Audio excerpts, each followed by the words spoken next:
rise. Court is now in session. The Honorable Cheryl A. Matthews presiding. Good morning, you should see.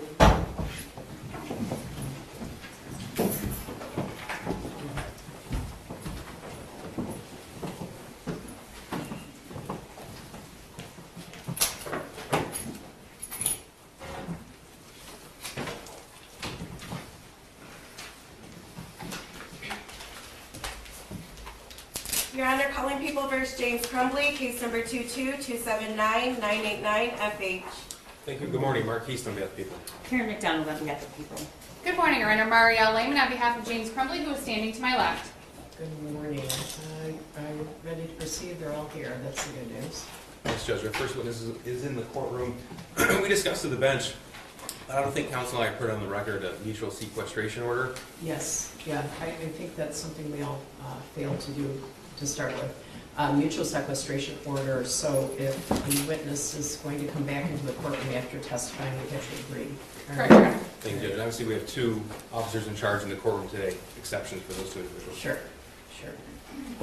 All right. Okay, we're going to read the jury. Thank you, Judge.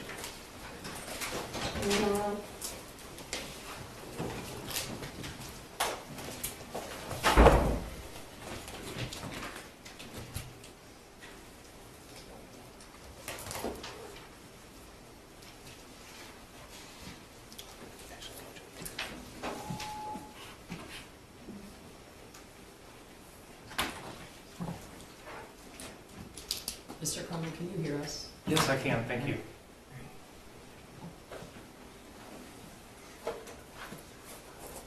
You see, oh, the jury's coming.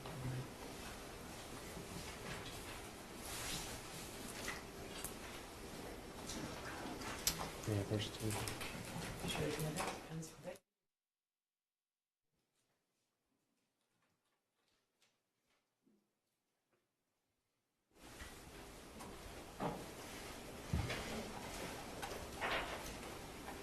It's on. Thank you, Judge.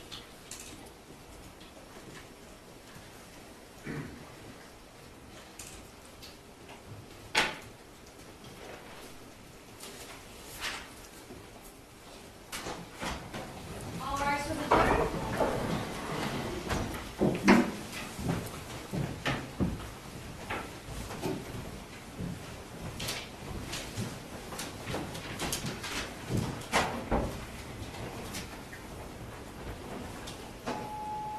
Good morning, you can be seated. We really appreciate you being on time, and I hope you had a nice, media-free weekend, and we're going to proceed. Prosecutor, who's the next witness? Sean Hopkins.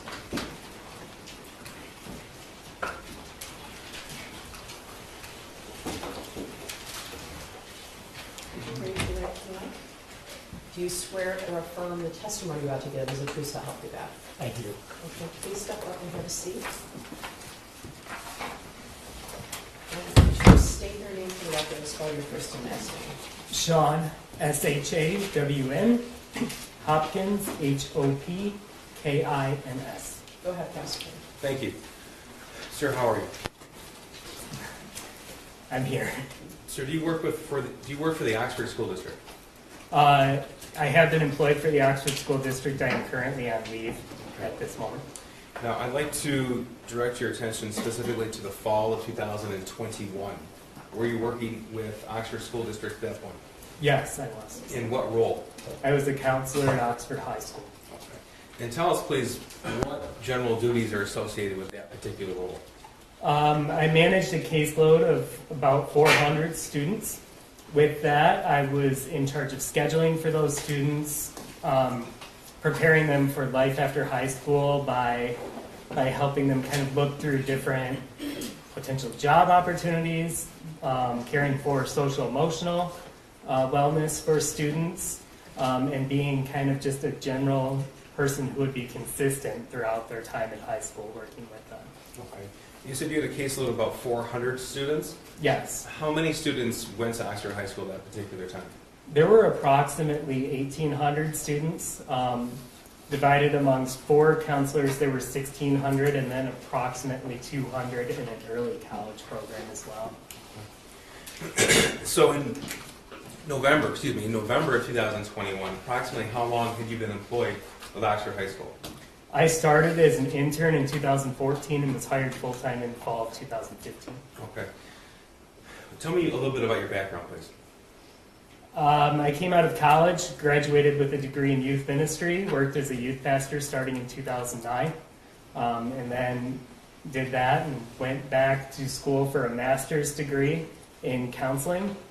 I graduated with that, actually walked in December of 2014 and started working in the high school thereafter. Okay.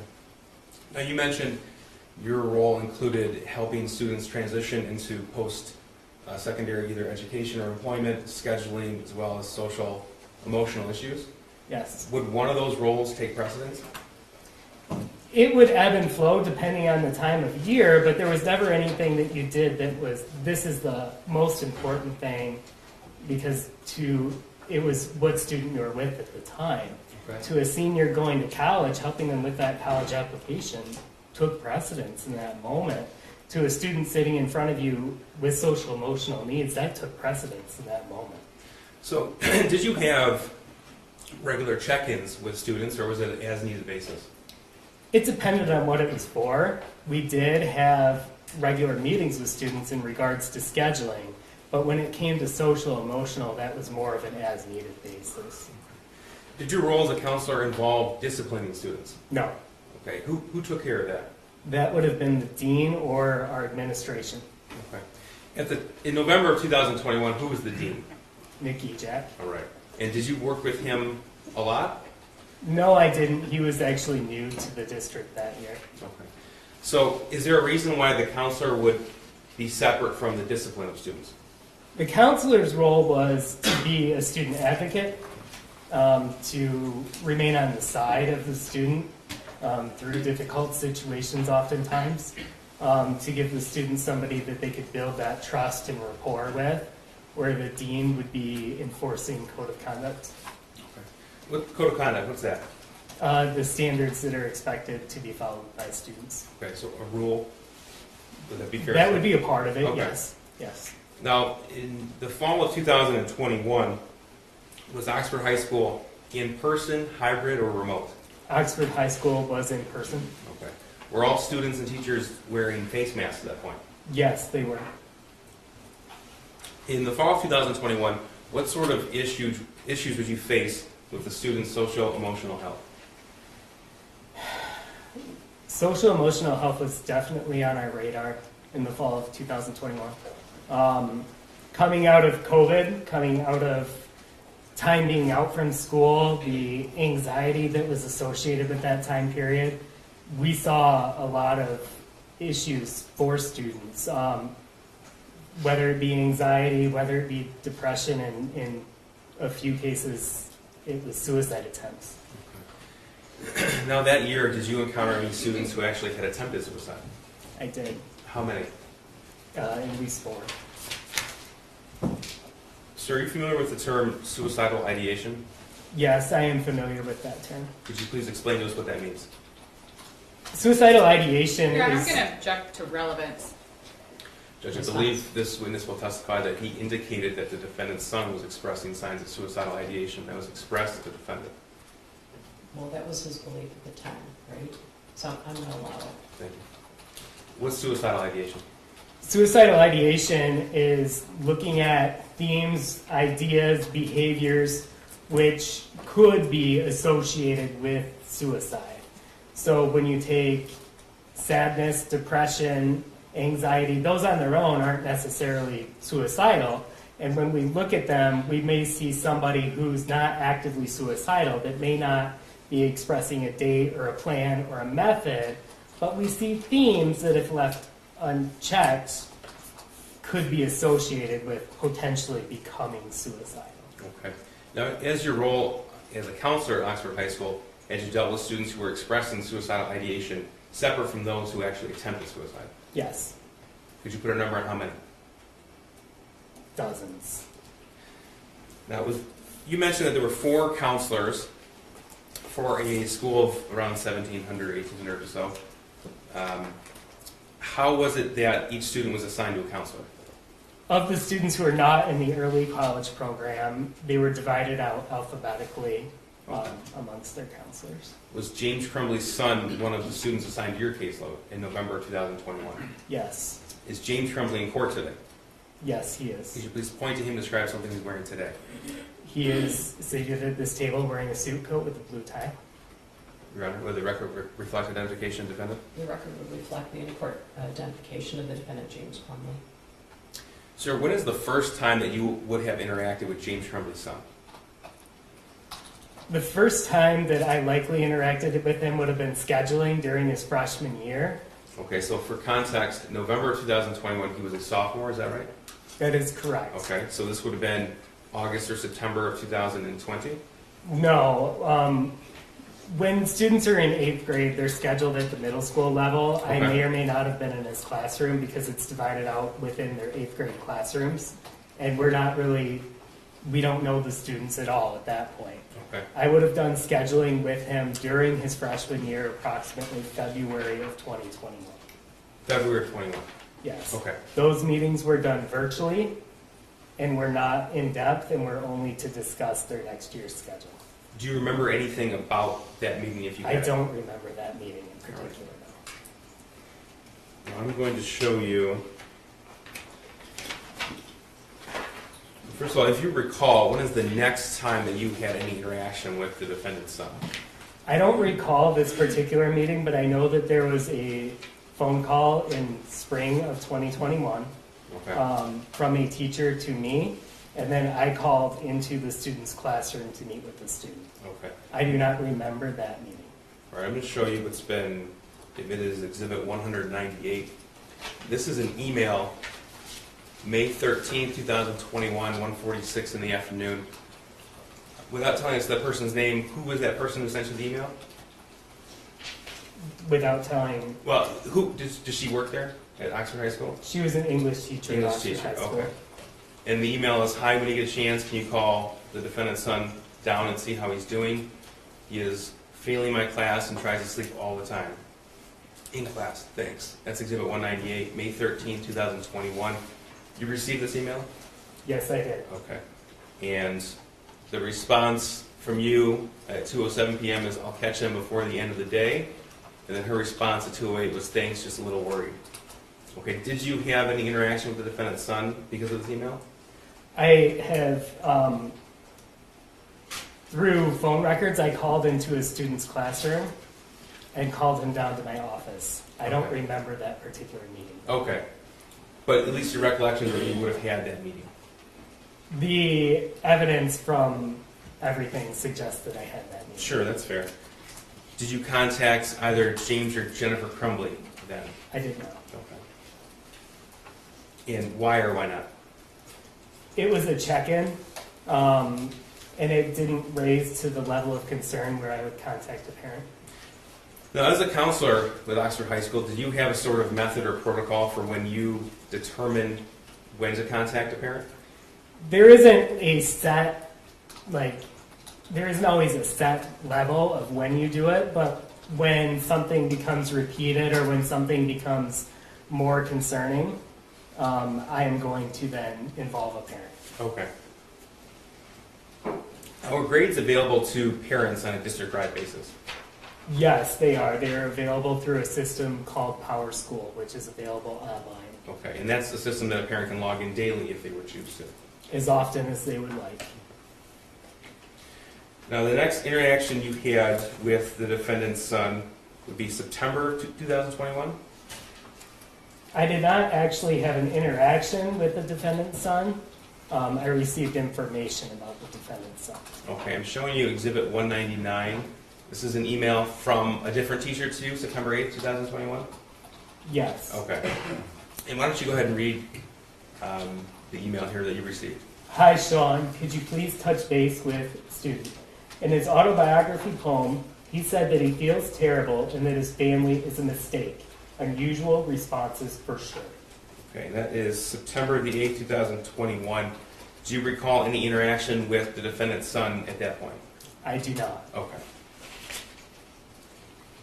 Now, do you recall any meetings, check-ins, or phone calls from September to November of 2008, or 2021? No, so to give context on this, what I did was have a conversation with the teacher to gain a little more context of what was meant by the email. And then the teacher filled me in that the student was actually joking with others in the class, and that it was not at the level of concern that she had believed when she sent the email. Okay, so if I'm correct, then you received the email, then you made contact with the teacher who sent you the email? Yes, Okay, and then a determination was made that no further involvement was required. correct. Okay. I'm going to show you what's, oh, this is your response. Thanks for the heads up. I'm in senior meetings throughout the day, but we'll try and catch up with him. That was to the same teacher, September 8, 2021, 9:15. Yes, that is correct. This is People's Exhibit 200. This is November the 10th, 2021. The same teacher emailed you, "Hi Sean, the defendant's son is having a rough time right now. He might need to speak with you." Do you recall that email? I do. Okay. And tell us what you did when you received that email. I checked in with the student in the hallway in between classes to just let them know that if they were having a hard time, that I was available to talk to. Okay. And here's your response at 4:44 p.m. "I'm sorry, I was in a meeting through the end of the day. I'll catch up with them." Yes. So you recall that interaction with the defendant's son? Yes. Okay, tell us about that, please. It was in between classes.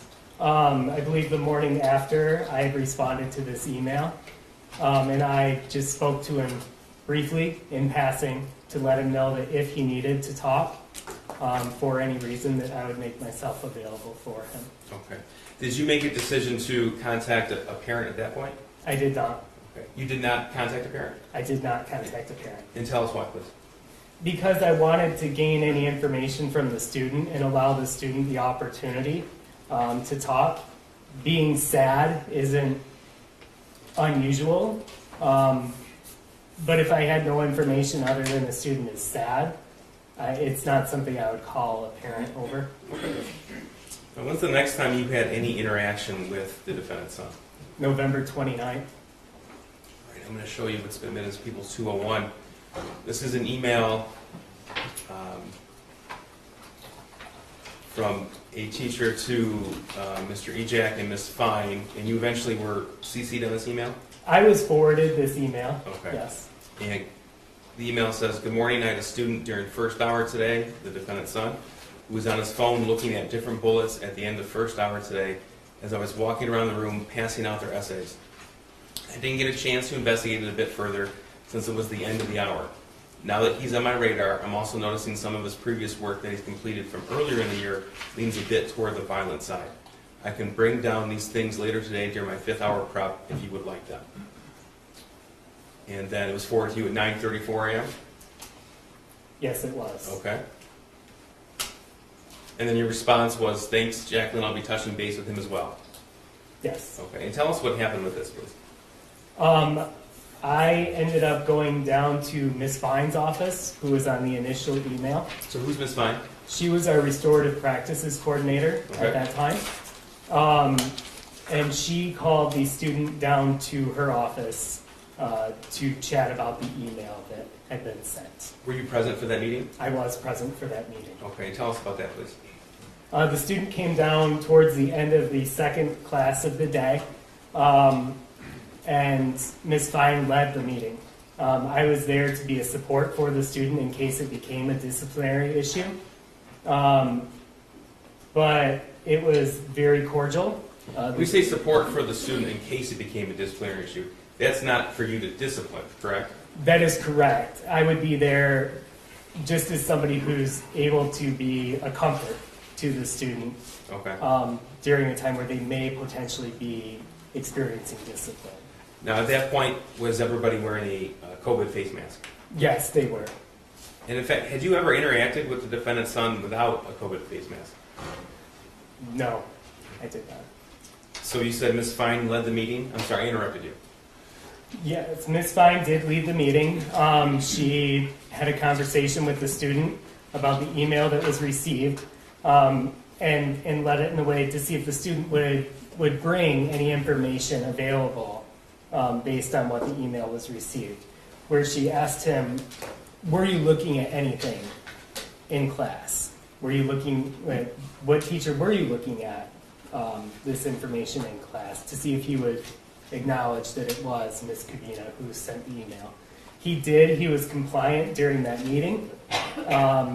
And the conversation centered around how it was not school appropriate.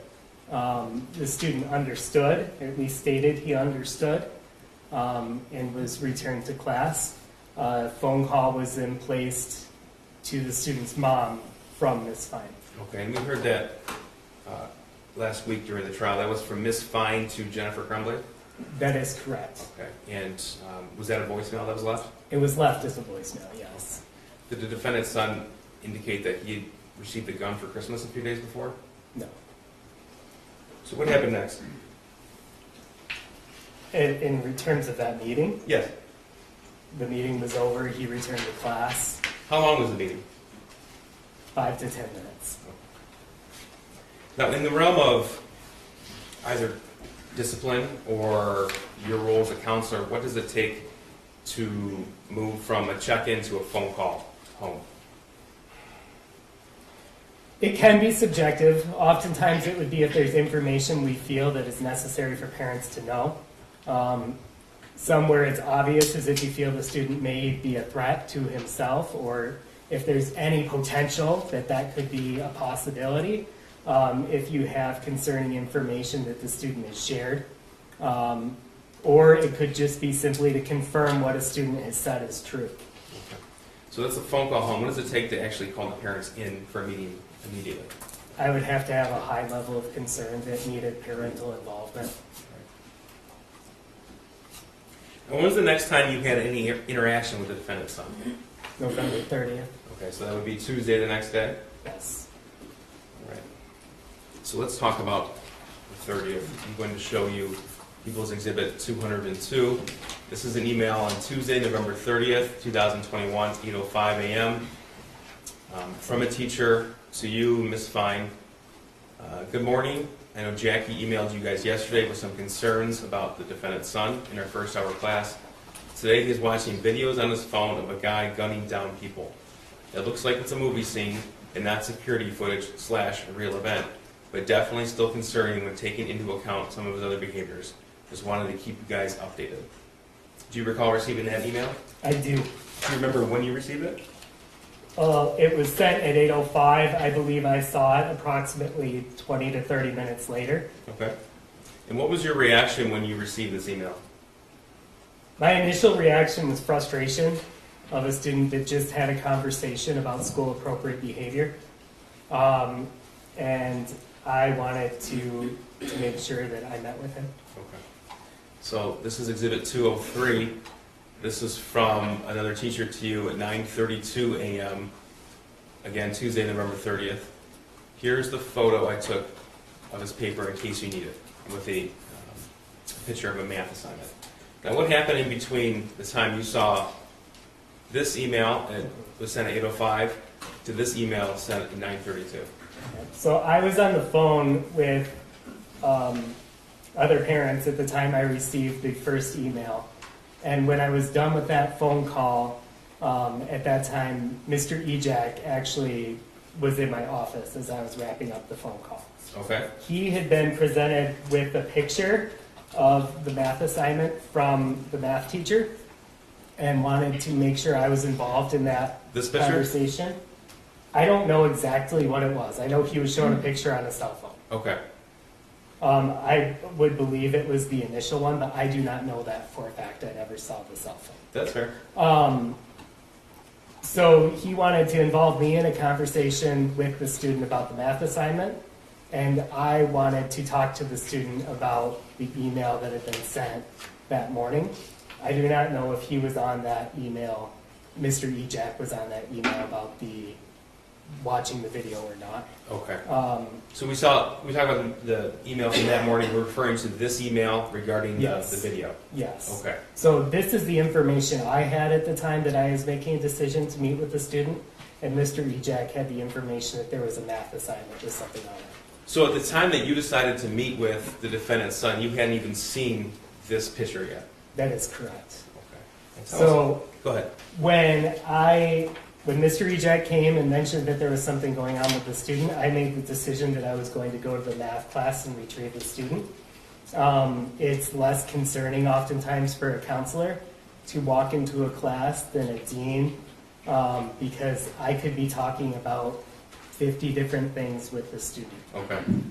So it just isn't going to raise suspicion for others.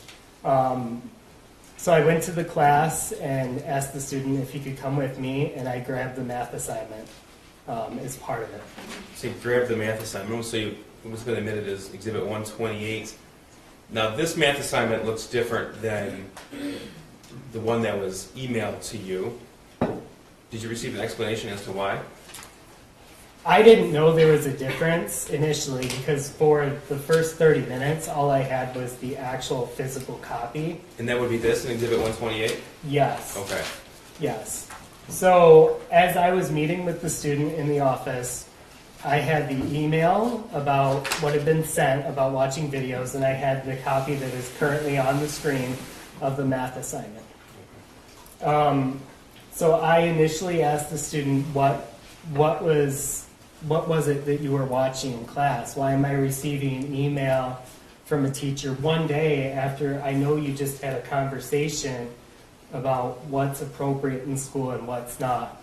The student told me he was watching a video game on his phone. Not uncommon, also not school appropriate, especially given the context of what we had just had in the conversation. Okay. So we had a conversation about making that good choice and making wise choices. And then I grabbed the math assignment and I put it in between the student and I. So Mr. Ejak was actually in that meeting as well. He sat kind of off to my right. The student was across from me, across from my desk. And I asked him, okay, so we can talk about, making good choices in the classroom, but let's talk about this. And I put the assignment in between us. And what stood out to you when you saw this? Well, I wanted him to explain it to me, but some of the things that actually stood out to me the most were what was written on it. Because I read something like, the thoughts won't stop, and I could read help me underneath it being crossed out. Is this the part right here that I'm highlighting? Yes. Okay. I read harmless act. I saw what looked like one body, and my initial concern was that this student's drawing some things that lead me to think he might hurt himself. Okay. So I asked him to explain what's on here, because I didn't want it to just be me interpreting what he wrote. I wanted to hear what he had to say about it. And he told me initially that it was a video game, that he liked drawing video game characters, liked that area of entertainment, and that he wanted to go into video game design. So then I told him, okay, you can tell me that, but let's explain these words. Here you write, the thoughts won't stop. Here you write, harmless act. And here you write, I'm having to look at it, I think it was like, my life is useless, or something like that, where he crossed it out. This part that's highlighted right here? Yeah, and I said, that doesn't sound like a video game to me. So I take it then you didn't accept his explanation of the video game? Not in totality, no, because I wanted to gain more context. So did you make a decision at that point to do something? Well, as he continued talking, he then started talking about things that were going on in his life. What do you mean things that are going on? Well, he mentioned that school's been tough during COVID, that a family member had passed recently, a family dog had died. He said a friend moved away, and as he was talking, I just kept hearing all these themes of sadness. What was his demeanor like? Appropriately sad. It matched what he was saying. Okay. And so at that point, I told him, okay, this is a lot that you've got going on, and I want to make sure that we get you help. And so I told him, when I hear all of this, what I do is I'm going to call a parent. And I asked him, is there a parent you'd rather I call? He told me mom would probably be easier to get a hold of. So I called mom first and left a voicemail. This would have been approximately 20 to 25 minutes after the meeting started. Okay. So at this point, I just decided that it was enough that I wanted to involve a parent. All right. You said you called mom first and left a voicemail. I did. Did you also call the defendant, James Crumbley? I did, and it was right after leaving a voicemail.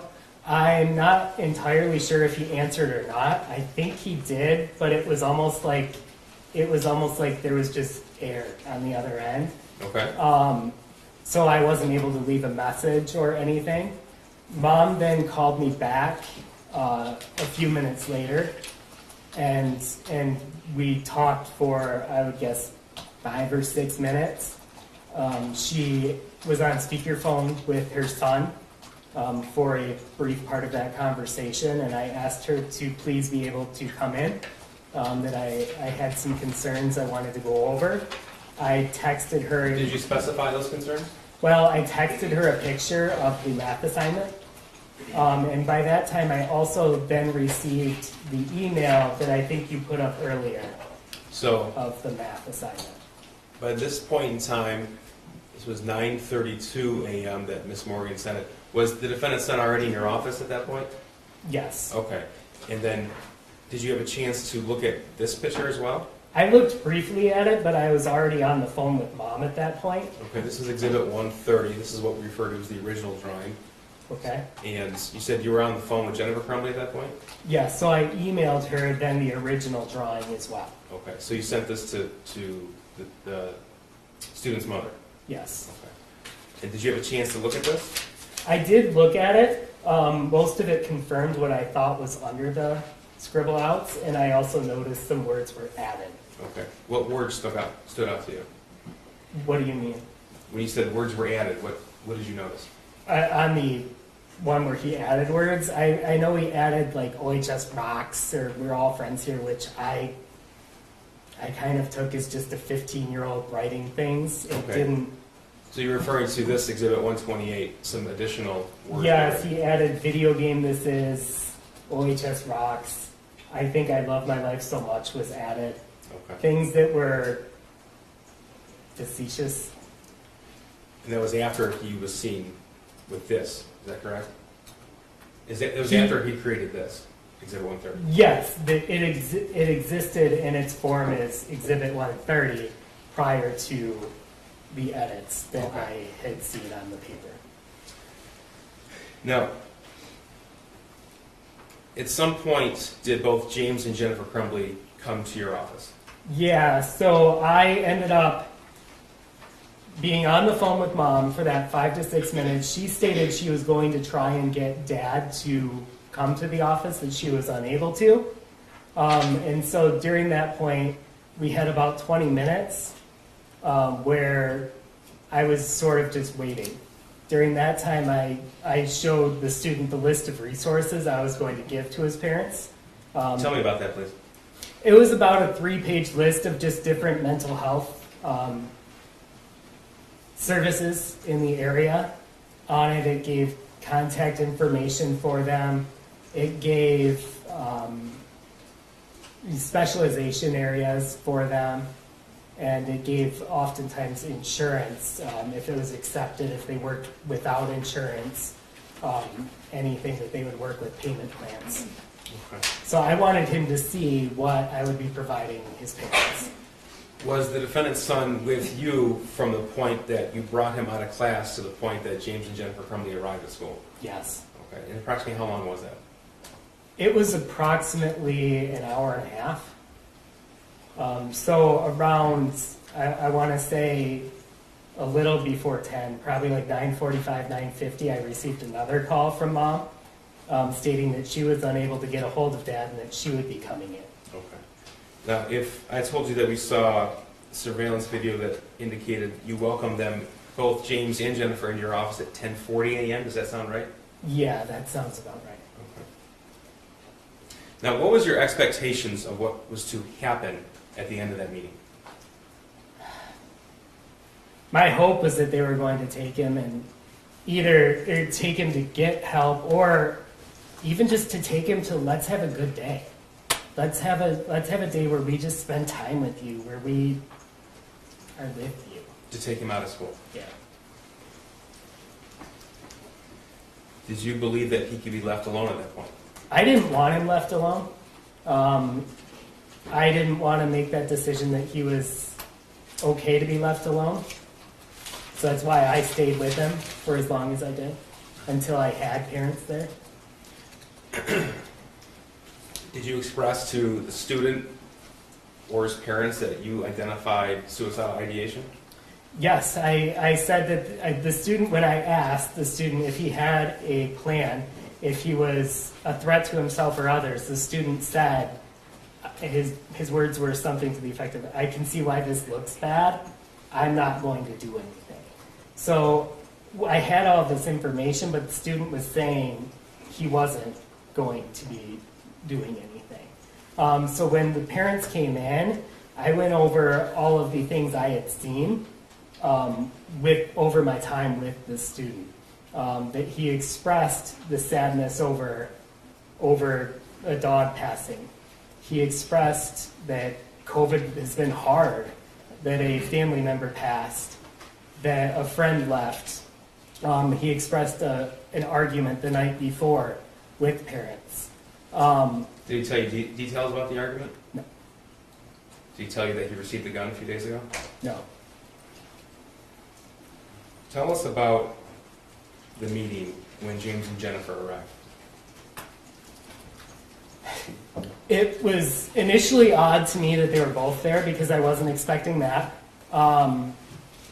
But not to the point where I asked anything about it, just it was unexpected. Both parents followed me back to my office. The student, that was the one time he was in there by himself, was when I went out to greet the parents and brought them back. The student and his dad sat across from me, and mom sat in a chair kind of diagonal from me. And Mr. Ejak had left once we had confirmed parents were coming, and he returned for that portion of the meeting. So really, I felt like parents were confirming what I had said without giving additional information. Well, hang on, let me ask you about that. You say confirming without giving additional information. I want to make sure I understand what you mean by that. So first of all, you've had these kind of meetings with parents in the past? I have. Okay. When you say confirming, is that something that would typically happen in these meetings? It could, but oftentimes you may gain additional information. As you know, as a school employee, I had 90 minutes. Okay. He's 15 years old. So did James or Jennifer give you any additional information? No. So tell me what you did and what was said. So to start off the meeting, I asked Mom if she had received the phone call from the previous day and that those events were true. She said yes. I talked about how the student had expressed these different areas of sadness, that his dog had passed, yes. Family member had passed, yep. Friends left. And all of those were just confirmed. Were there any details about the circumstances of the friend leaving and the impact on their son? I didn't know any details about it. No. They didn't share any with you? No, I'm sorry. I interrupted again. Go ahead. it's okay. So a lot of it was, I felt like I was bringing information and they knew it, but I wasn't gaining information. So at that point, I know I handed Mom the list of resources and said I'd like him to get support outside of here. I'd like him to get help and have somebody that he can talk to. And Mom made mention that they would, but they couldn't right away So I told Mom that I wanted him to get help as soon as possible, today if possible, and was told that wasn't possible Okay, told by James, Jennifer, or what? by Jennifer. Okay. James at that time, to my memory, was talking with his son. Do you recall what he said? I remember it, yes. He was looking at the math assignment with his son. When you say math assignment, are we talking about It's this one? the hard copy. So we're referring to this, Exhibit 128? Yes. Okay. And he was talking to his son and mentioned that, you know, you have people you can talk to. You can talk to your counselor. You have your journal. We talk. And it felt appropriate at that time, but At that point, did he share any details about anything you had discussed? I don't recall any additional details, no. But my concern at that point was that there wasn't any action happening. When his wife said that they can't, did he protest that? No. So you said you had a concern that no action was happening, so what did you decide to do? Well, I told them that with getting help, I said I wanted to see movement on within 48 hours, and then I'd be following up. Okay. So if the shooting didn't occur, what was your plan? I was going to meet with the student the next morning and see if they had had conversations about it, if they had made some plans to move towards some sort of therapy. And if that didn't occur, what were you going to do? I was going to call Child Protective Services. Now, generally speaking, within Oxford High School, is it preferred to send the student home when an issue arises, or keep the student at school? I'm not sure I understand what you mean with that. So you didn't call the police, As a counselor, I can't send a student home Okay. anyway. but you didn't want him to be alone. I didn't want him to be alone. So in this context, my thought was when parents were saying they had to return to work, I wanted to make sure the student was with people, because my concern was him, was his well-being and his ability to be safe and cared for. Did James Crumbley elaborate at all on the fight they had the night before? No. Now, how long did tell us how the meeting ended. Jennifer asked if they were done, which felt abrupt. And during that time, the student had also expressed interest. He wanted to go back to class. I asked Mr. Ejak if there was any, like from a discipline standpoint, is there anything you need to do? Is there any reason he can't go to class? And I was told no. So I wrote him a pass to return to his end of his third hour. Okay. When Jennifer asked, "Are we done here?" did James protest at all? No. So tell us what happened as you wrote the student a pass. I told the student that I cared about him and wanted him to know that I just wanted him to know that. Did either James or Jennifer say that to him? No. Mr. Hopkins, do you have any knowledge of firearms? And very limited. Would you know what this firearm depicts? What kind of firearm? A handgun. Is that the extent of your knowledge? Yeah. What about this bullet here? A bullet. Just a bullet? And neither James nor Jennifer said anything about the firearm or the bullet? No. Now, you indicated that you passed on a 3-page list of resources for mental health providers. I did. I'm going to show you a screenshot of 137 here. In James's hand, does this appear to be that list of resources? Objection. I would say that calls for speculation. I don't think Mr. Hopkins knows what's in Mr. Crumbley's hand. Do you know what's in his hand? I know that it's multiple pages of paper, and I handed him a stapled 3-page piece of paper. Okay. Do you see anything in Jennifer Crumbley's hands? I do not. Well, a phone. And something in her right hand, but I'm not sure. Maybe. I see a phone.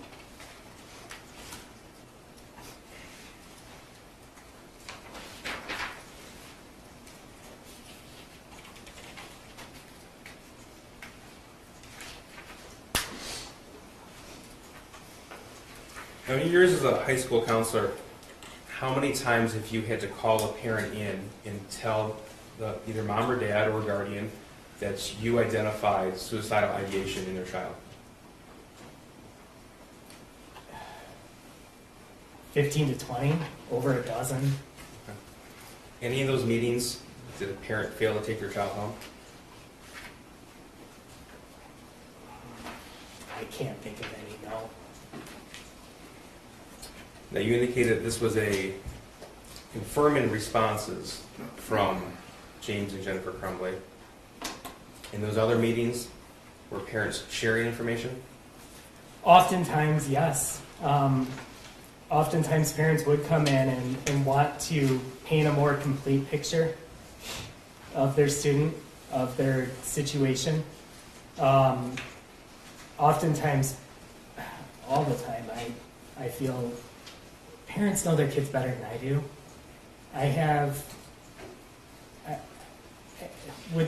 If all I ever did was meet with students, I might have 2 hours a year with each student. Do you rely upon the parent for that information? Absolutely. I have nothing further. Thank you, Judge. Ross? Yes, Your Honor, thank you. Good morning, Mr. Hawkins. Good morning. I'm going to go back to your first interactions with Mr. Crumbley's son. I'm not going to use his name, so if for some reason the way that I'm referring to his son confuses you, just let me know. Or if we're using too many he's. Does that make sense? Okay, I will do that. Thank you. So your first interactions with Mr. Crumbley's son were in the fall of 2020. Well, fall of 2020. No, it would have been spring of 2021. Okay. So it would have been before the 2021 school year. Yes. And that was for planning his class schedule, is that correct? That would have been the main reason that we would have met with every freshman. And then I had that email that was displayed earlier from his English teacher. The May of 2021 email. Yes. And after that May of 2021 email, you didn't specifically recall having a meeting with Mr. Crumbley's son. I don't have memory of that meeting, no. In fact, you went back and reviewed your records and determined that there appears to have been a phone call. That you called him down to your office? I called into his class and called him down to my office. Okay. But you don't remember ever meeting with him? I don't remember the meeting. You did not contact Mr. Crumbley or his wife after that May of 2021 email? That is correct. So other than discussing Mr. Crumbley's son's class schedule with him, and then maybe meeting with him in May of 2021 about that email, you don't recall any additional interactions with Mr. Crumbley's son before November 10th of 2021? That is correct. In September of 2021, you received another email from a teacher which was displayed, I believe it was Exhibit 199, which would be an email from a teacher talking about a poem. Am I understanding that correctly? Yes, that he had a class assignment of writing an autobiography poem. And he had said to that teacher he'd made some concerning statements in that poem. Yeah, so if I can give a little more context to this was actually a Spanish class, so the poem wouldn't have even been in English. Okay. So he used words in Spanish? That is my understanding after talking to the teacher. And the Spanish teacher had concerns about the Spanish words that he used? That is my understanding based on the email. I also followed up with the teacher and gained further context about it. Right. And as a result of gaining further context, you were not concerned? Because the teacher lowered the level of concern for me, yes. So even though your response that you were going to catch up with Mr. Crumbley's son, even though that's in the email, you didn't actually meet with him because you had the conversation with the teacher? That is correct. Again, you didn't notify James Crumbley or his wife about the teacher's concern in September of 2021? No, I did not. And you didn't forward them the email? No. And that was because in your mind, based on the information that you had, there was nothing to be concerned about. Well, I just gained further context from the teacher and made the decision based off of that information. And had no concerns. I think that you're putting those words in to make it a little more extreme, but what I would say is I gained context and made a decision based off of that. And if you had been concerned, if you had had sufficient concern, you would have reached out to Mr. Crumbley or his wife. If it had raised the level of concern where I felt I needed to, I would have, yes. So then on November 10th of 2021, you received another email from a different teacher. From the same teacher. Oh, thank you for correcting me. It was the same teacher. She asked you to check in with Mr. Crumbley's son on November 10th. She said he might need to speak with you. And she said that she believed he was having a hard time. She said he's having a rough time right now. He might need to speak with you. The next day, you responded and indicated that you would check in with him. Later that evening, after the school day was over, I responded, I believe. So you obviously couldn't have met with him that day because the school day was over, correct? She sent the email at the end of the school day, and I responded approximately 2 hours after the end of the school day. So you couldn't have met with him that day because the school day was over. Is that fair? He would not have been there. So you would have met with him the next day. Yes. And do you believe that you did meet with him on November 11th? Yes. You spoke with him in the hallway. Yes, I caught him in between classes. You simply told him that you were available if he needed to talk. Yes. There was no further discussion with him at that time. No, because the way the email was written was that he might need to speak with you. So I just wanted to let him know that there was an opening if he wanted to speak with me. And having a rough time, like the teacher indicated in her email on November 10th, having a rough time isn't necessarily something that raises red flags. Is that fair?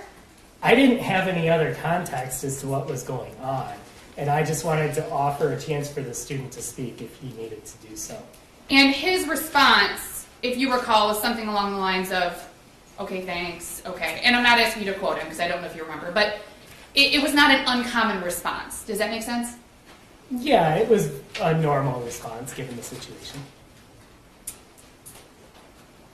You did not email James Crumbley or his wife about that November 10th email, correct? I did not email them, no. Or the November 11th brief meeting with their son. Correct. You did not forward that email to Mr. Crumbley or his wife. I did not.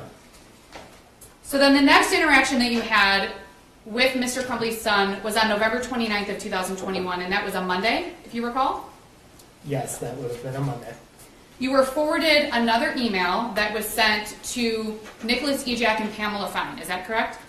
Yes, I was. And this third email, this is the third email you've received from a teacher since this school year began, if you recall.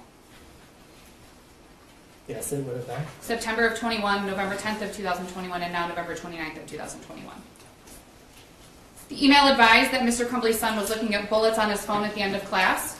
Could I see the email? Yes. Exhibit 201. This is just the forward, so it doesn't have the actual email in it. You were advised that that was the concern, was that Mr. Crumbley's son was looking at bullets on his phone. I believe that to be true, but this email you have on the screen isn't the one that says that. Correct. The email doesn't say it, but you were aware that that's why the teacher was concerned, Could and I that's why see the that teacher was email? emailing. I don't know if that's in the email. That email was displayed earlier, I think. It was sent to Mr. Ejak and Ms. Fine. That was the one. It's at Unless the bottom. Oh, there we Yeah, go. There we go. Thank you. Yes, so this is the email I was forwarded. And it just was at the end of the hour. The teacher didn't get a chance to really find out what was going on, but it just glanced at it and had seen that. And I'll leave that up in case you need to look at it. Thank you. So you were aware that on November 29th of 2021, at the time you received this forwarded email, that Mr. Crumbley's son was looking at bullets on his phone in class. Yes, after reading this email, I was aware. At some point, well, let me go in order. Shortly after this email, you then met with Mr. Crumbley's son and Pamela Fine. Yes. And you met in your office or Ms. Fine's office? It was in Ms. Fine's office. And you were there just as support, but Miss Fine did most of the talking. Is that fair? Yes, I would say that was fair. And Miss Fine talked to Mr. Crumbley's son about looking at bullets on his phone? She did. She actually asked him to describe why would a teacher be contacting me right now. And the student was forthcoming in what had happened in class. He was forthcoming. He was honest, to your knowledge, To right? our knowledge, he shared what we had in the email. He told you what class he was in looking at bullets. He said he was looking at bullets, and he even explained why he was looking at bullets, if you recall. He said that he and Mom had been at the shooting range over the weekend and he was researching what they had done. And if you recall, Miss Fine acknowledged that what Mr. Crumbley's son was doing may not have been appropriate, but there really didn't seem a lot of concern. Would you agree with that? Well, the concern was that it wasn't appropriate, and that the concern was then expressed by placing a phone call home.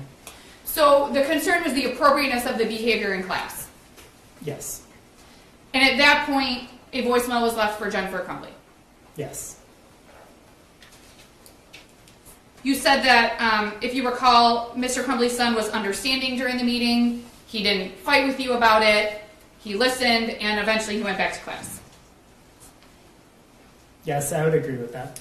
Later in the day, you received an email from the same teacher who expressed that some of Mr. Crumbley's son's prior work may have been a little violent. No, that was in the same email.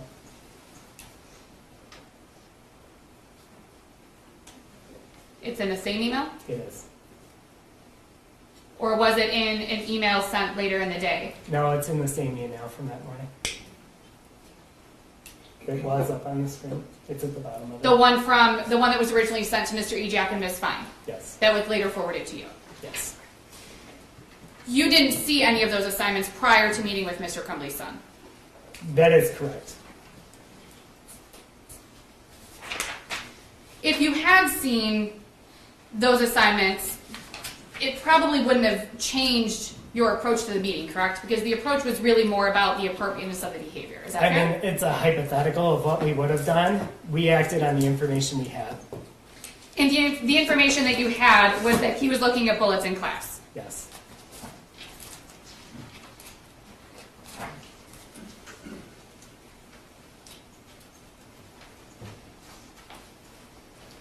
And looking at bullets is not necessarily something that is in itself concerning to you, correct? I think you're kind of trying to put it in like a pigeonhole.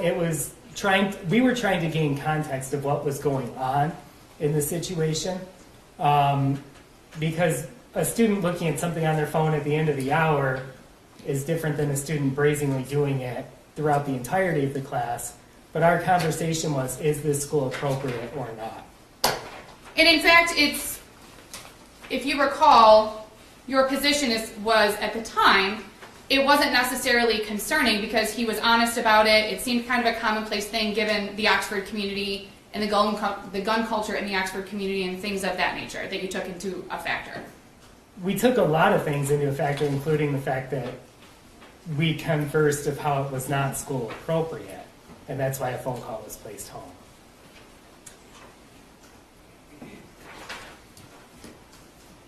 As I just indicated, the Oxford area was and may still be a hunting community if you know. Okay? I'm asking. People hunt who live at Oxford. In 2021, you would classify it as a hunting community. I would say that there are people who are hunting, yes. Activities with guns were a common hobby in 2021, if you know. I mean, there were people who had guns as a hobby, yes. It was common for students to be interested in guns I'm sure there are students who are interested in guns. and to go to the shooting range. Yes, students would go to the shooting range. Yes, I'm just going to object to make sure that the witness is speaking with personal knowledge. It appears counsel is asking him to give general speculation. Well, if he knows, if you know, you're not familiar with guns yourself, it sounds like. So just if you know. Okay. Students going to the shooting range isn't viewed as unusual or concerning in and of itself. Is that correct? I think that you've got to have context with all of these. Right, and I'm just asking, in and of itself, a student going to the gun range, the shooting range, is not concerning in and of itself? It depends on the context. Because the student weightlifting is not concerning in and of itself unless they're doing it inappropriately, right? So you're taking something that's a broad statement that can have a wide context. And on November 29th of 2021, Mr. Crumbley's son told you and Ms. Fine that he'd gone to the shooting range with his mom the weekend before. Correct. That in itself is not concerning to you. He did it in a way that was appropriate.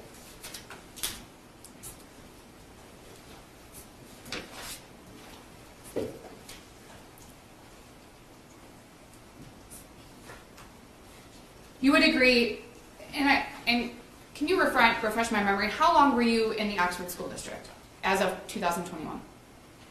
7 years. And in that 7 years, you learned that many households had firearms in the household. Would you agree with that, if you know? What is many? There are people More who than own 10? guns. There are people who own guns. Okay. And you, as a counselor at the school, you were aware of that? Yes.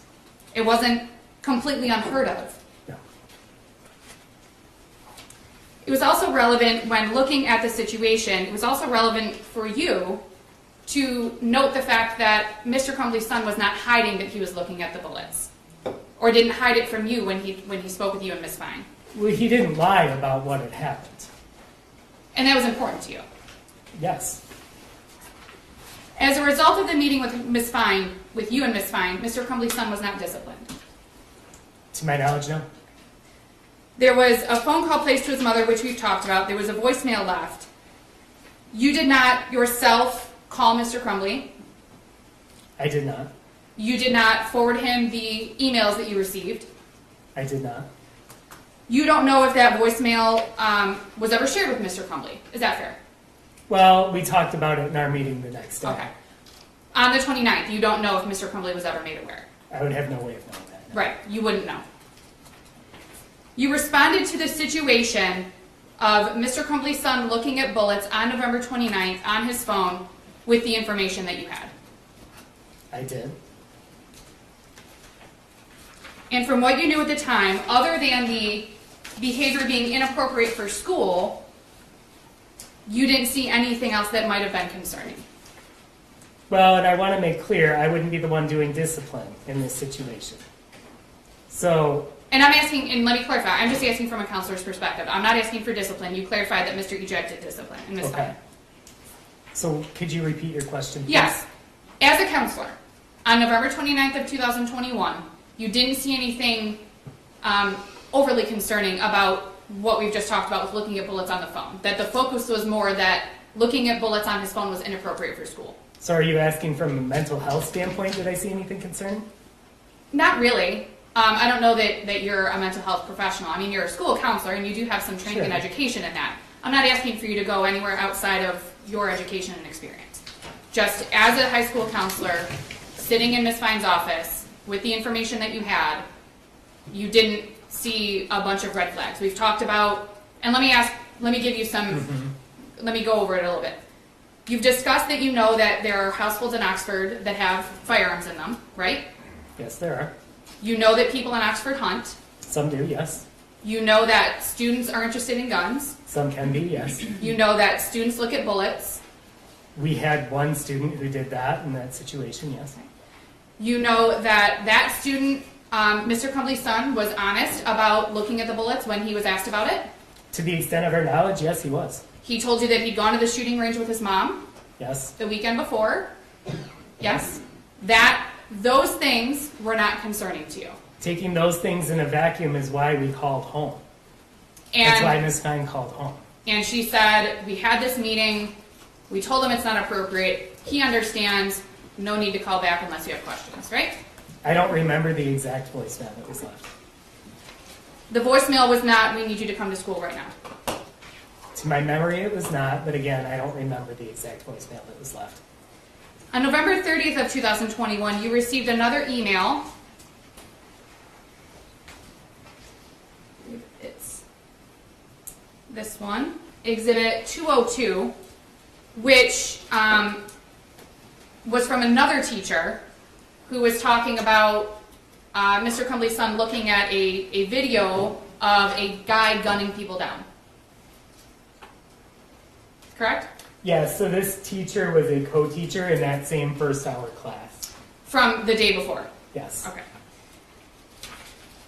You reviewed that email on November 30th of 2021. I did.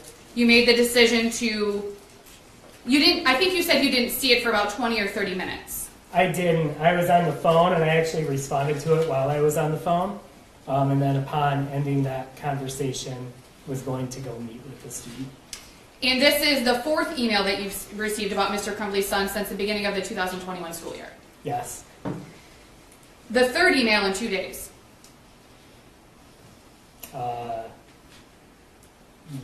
Is it? You would have received I think it's the second in 2 days. the November 29th email about the bullets, and then do you recall receiving a follow-up email later that day? It was a confirmation of that. Okay. Yes. So this is the second one with additional information. Okay. The second one on a different issue. Is that Yes. fair? Okay. Yes. The teacher described the video as a movie scene, but not a real event. Yeah, she said it looks like it's a movie scene and not security footage / a real event. She expressed some concern based on, quote, some of his other behaviors. Yeah, but definitely still concerning when taking into account some of his other behaviors, yes. You did not forward this email to Mr. Crumbley after you received it. Well, no, but over an hour later, I called him into the school. Right. And you decided after receiving this email that you were going to meet with Mr. Crumbley's son. Yes. Approximately an hour after receiving this email, Mr. Ejak advised you of another report made by a teacher about Mr. Crumbley's son. Yes, as I was about to go and call down his son, Mr. Ejak actually came into my office with information about the math assignment. And that there were some concerning comments and markings on the math assignment. I didn't have any context about the math assignment. I just knew there was something about it. At that point, you hadn't seen it. You were just I going hadn't. off of what you were being told. Is that fair? That is fair. Okay. So you went to Mr. Crumbley's son's classroom. I did. You called him out of class. I walked to his classroom. Yeah, when I called out, I meant like at his classroom. You went and got him. Yes. Okay. While you were there, you also obtained a copy of the worksheet that we've seen. I did. And that would have been what I call the modified worksheet. That would be the one that had the things scratched out and the words added that you identified and things like that. Yes. Okay. You and Mr. Crumbley's son went back to your office where Nicholas Ejak was waiting in your office, if you recall. Yes, that is correct. It was at that point or shortly thereafter that you called Mr. Crumbley's wife. Approximately 20 minutes into our meeting, yes. So you met with Mr. Crumbley's son for about 20 minutes. Yes. It was during that meeting that Mr. Crumbley's son told you about his family member passing away, He did? about his dog passing away, Yes. about his friend moving away, Yes. talked about COVID being hard on him. Yes. He had a hard time with virtual school, if you remember. He did say that, yes. And you asked about the drawings and the markings and the things on the assignment that you had in front of you. Yes, I asked him to clarify what was going on in the assignment, but I also talked about the email I had received, and I had also talked about in context of the conversation we had yesterday. Okay. So some of the meeting was about inappropriate behavior. Is that fair? It started off with a conversation about that because I didn't know what was on the phone. So I asked him what he was watching. Okay. And then we talked about, look, we just had a conversation yesterday about appropriate behavior in class. This feels like the same thing that we're dealing with here. And after we had talked about that for a few minutes, I brought the math sheet out and asked him to start explaining to me what was on there. And when the prosecutor was asking you questions, you said initially when you got that email around 8:30 when you saw the email from the teacher, initially you were frustrated. In fact, you used the word frustrated. I was frustrated. And yes. it was kind of like, we just talked about this yesterday. Does that kind of explain what you were feeling at the time? Yes, I would say that it was, we just had a conversation about this. Why am I hearing about something similar again? So you talked a little bit about that, and then you talked about the homework, or the math assignment or the math paper that we saw, and you asked for some more context about what was on the paper. Well, initially I asked him to just describe what was on the paper, and he started talking about how it was a video game. That he liked designing them, liked drawing them. And then I asked for him to explain the words on it, because I didn't feel those were as easily explained by simply stating, well, it's a video game. And in fact, you said that you didn't want to give context to his words. You didn't want to assume what he meant. You wanted to hear from him what those words meant. Yes. And he gave context. He did. That's when his demeanor changed from kind of being like, what do I have to say to get out of here and just not get in trouble, to he became sad. And you used the word appropriate to describe his level of sadness based on what he was telling you. The way he was acting matched what he was saying. To me, it's sad if a family dog dies or a family pet dies. It's sad if a relative dies or a friend moves away. So his demeanor matched what he was saying. And again, in and of itself, being sad is something that you talked about you saw an increase of after COVID in your students. Do you recall that? Yes. And he did. that was not, again, in and of itself. And I'm not asking you to, I'm not trying to trick you by asking these questions. I'm not trying to give meaning to something that isn't there. I'm asking you, based on the information that you had at the time, you felt that his sadness was an appropriate level of sadness, not overly concerning. We'll talk about it a little bit more, but the sadness itself was not necessarily overly concerning beyond wanting him to talk with someone. Appropriate and concerning are two different things. Okay. When I say appropriate, I mean it matched with what he was saying. Something can be an appropriate response, but also be heavily concerning, right? Like, I don't know a good example off the top of my head, but what I'm saying is his demeanor matched with what he was saying, but to me it was concerning, which is why I called parents. Right, exactly why you called parents. So if he had been sitting in front of you and talked about these losses and was kind of like, yeah, it's no big deal, it's not a big deal, that could also be concerning. It would be a different type of concern, okay. Yes. If he said, I lost the top to my pen and was crumbling in pieces and falling into a puddle of tears on your floor, that would be concerning, but for different reasons. It would be memorable and concerning, yes. So the losses that he experienced, you agree, I think we can all agree, were significant. I think when taken in totality, yeah. And he was showing you that he was sad. Yes. He was also expressing during this meeting that he had concerns about missing class, if you recall. He did, especially as after classes changed, which is a normal thing. He expressed that he was worried about missing his chemistry class, which was his next class after the math class. So during that time, Mr. Ejak went and retrieved his belongings and went to go get homework for his chemistry class. And I'm going to go over that in just a second too, but if you recall, and I don't know if you pay close attention to your students' attendance, but if you recall, Mr. Crumbley's son had pretty good attendance. He did. He didn't miss school a lot. No, he did not. If you recall, his grades weren't great.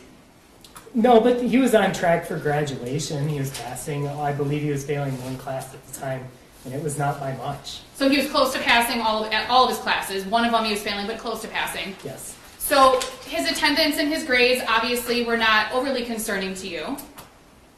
I wouldn't say overly concerning, but a student who cares about class and wants to, he had expressed an argument the night before and wanted to go to class, had expressed, frustration of missing school during COVID and just that entirety.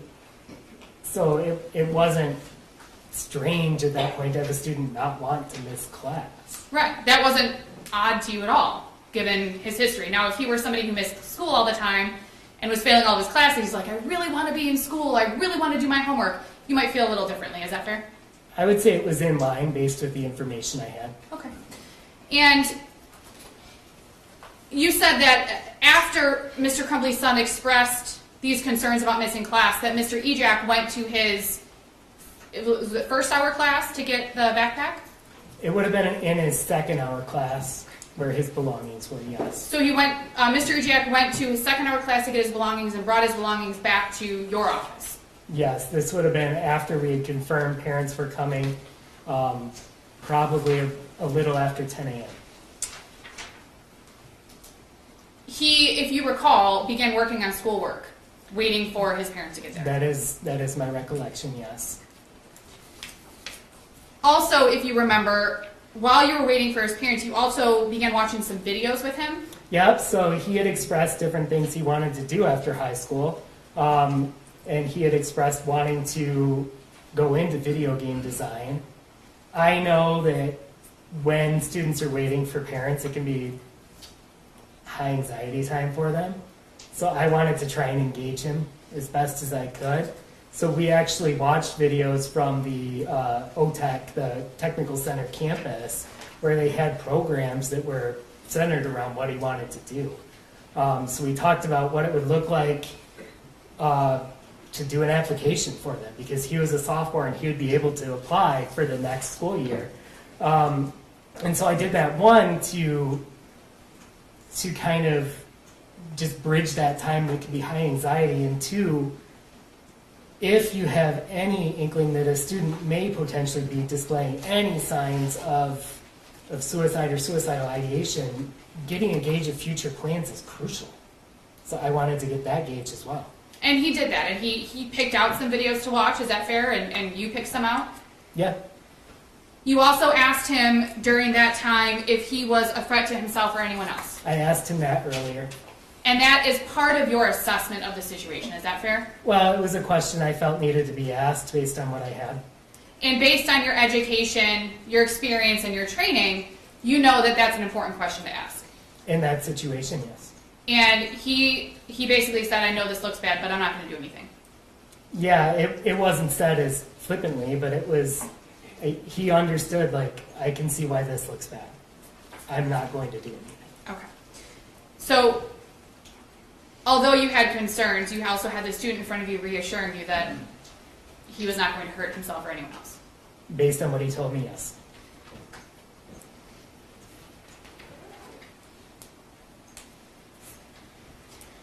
Mr. Crumbley and his wife arrived at approximately 10:30. I think that there was some time lag between them getting to the school and actually getting into your office of about 10 minutes, if you recall. Okay, I don't know when they arrived at the school. I know when they arrived to my office. Their son was in your office when they got there. Yes. Mr. Ejak came into the office after Mr. Crumbley and his wife came into your office. Yes. Okay. Because at some point he'd left while you were sitting with Mr. Crumbley's son. He left once we had confirmed that parents were coming. Mr. Ejak comes back in. When Mr. Crumbley and his wife walk in, I just want to lay the room out a little bit. So there's your desk. You're on one side. On the other side was Mr. Crumbley's son. Yes. There was a second chair in front of your desk. Yes. Mr. Crumbley sat in the second chair next to his son. Yes. And then Mrs. Crumbley sat in a third chair that was available in was it behind Mr. Crumbley a little bit? So there were two across from my desk, and then there was one that was kind of off on a corner, Okay. and that's where she sat. Your office was not the size of this room, is that fair? Yeah, that is fair. Okay. Fairly small? It's not small. It's a decent-sized office, but it had space where there were two seats across from me, one seat kind of on a kitty corner, a door, and then some space kind of off to what would have been my right as I was sitting in my office. And Mr. Ejak would have been kind of off to your right, is that fair? Yes. Okay, so he wasn't sitting in one of the 3 or 4 chairs with your chair. He was kind of off to the side. That is correct. You testified when the prosecutor was asking you questions that while you were talking with Mrs. Crumbley, that you recall Mr. Crumbley was interacting with his son. I do. You said that Mr. Crumbley looked at the math assignment, the modified math assignment, because that's the one that you had, that he looked at the modified math assignment with his son. That is correct. They looked at it together, and that he showed concern for his son. Yeah, it felt like he was interacting with his son, and that he mentioned some things that were available for his son. And we'll talk about that in just a minute. You felt that Mr. Crumbley's interactions with his son, that he was showing the appropriate level of care and caring for him at that point in your office. Yes, I'm a surface level. Yes. You confirmed that Mr. Crumbley's son had gone to the shooting range the weekend before. I did. You confirmed that he'd had those losses. He lost a family member, his family dog, and a friend had moved away, that he experienced all those things in the year of 2021. I also asked, and he had mentioned an argument the night before as well. And they told you about the argument. They confirmed that there had been a disagreement, yes. It's not uncommon for 15-year-olds to argue with their parents. Is that fair? In a surface level statement, yes, that can happen. Mrs. Crumbley also confirmed that her son had struggled with virtual school during COVID. She did. And that confirms what Mr. Crumbley's son had also told you about not liking virtual school. Yes. You told Mr. Crumbley and his wife that, well, let me back up a little bit. You told the prosecutor that your hope was that Mr. Crumbley and his wife would take their son out of school, either get him to see someone to talk to, or to go have a really fun day. My words to them were, I'd like him to get help as soon as possible today, if possible. And so you expressed to them that you wanted him to get help as soon as possible today, if possible. Yes. And Mrs. Crumbley said, we can't do today, we have to go back to work. Yes. They assured you, though, or at least you felt assured, that they were going to get him help. They were not against it, and they made it seem as if it would be something that they would be willing to do. Okay. So you handed these 3 sheets of paper to one of them. They didn't toss it in the garbage, right? Not in front of me, no. Right. They didn't scoff about it and say, we're not doing this. They took the paper. Right. So you had no reason to believe that they weren't going to get their help, either at some point, get their son help, either some point that day or as soon as possible. Based on the conversation, no, but that's also why I planned the follow-up meeting with the student the next day, was to ensure that there was some movement. And you planned the follow-up meeting kind of in, and I don't mean this in a disrespectful way, but you kind of planned that in your head, like this is my next step. Yes. Okay. You didn't express that during the meeting. No. In the meeting, you expressed that you were going to follow up in about 48 hours. Well, because when Mom said that today wasn't an option, I said 48 hours then, I'll be following up. Okay. So in your mind, you had some kind of timing that you were going to follow up to make sure that things were being followed through on. Obviously, we know that first check-in point didn't come. But you told them within 48 hours you wanted something done by the next morning. And based on your meeting, you didn't have any reason to think that Mr. Crumbley or his wife were not going to follow up. I would agree. Essentially, you wanted to ensure, and I believe that you expressed this to Mr. Crumbley and his wife, wanted to ensure that their son's situation and his sadness didn't get worse. Right. I wanted to ensure that we had something that, if left unchecked, could get worse. Right. So sitting in the meeting, you weren't concerned necessarily that that day, or even by the next morning, that their son was going to harm himself. Based on what he had told me, I did not believe him to be actively harming himself, no. Or anyone else. Based on what he had told me, no.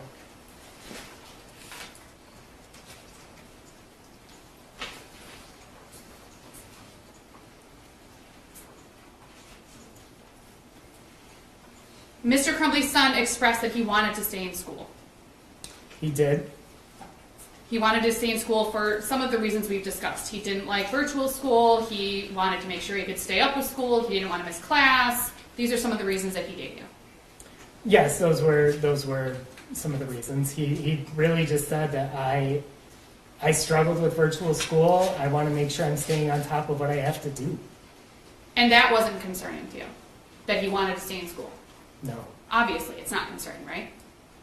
in that situation, no, it's not. But given the context of what I was hoping, you take the kids' desires into consideration, but at the end of the day, you want a team making that decision. And if you recall, you had just had 2 virtual days of school, I think the week before. Yes, leading up to Thanksgiving, we did have days that were virtual. And we talked about this a little while ago. To your knowledge, if you recall, and if you don't, just please tell me, he'd only missed 1 day of school that school year. I know he had good attendance. I don't remember the exact days. With Mrs. Crumbley expressing that she and Mr. Crumbley had to return to work that day, and Mr. Crumbley's son expressing a desire to stay in school, you felt that it was okay for Mr. Crumbley's son to remain in school. I felt that I was not given full options at that point, because really what I was left trying to decide between was I have parents saying they have to return to work. I have a student that I don't want left alone. And so that's when I asked Mr. Ejak, is there anything from a discipline standpoint, is there any reason he can't stay in school? Is there anything you need to do? And then I made the decision, I made a judgment call based on what I had, is I didn't want a student potentially home alone. So based on the information that you had, you decided that it was okay for him to remain in school. I decided that that was the best decision I thought I could make on the information. Okay.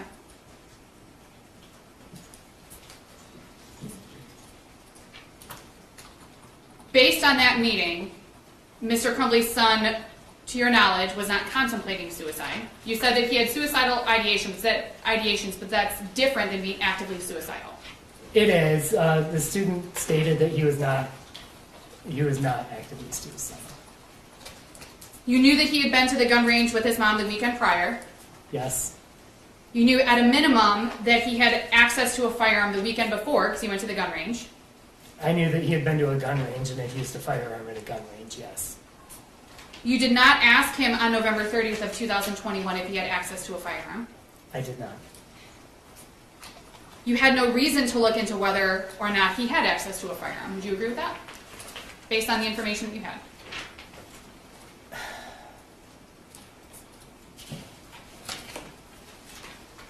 It's easy to go in hindsight on a lot of things. Based on what my concerns were, I was concerned about student well-being. And again, you said it's easy to go in hindsight. So we know what happened within a couple hours of this meeting. Sure. We all in this courtroom know what happened. It's easy for us to look back and say that different decisions could have been made, right? I made the decisions I made based on the information I had At the time. at the time. You don't have the benefit of hindsight at 10:40 or 10:50 a.m. on November 30th of 2021. Is that fair? I had 90 minutes of information. You suggested that his parents find a therapist for him to talk to or evaluate him. I did.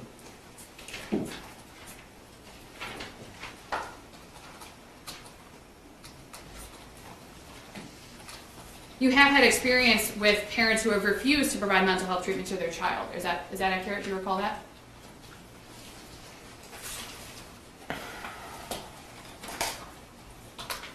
Off the top of my head, I'm not recalling a specific instance of that. If it occurred, do you remember testifying previously about that? I don't know. Okay. Would reviewing your testimony on that help to refresh your recollection? If we want to bring it up, sure.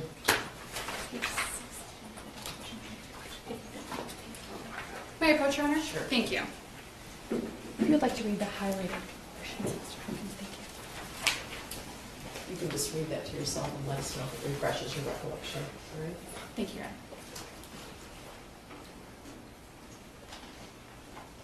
Yeah, so I had asked, like, if it's occurred, and I say it's not overly common, but I'm sure it does happen. But I'm giving a for instance of what we would do in that type of situation if it were to happen. May I approach, Your Honor? Sure. Thank you. So reviewing, based on what you just said, reviewing the transcript has helped to refresh your recollection.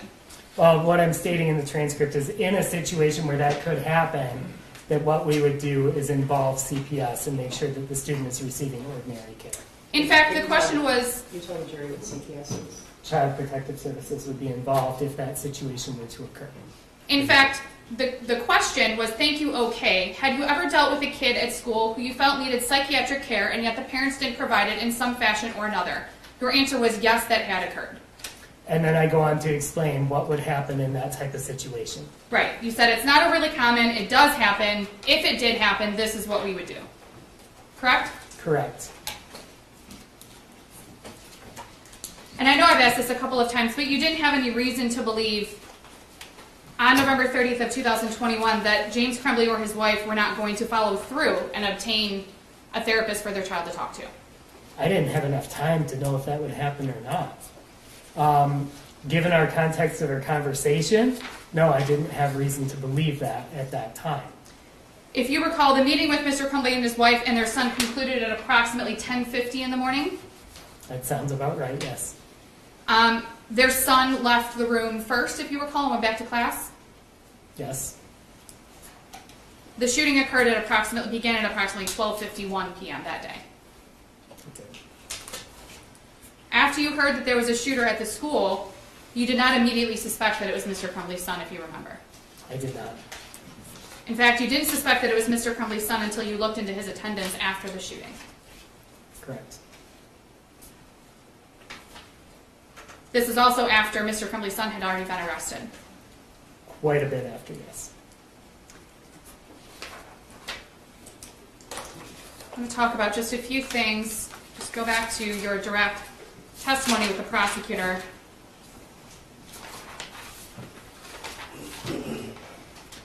Said that calling a parent in is a high level of concern.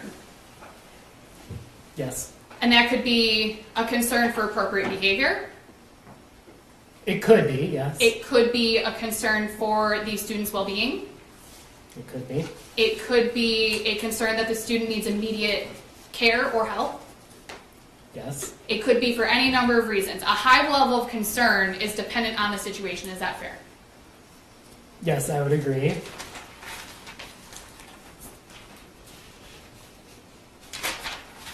You're concerned with going to Mr. Crumbley's son's class on November 30th of 2021 is you specifically mentioned that you went because it doesn't basically raise concern or red flags if a counselor goes down to get a student out of class. Yes, that is true. And I had very little information at that point as to what was going on. So I wanted to make sure to do it. And I knew that the dean wanted me involved in the conversation. So I knew that student support was at least a potential plan at that point. When you were discussing, you said that you told Mr. Crumbley's son while you were meeting with him before his parents got there that you wanted his parents to get him help. Do you remember discussing that with the prosecution? I do. At that time, Mr. Crumbley's son didn't say, "Thank goodness, I've been begging my parents for help and they haven't given it to me." I'm not sure many students would. He didn't say, "I'm glad you're going to ask them because I've asked them and they didn't listen." He did not say that, no. He didn't say, I really need this and I'm really glad that you're doing this for me." He did not. He didn't say any of that. No, which also would not be, it's not uncommon for students to not have a big response to something like that. If he had said any of those things, obviously your reaction would be different when Mr. Crumbley and his wife got to the school. It would be different information that I did not have, yes.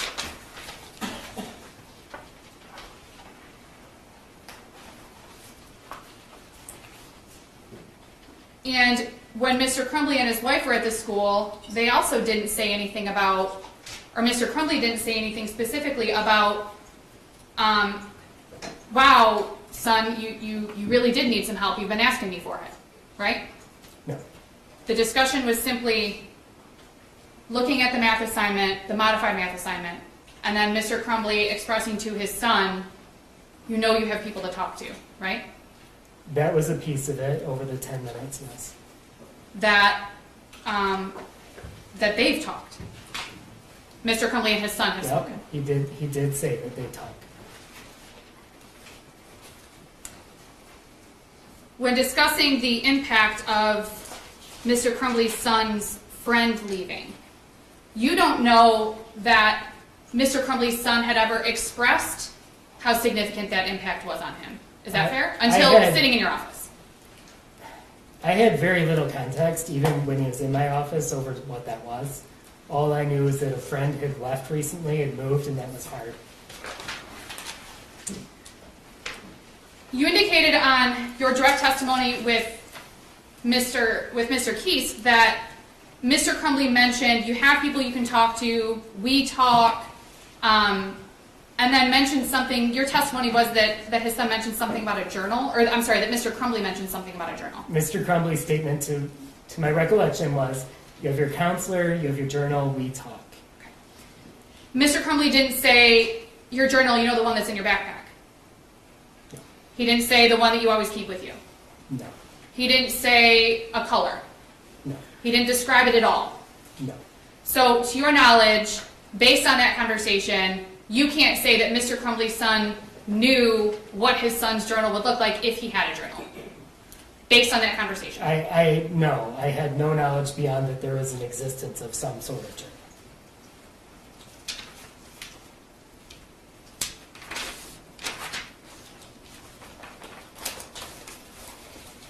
One moment, Your Honor. Sure.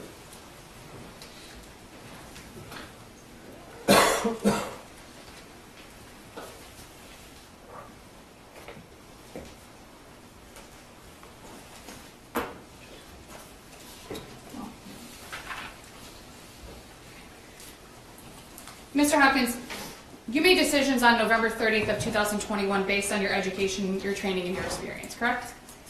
That was a piece of it. Also based on the information that you had in front of you, That was a majority of it. which included 4 emails from teachers in approximately 2 months regarding Mr. Crumbley's son, That was a part of it, yes. concerns that those teachers had raised, Yes, that was a part of it. much of which you did not share with Mr. Crumbley prior to that November 30th meeting. Is that fair? Correct. It was shared during the meeting. Based on all of these things, you did not believe that Mr. Crumbley's son was an immediate danger to himself, I did not believe that, no. nor did you believe that he was a danger to anyone else. Based on the information I had, no. I have no further questions. Read that. Thank you. Mr. Hopkins, it appears that information and context would be important to you in these kinds of meetings. Yes, it was. Okay. Now, did James Crumbley tell you that November 30th wasn't the first time that his son asked for help? No. Did James Crumbley tell you that his son asked for help in April of 2021? No. Did James Crumbley tell you that despite that, never once was an appointment with a medical health provider set up? No. Did James Crumbley ever tell you that as early as June of 2021, his son had obtained his own firearm? No. Did James Crumbley tell you that his son had been begging for a 9mm firearm? No. Did James Crumbley tell you that his son actually sent him a screenshot of a 9mm for sale a few weeks before the meeting? No. Did James Crumbley tell you that his son actually obtained a 9mm just 4 days before this meeting? No. Did James Crumbley tell you that the 9mm he obtained looked identical to the 9mm that he drew right here on this picture? No. Did James Crumbley tell you that he worked for DoorDash, he hadn't begun work that day, and he could have taken the son home? No.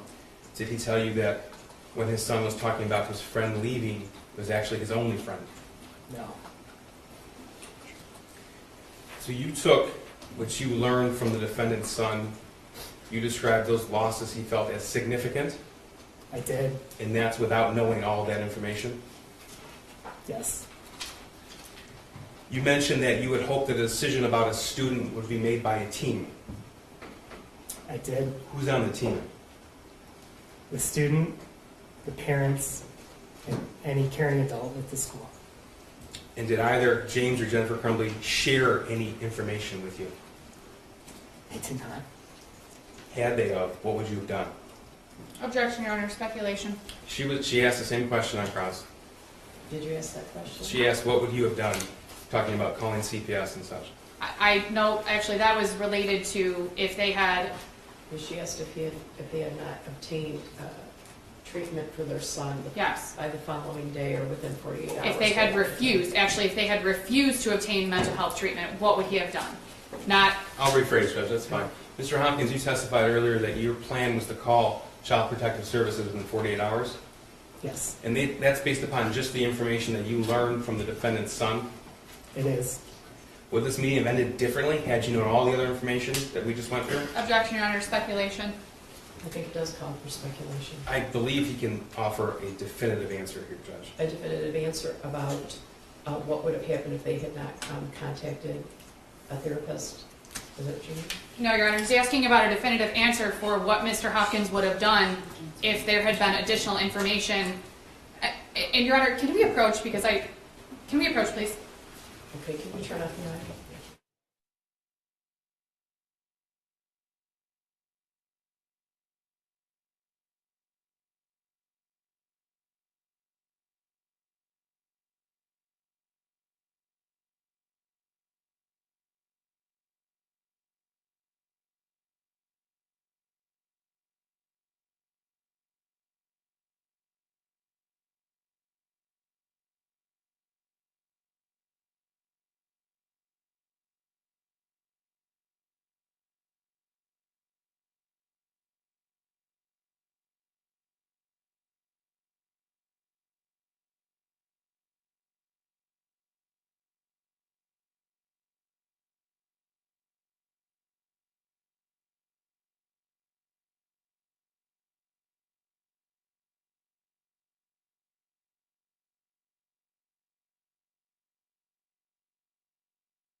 Possibly. Thank you, Mr. Hopkins. You were asked on cross-examination that you didn't ask the shooter on November 30th if he had access to a gun. Do you remember that? I do. And your response was what? I did not. Okay, and did you have reason to ask him about that? At that time, I didn't feel I did. And you were asked about the shooter's recitation of what happened at the shooting range with his mother. Are you stating I asked that? No, you were asked that. Oh, by cross. Okay, so you learned on November the 29th and November the 30th that the defendant's son went to a shooting range with his mother that prior weekend. I did. Did James Crumbley tell you that the shooter actually shot his new gun? No. Thank you. I have nothing further. You can step down and you're excused. You guys need a break? Thank you, Judge. All right, so about a 10-minute break. All rise for the jury.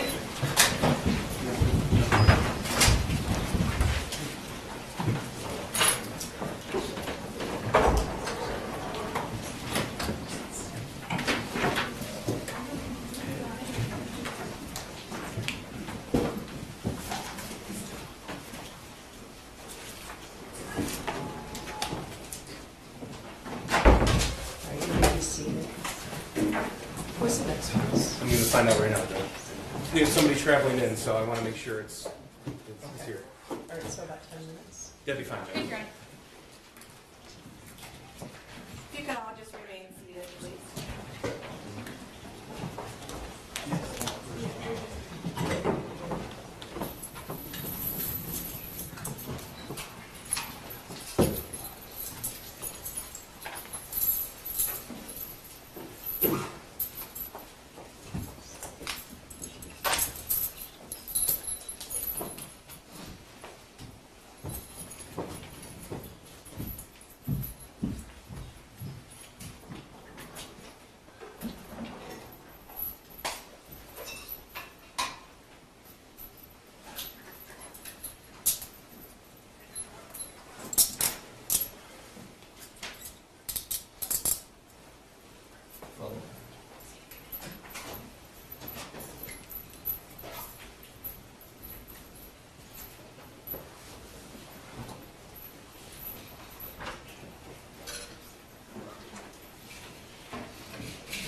Okay, thank you.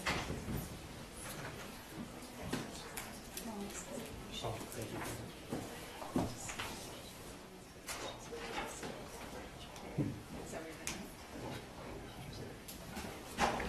All right.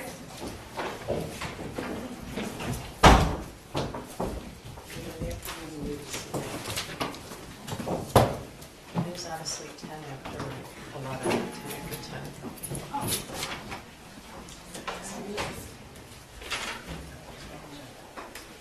Your Honor, calling People First James Crumbley, case number 22279-989-FH. Thank you, Marquise, on behalf of people. Karen McDonald on behalf of the people. Good morning, Your Honor. Mario Lehman on behalf of Mr. Crumbley, who is standing to my left. Ready for the jury? Yes, Your Honor. Judge.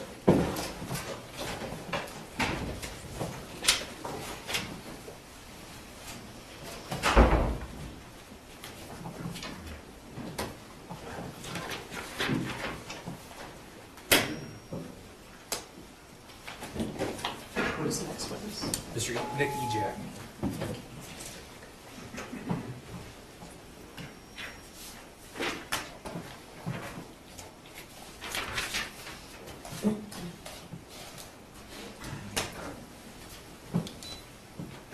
This one doesn't go on automatically.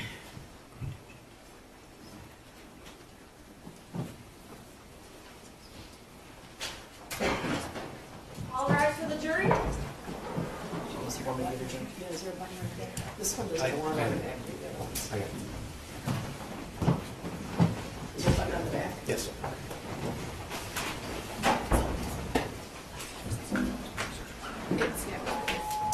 You may be seated. Who's the next witness? Nick Ejak.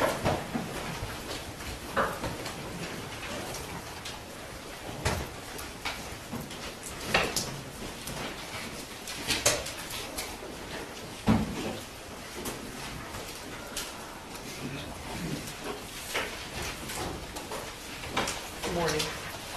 Could you raise your hand? You swear or affirm the testimony about to give is the truth, so help you God. I do. Okay, could you step up and have a seat?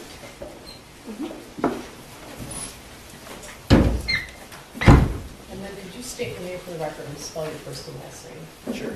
Nicholas Ejak, first name Nicholaas, last name Ejak, E-J-A-K. Go ahead. Thank you. Good morning, sir. Good morning. In the year of 2021, where did you work? Oxford High School. Okay. And what role did you work there? I was the Dean of Students. Could you keep your voice nice and loud? Sure. I was the Dean of Students. Okay. And tell us, please, what does the Dean of Students do? So the Dean of Students is primarily responsible for student code of conduct, so behavior and discipline, overseeing the attendance of the school, academic intervention, behavior intervention. Okay. So Mr. Hopkins just testified, and he indicated he was a counselor, whereas you are the Dean of Students. So it would be fair to say that you handled discipline, whereas he handled the student advocacy? Yes. Okay. As of November of 2021, how long have you been in that role? Just about 4 months. Okay, so you were hired for that school year in the fall of 2021. Correct. Now that's part of administration, is that correct? It's an extension of it, yes. Okay. Was James Crumbley's son a student at Oxford High School in November of 2021? Yes.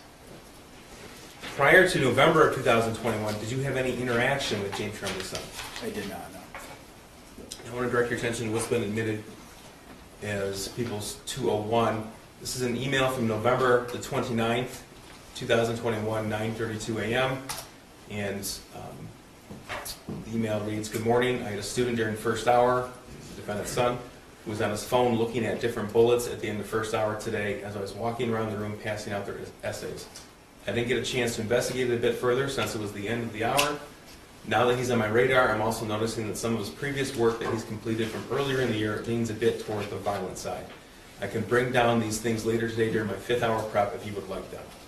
So you and Miss Pamela Fine were both on that email? That is correct. Okay, and tell us, please, who's Pamela Fine? So Ms. Fine is the Restorative Practices Coordinator and the Anti-Bullying Coordinator for the school district. Okay. And tell us a little bit, if you know, what that role entails. Sure. So restorative care and anti-bullying across the district, she would be working with students to restore situations between two different students, a student and a teacher. It deals a lot with behavior, and so it's more of like, how do you fix or repair the situation? And so she often would collaborate with me on student discipline, and then the anti-bullying programming for the district would be like mentoring kids together to prevent bullying and to report it, when they see it, and it's more of a proactive approach. Okay. So correct me if I'm wrong, but it sounds like you, Miss Fine, and Mr. Hopkins have separate roles, but sometimes they intersect. Absolutely, yes. Okay. Now, did you have any interaction with the defendant's son on November the 29th of 2021? I did not know. Okay, and tell me what happened after this email was received by you. So it was received by me when I was in a meeting that morning. So I wasn't made aware of it until after there was a meeting that took place between Ms. Fine, Mr. Hopkins, and the defendant's son. Okay, so by the time that you had read this email, that situation had already been addressed by Ms. Fine and Mr. Hopkins? That's correct. Okay.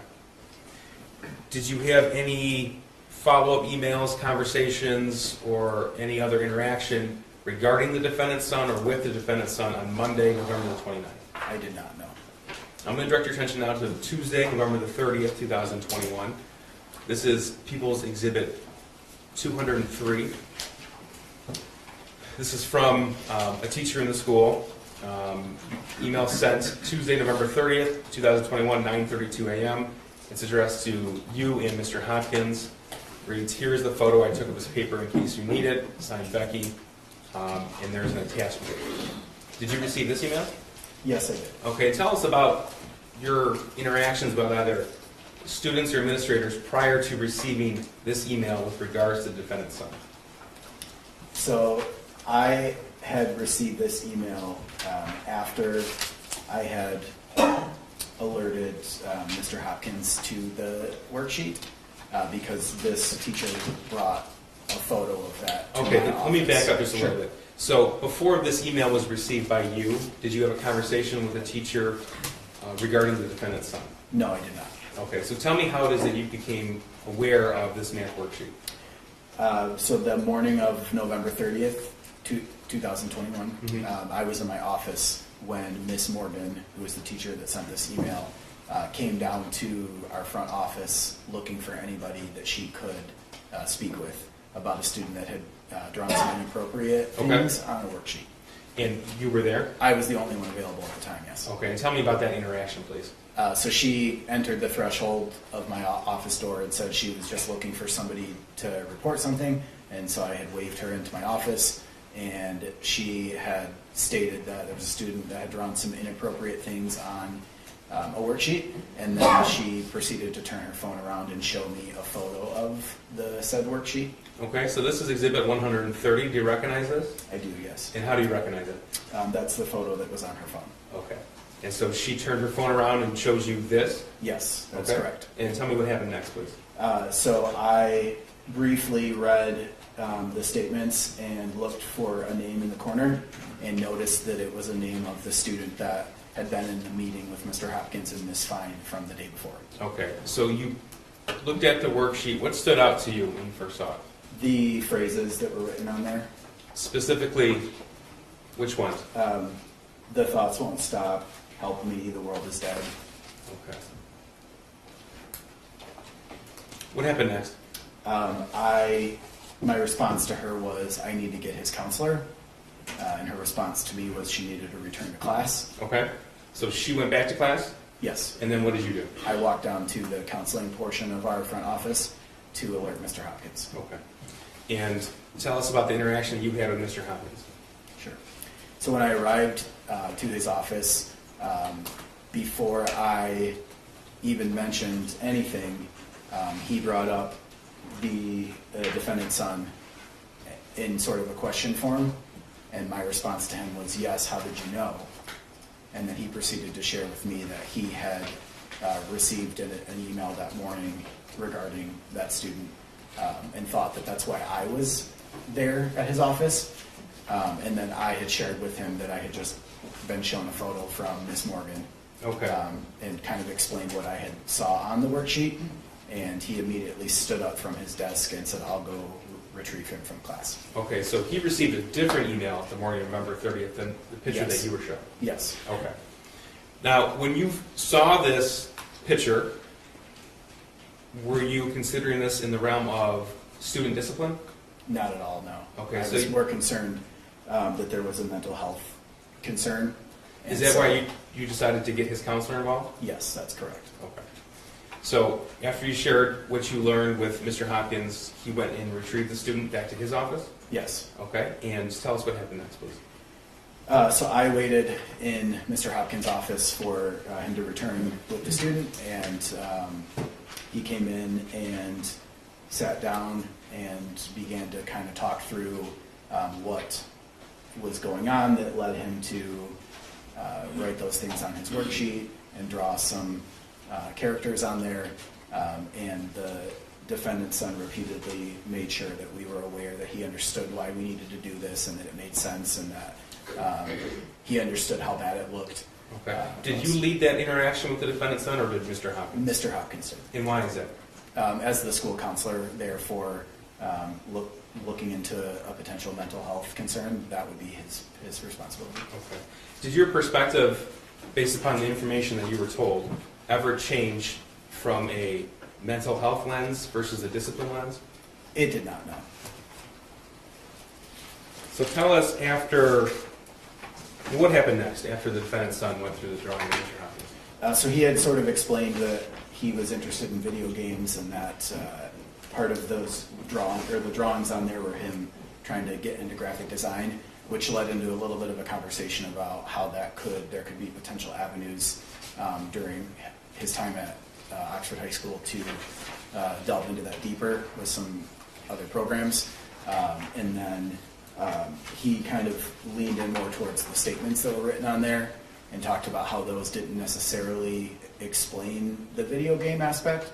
And then I listened to the defendant's son speak about him feeling sad lately, Okay. which in a high school is not that unusual. Were you involved in the decision to contact the parents of the student? I was there for it, but Mr. Hopkins had mentioned that we were going to reach out to his parents. Okay. At some point, did you leave Mr. Hopkins' office? Yes, that was after we were able to speak with a parent on the phone, and so I left to retrieve the students' belongings since our class periods had changed. Okay. At that point in time, COVID protocols were still in place? Yes, Okay. Did students carry their backpacks with them? yes, So you retrieved the defendant's son's backpack from the class that he was in and brought it to Mr. Hopkins' office? that is correct, yes. Okay. And did the defendant's son stay with Mr. Hopkins until his parents arrived? Yes. All right. Were you there in Mr. Hopkins' office the entire time, or did you come back in? No, I came back in once the parents had arrived for the meeting.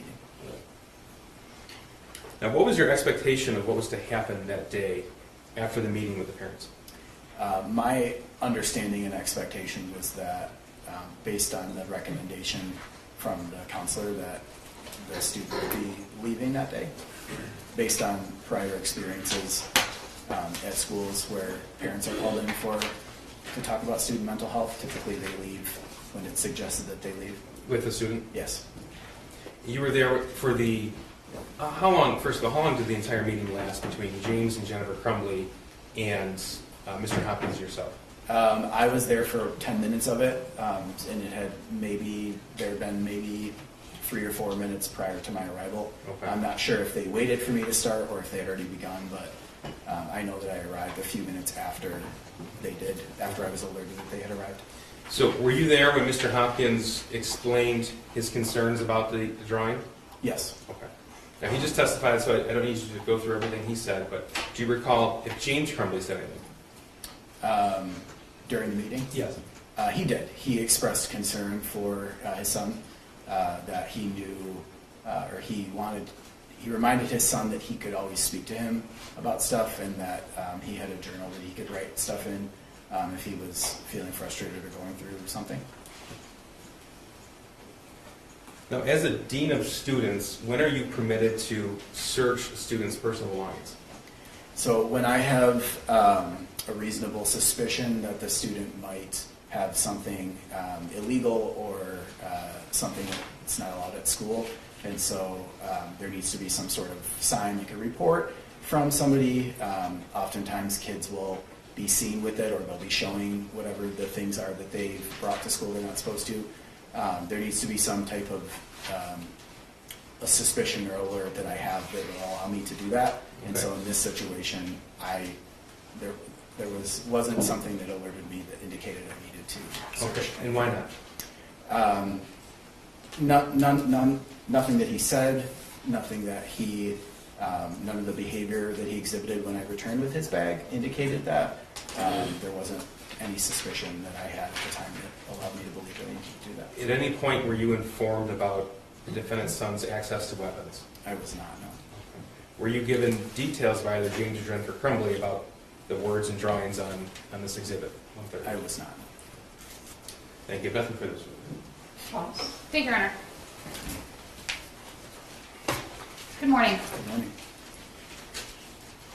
Prior to becoming the Dean of Students at Oxford High School, you worked in various schools and school districts. Is that correct? Yes. For most of your career, in fact, you worked with at-risk students. Yes. Normally, that includes students with some sort of academic or behavioral problems. Yes, that is correct. In fact, your role at Oxford High School, you testified today, primarily you dealt with the code of conduct, Yes. behavioral and academic intervention, Yes. and issues with attendance. Yes.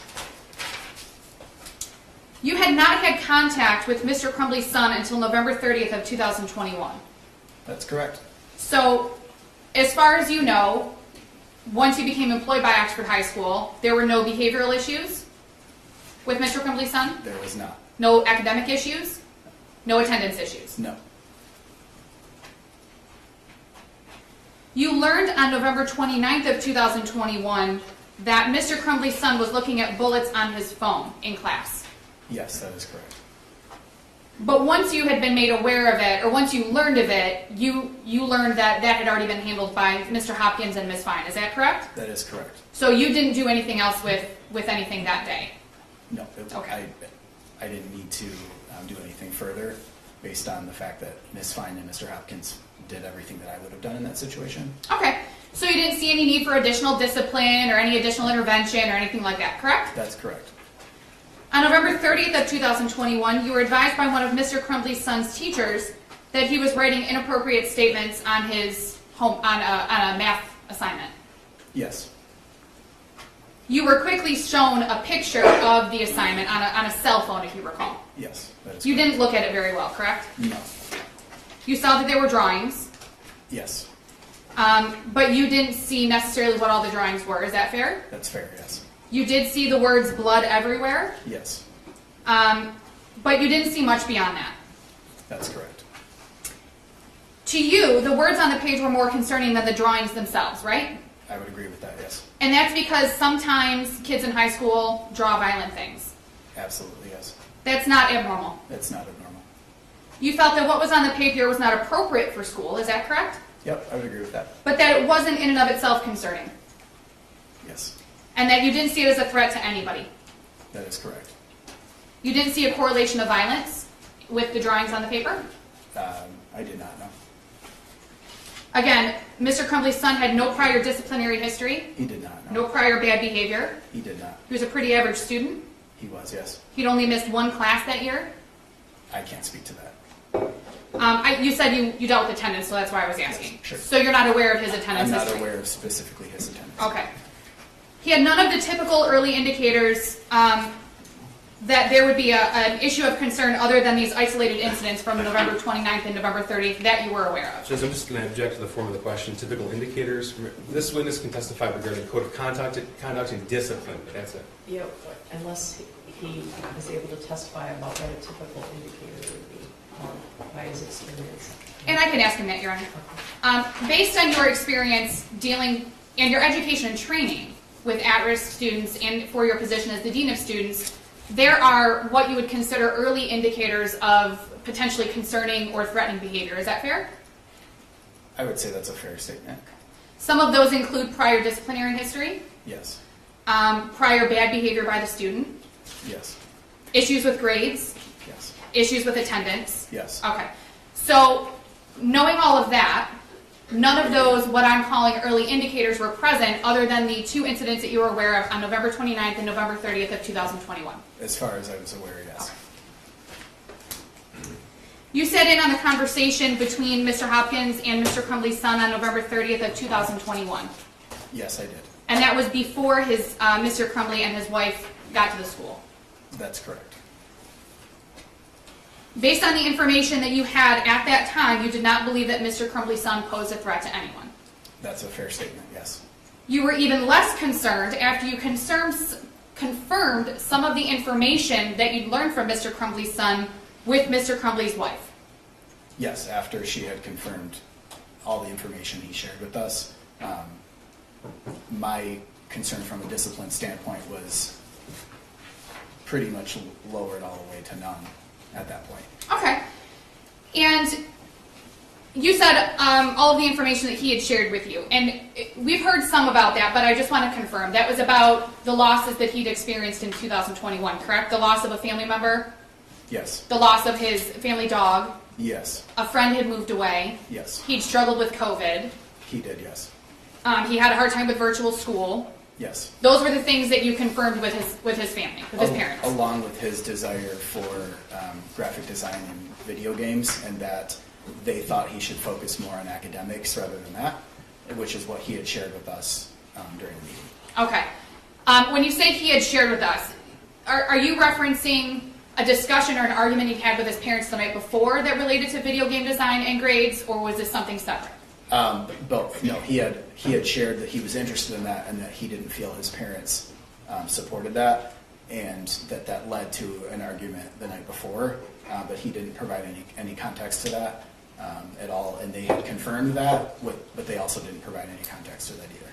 So there was a confirmation that the student and Mr. Crumbley's son and Mr. Crumbley and his wife had an argument with their son the night before. It sounded to you like it may have related to video game design and grades, but you didn't have any context beyond what you believed it to be about. That's correct, yes.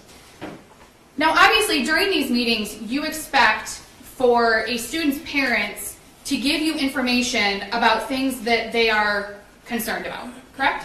Typically in these meetings, parents come to them and they provide additional context, stuff they're seeing at home, a history of, especially in a mental health situation, a history of any kind of counseling, and any issues they've had at other schools or whatever, but they usually provide additional information. So you said specifically things that they see at home, things that they're concerned about. Obviously, in order for a parent to see something at home or be concerned about it, they have to be aware of it. Is that fair? Speculation too, Judge. I don't know how a parent could be concerned if they're not aware of something. The Dean of Students can't testify as to how a parent would be aware of something at home in a meeting, not even specific to what we're talking about here. Actually, my question was different, Your Honor. My question was, he would expect that, or it's his belief, that if a parent is concerned about something, then they're aware of it. But then it's a lack of personal knowledge. Mr. Ejak was the Dean of Students in Oxford High School in November of 2021, in charge of discipline and code of conduct issues, Judge. Mr. Hopkins was the counselor. He's already testified. Okay. I think are you asking him if the parents aren't aware of something, they're not aware of it? Kind of, Your Honor. Obviously, and I can ask my question differently and see if it makes it a little more simple. All right. Mr. Ejak, based on your experience, your education and your training, and just your knowledge in general of you're a human being, if someone doesn't have knowledge of something, they can't talk about it. Is that fair? Does that make sense to you? I would say that's a fair statement. So we can't talk about things we don't know about. Would you agree with that? Yes. Obviously, James Crumbley can't tell you about things he may not be aware of. Yes.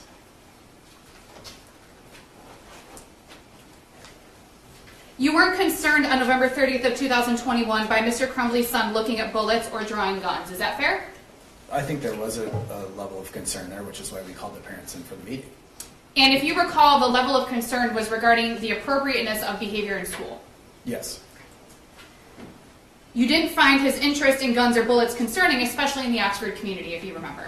Yes, that's correct. You've had students draw guns on papers in the past. Yes, that's correct. In fact, students in Oxford, not all of them, I'm not saying all students in Oxford, but there are students in Oxford who have guns in their home. Yes. You know that there are students in Oxford who handle firearms. That's a fair Okay. statement. You would agree that it's not unusual No, it's not unusual. in that community. In that community, yes. I'm not asking you to speak about any other community, but in that community, it's not unusual for students to handle guns. That's correct. When faced with a situation where a student has drawn guns on papers, you typically use your education and training to assess the risk. As far as a discipline standpoint, Discipline or otherwise, whatever your role is in that assessment. yeah, so my role would be to look for any violation of our code of conduct. And so that by itself, the drawings on the worksheet don't violate a code of our conduct. And a violation of the code of conduct would also encompass any sort of a threat to other people. Is that fair? That's a fair statement. So as part of your assessment, you're also determining whether or not there's a threat. I'm determining whether or not I need to alert somebody to something that could potentially be a threat. And in this situation, you didn't make that alert. Is that fair? That is correct. There wasn't any information that led me to believe there would be a reason to alert somebody else. And part of your assessment is, again, looking at those typical early indicators that we talked about, whether there's a history of violence, correct? That's correct. A history of discipline, That is correct. bullying behavior. That is correct. You look at to see if there's a direct threat. That is correct. If those things are not apparent, if those things are not present, then it's just a student who drew a gun. Is that accurate? That's pretty accurate, yes. You were part of the meeting after Mr. Crumbley and his wife arrived. And let me go back a little bit. So you sat in on the meeting between Mr. Hopkins and Mr. Crumbley's son, correct? That is correct. If you know, that meeting occurred, lasted approximately 90 minutes. I don't remember. Okay. You left that meeting at some point. Yes. Then you came back once Mr. Crumbley and his wife arrived. So I left the meeting to retrieve his belongings, the students' belongings, and returned back to the office and then left again until the parents arrived. Okay. You entered Mr. Hopkins' office after Mr. Crumbley and his wife arrived in Mr. Hopkins' office. That's correct. You saw that Mr. Crumbley was seated next to his son, Yes. which that's was directly across the desk from Mr. Hopkins. Yes. It was your perception that Mr. Crumbley was showing care for his son, Yes. that he reassured his son that he can always talk to him. Yes. You mentioned something on direct with the prosecution about a journal, Yes, I did. and you seem to recall that Mr. Crumbley made reference to a journal. He did, yes. You don't recall Mr. Crumbley saying the one that you always keep with you? I don't recall that, no. He didn't say anything like the one that's in your backpack, I don't recall. specific colors, I don't remember. how long he's had it. I don't remember.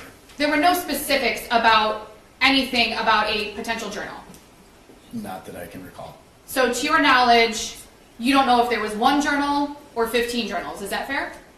I can't speak to that, no. Right, you have no knowledge of that. Is that fair? Yes. After meeting with Mr. Crumbley and his wife, you felt that they were receptive of getting their son help, as was suggested by Mr. Hopkins. Yes. You and Sean Hopkins did not insist that it be done that day. Now, I'm going to clarify because I know that Mr. Hopkins indicated that he preferred that it would be done that day, but neither of you said, you need to take him today and you need to go get him help right now, and if you don't, there's going to be a problem.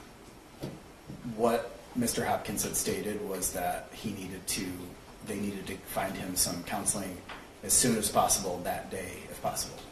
And that And he was that he going would be following up within 48 hours to ensure there was something secured for the student. and that was going to be my next question, that he was going to follow up in a couple of days, 48 hours. Yes. And in fact, you didn't feel in that meeting that Mr. Crumbley's son was in need of immediate care based on your education and training and perception and the knowledge that you had in that meeting. I can't speak to that. In no way did you feel that Mr. Crumbley was being neglectful of his son. No, I did not. You felt that Mr. Crumbley showed the appropriate level of emotion with his son in that meeting. Objection is, he can't speculate as the appropriate level of emotion. He's the Dean of Students regarding code of conduct, November of 21. Speculation. Was there anything odd about his interaction with his son? I wouldn't say there was anything odd. Okay. You also didn't find it strange that Mr. Crumbley and his wife did not take their son home that day because there was no reason for him to go home that day. Is that correct? As far as the discipline goes, no.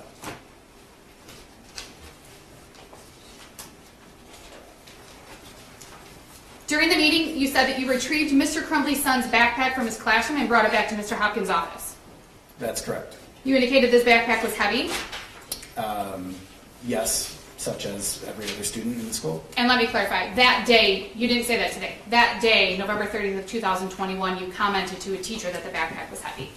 Yes, there was. I made a joke at how easily she picked it up, and then when she handed it off to me, my arm dropped down.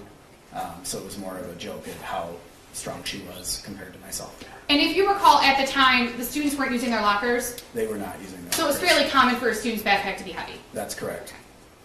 You didn't look in the backpack. I did not know. You didn't, and I think you said you didn't have reason to look in the I didn't backpack. have reasonable suspicion, no. You didn't ask Mr. Crumbley's son to look at his backpack. I did not know. You did not ask Mr. Crumbley or his wife to look in the backpack. I did not know. You didn't look yourself or ask anyone else to look because you didn't feel that there was a reason to look in the backpack. Is that fair? There was nothing from our conversation or from anything that we had heard so far that would indicate it was enough to reach to that level, correct?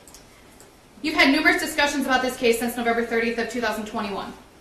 Yes. You've talked with various attorneys. Sure. Yeah. And I'm not asking you about what your communications were with your own attorneys. I'm not asking about that. I'm just asking if you've met with attorneys. I've met with many different attorneys. You've met with the prosecutor's office? Yes. On more than one occasion. Yes. And some of those meetings with the prosecutor's office were to prepare for testimony. Yes. Some were to get more information about what occurred on November 30th of 2021. One was yes. You learned through some of those meetings that there was no indication that there was a handgun in Mr. Crumbley's son's backpack. Can you restate that? Sure. You learned through some of the meetings with the prosecutor's office that there was no indication that there was a handgun in Mr. Crumbley's son's backpack while he was in Mr. Hopkins' office. Object to the form of a question. Yeah, what do you mean? What do you mean? Can you restate that? Yes. I will be more clear. Do you recall testifying in September What are you of... referring to, counsel? There was testimony in September 14th of 2022 that relates to this. If you'd like, we can approach to talk about it further. I think we should.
Okay, go ahead, Ms. Lindley. Thank you, Your Honor. As you know, approximately 2 hours after the meeting, after this meeting with Mr. Hopkins, yourself, and Mr. Crumbley and his wife, Mr. Crumbley's son began the shooting. Yes. You saw the footage of the shooting. I did, yes. You were not aware that Mr. Crumbley's son was the shooter. Initially. At the time. When I saw all of the footage? No, let me go back. So at some point early on the day of the shooting, you saw footage of the shooting. Yes. And that was while you were in the office of the school? On the phone with the 911 operator? Yes. And at that point, the thought didn't cross your mind that the shooter may be Mr. Crumbley's son? That's a fair statement, yes. In fact, you didn't know that it was Mr. Crumbley's son until you were told that it was him after the shooting. I believe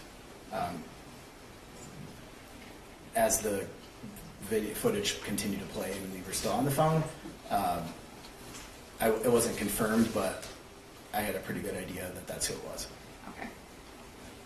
Even looking back, after you know what Mr. Crumbley's son did 2 hours after that meeting, his behaviors did not show a pattern of what he was planning to do 2 hours later. Based on the information I knew, no. It's fair to say that you had years of experience with at-risk students. Yes, that's correct. Years of experience with behavioral, academic, attendance, issues of that nature. Yes. You have education and training about concerning things to look for in students. Yes. You knew that Mr. Crumbley's son was looking at bullets on his phone on November 29th of 2021. Yes. You knew that he had drawn a gun and some concerning words on his math assignment. Yeah, that's correct. You knew that he was at the shooting range with his mom the weekend before. Yes, that's correct. You confirmed that during the meeting with his parents, correct? Yes. You knew that he had experienced significant losses in the months before November 30th of 2021. Yes. You knew that Mr. Hopkins was recommending that his parents have him talk to a therapist that day if possible. That's correct. You knew that his backpack was heavy and commented about the weight of it to a teacher. That's correct. You knew that firearms were not uncommon in homes in Oxford. That's correct. You knew that students at the high school handled firearms and that it wasn't uncommon. We're asked and answered now, Judge. You knew, Yeah, he answered that. you knew that the shooter was going to stay in school that day. At the end of the meeting? Yes. Yes. Partly because he wanted to, Yes. and partly because his parents had to go to work. That's what I was told, yes. And with all of this, all of the knowledge that you had on November 30th of 2021 at approximately 10:52 a.m., you did not feel that he was a threat to anyone, and you didn't feel that you had reasonable suspicion to look in his backpack. No, because you have to remember, I knew very little of what we all know today. So when we're looking at the big picture today, I knew a fraction of what we all know now. And we talked about this a little bit with Mr. Hopkins as well. We all know what happened at 12:51 on November 30th of 2021. But the information that you had at 10:52 a.m. or approximately 10:50 a.m. when that meeting ended, is the information that you were going on. Yes, and that does not rise to the level of suspension or other discipline, especially when you're considering mental health. And it doesn't. That supersedes any type of minor discipline or behavior violation. So, and Mr. Hopkins talked about this a little bit. Looking in hindsight, there was more information. Yes, we now know there's a lot more information. You might look at things differently looking in hindsight. I would 100% look at things differently. But the information that you had on that day, at that time, is what led you to make the decisions that you made and feel the way that you felt about the situation that you were presented with in Mr. Hopkins' office. That's a fair statement, yes. No further questions, Your Honor. Ejak? Thank you. Briefly. Mr. Ejak, let's talk about the information not shared with you at 10:52 a.m. on November the 30th, 2021. Okay, so you formed your belief that you did not have the requisite level of suspicion to search the shooter's backpack based upon what you were told. Is that right? That is correct. Okay. Did James Crumbley tell you that he had bought his son a 6-hour 9mm firearm 4 days before that meeting? He did not. Okay. Did anybody, either his son or his wife, tell you that? No. Did his son tell you that, or did James Crumbley tell you that his son had been begging for a 9mm handgun? No. Did James Crumbley tell you that he actually got him a different firearm in June of 2021? No. Did James Crumbley tell you that the details and severity of his son's friend being taken from him at the beginning of the month? No. Now, you indicated that as far as a discipline standpoint, your belief was that the mental health concerns would override. Yes. So tell me about that. So when you have a student who is being seen for mental health, and there also are some minor violations, this being a second day of insubordination, essentially, the mental health concern is what takes precedence because you want to build that relationship with the student and let them know that it's a safe space, and you don't want to follow it up with some kind of a negative interaction, such as a discipline. Is that one of the reasons why Mr. Hopkins led the meeting? Yes, Did your lens ever change from mental health to discipline? it never did, no. And is that based upon the information that you learned that day? Yes, Did James Crumbley ever tell you that the 6-hour 9mm handgun that he bought for his son was kept unlocked in the home? no, You were asked about certain indicators in your experience when you consider discipline. Is access to an unlocked firearm, is that an indicator? yes. Is that something to consider, had you known that? It would be something to consider. Okay, but that information was not shared with you. No, it was not. Now, just so we're clear, sir, the information that you and Mr. Hopkins were told on November the 30th, that information wasn't shared with anybody else in administration, is that correct? That's correct. Okay.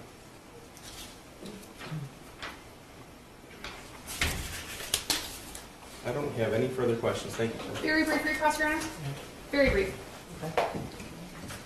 Mr. Ejak, you don't know whether James Crumbley knew that his son had access to a firearm that was in the home, is that correct? You don't know whether James Crumbley knew. So the question was he told that? I don't know how he would know what the defendant knew. He Unless testified he was told. what he was not told, Judge, that was the question. Yeah, he said he wasn't told, but I don't know how he would know what your client knew unless he had a conversation about that. Thank you. You don't know whether Mr. Crumbley's son had expressed any sadness over his friend moving to his parents, based on the information that you had on November 30th. Can you say? Yes, it was kind of a Are you convoluted asking question. whether it was discussed in that meeting, or? Whether Mr. Ejak knew that Mr. Crumbley's son had expressed any of this sadness that they had identified to his parents prior to that meeting. Do you know if he did? I'm not sure what you're trying to ask. I'm sorry. Yes. Do you know if James Crumbley was aware of this sadness that you all had identified during this meeting with Mr. Hopkins? I do not know. No further questions, Your Honor. Was the information that was shared from Sean Hopkins regarding the emails that he received? Yes, Okay. And he went through the drawing with James and Jennifer Crumbley? yes, And at no point did James or Jennifer Crumbley ever say that the firearm purchased 4 days before mirrors the firearm drawn on that math worksheet? they did not. Thank you. Nothing further. All right, you can step down and be excused. Your lunch is in.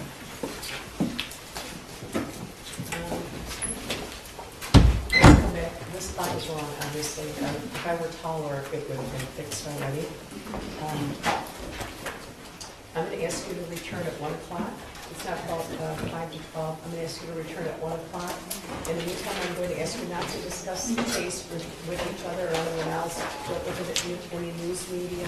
Don't talk to anybody. Don't Google anything. Don't do any research on your phone or anything like that. Any questions about that just now?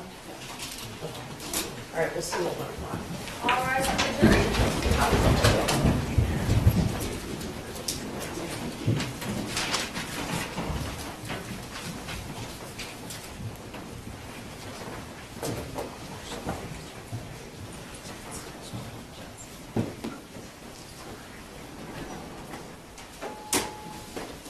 All right, you may be seated. Who's the next witness? We're going to find out. I just spoke with counsel about that, and we'll let her know as soon as we know. Okay. All Thank right, you, I'll Judge. see you at 1 o'clock. Thank you, Your Honor. Thank you.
Yeah, he's like, they prefer that you communicate directly with the department in conflict.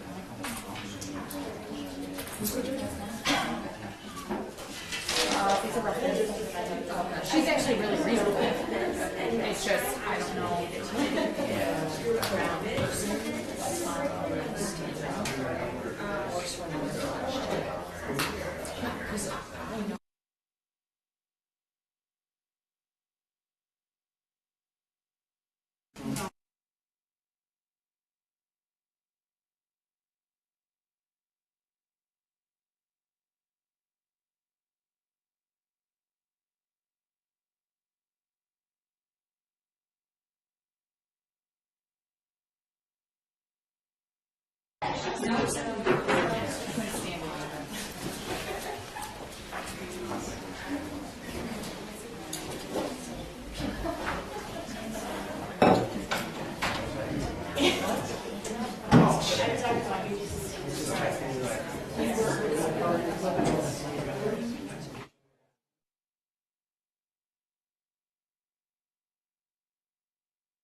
Yeah, for sure.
All rise.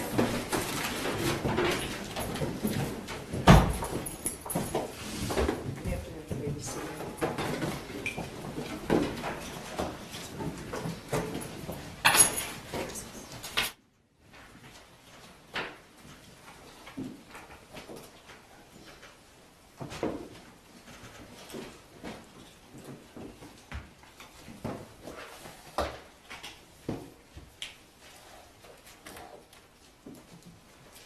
Your Honor, calling People v. James Crumbley, case number 222799989FH. Thank you, Marquise, on behalf of the people. Karen McDonald on behalf of the people. Good afternoon, Your Honor. Marielle Lehman on behalf of James Crumbley. Who is the next witness? Special Agent Brett Brandon, Judge. All right, you ready for the jury? May we approach briefly, Your Honor? Thank you. Microphone.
covering up your charitable organization shirt? Do you want to be excluded from the courtroom?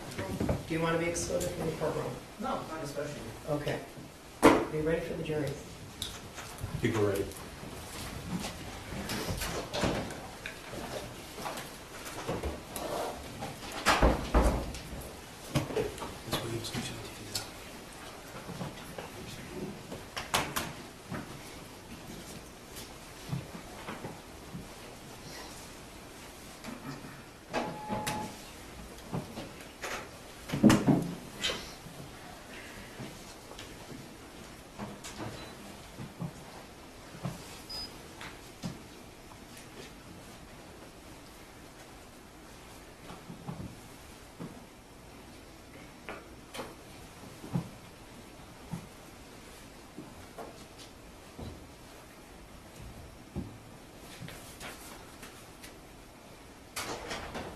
All rise for the jury.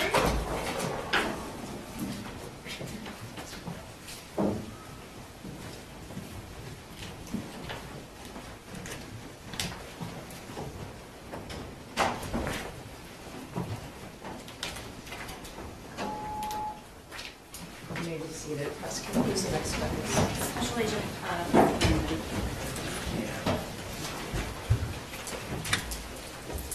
Could you raise your right hand? Do you swear or affirm the testimony about the given is the truth, so help you God? Okay, please step up and have a seat. And then state your name for the record and spell your first and last name. It's Brett Brandon, B-R-E-T-T-B-R-A-N-D-O-N. Go ahead, prosecutor. good afternoon. Good afternoon. All right, Special Agent, can you tell the jury what role you're playing here today and during this trial? I'm one of the officers in charge of this case. Okay, and what does that mean? It means that I've been assigned with Lieutenant Willis to usher this investigation through the prosecution. Okay. This Lieutenant Willis? Yes. Okay. He's normally sitting right here. He's also an officer in charge? Yes. Okay. And can you tell the jury what your occupation is? Yes, I'm a special agent with the Bureau of Alcohol, Tobacco, Firearms, and Explosives. It's commonly referred to as just ATF. And what does the ATF do?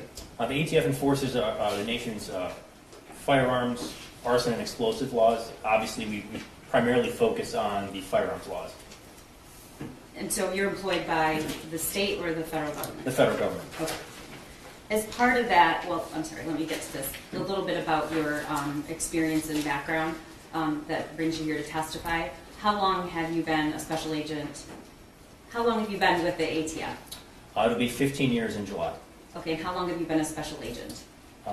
Been a special agent for, it'll be approaching 11 years in July. And what does special agent mean?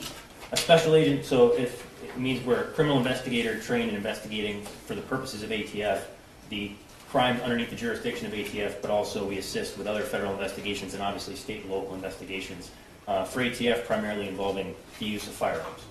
And what is your educational background? I have a degree from Oakland University in political science. I spent 1 year at law school at the Catholic University of America, and then obviously I was trained at the ATF National Academy for the requisite training to become an ATF agent.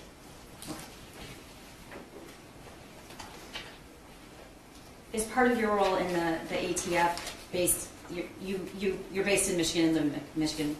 Yes. Okay. Do you have any interaction with state investigations, and if so, what are they? Yes, I've had many throughout my career. Right now I'm assigned to the Pontiac Gun Violence Task Force. It's a partnership between the Oakland County Sheriff's Office and the ATF. In that role, we investigate both state and federal firearms violations occurring within the city of Pontiac, primarily shootings.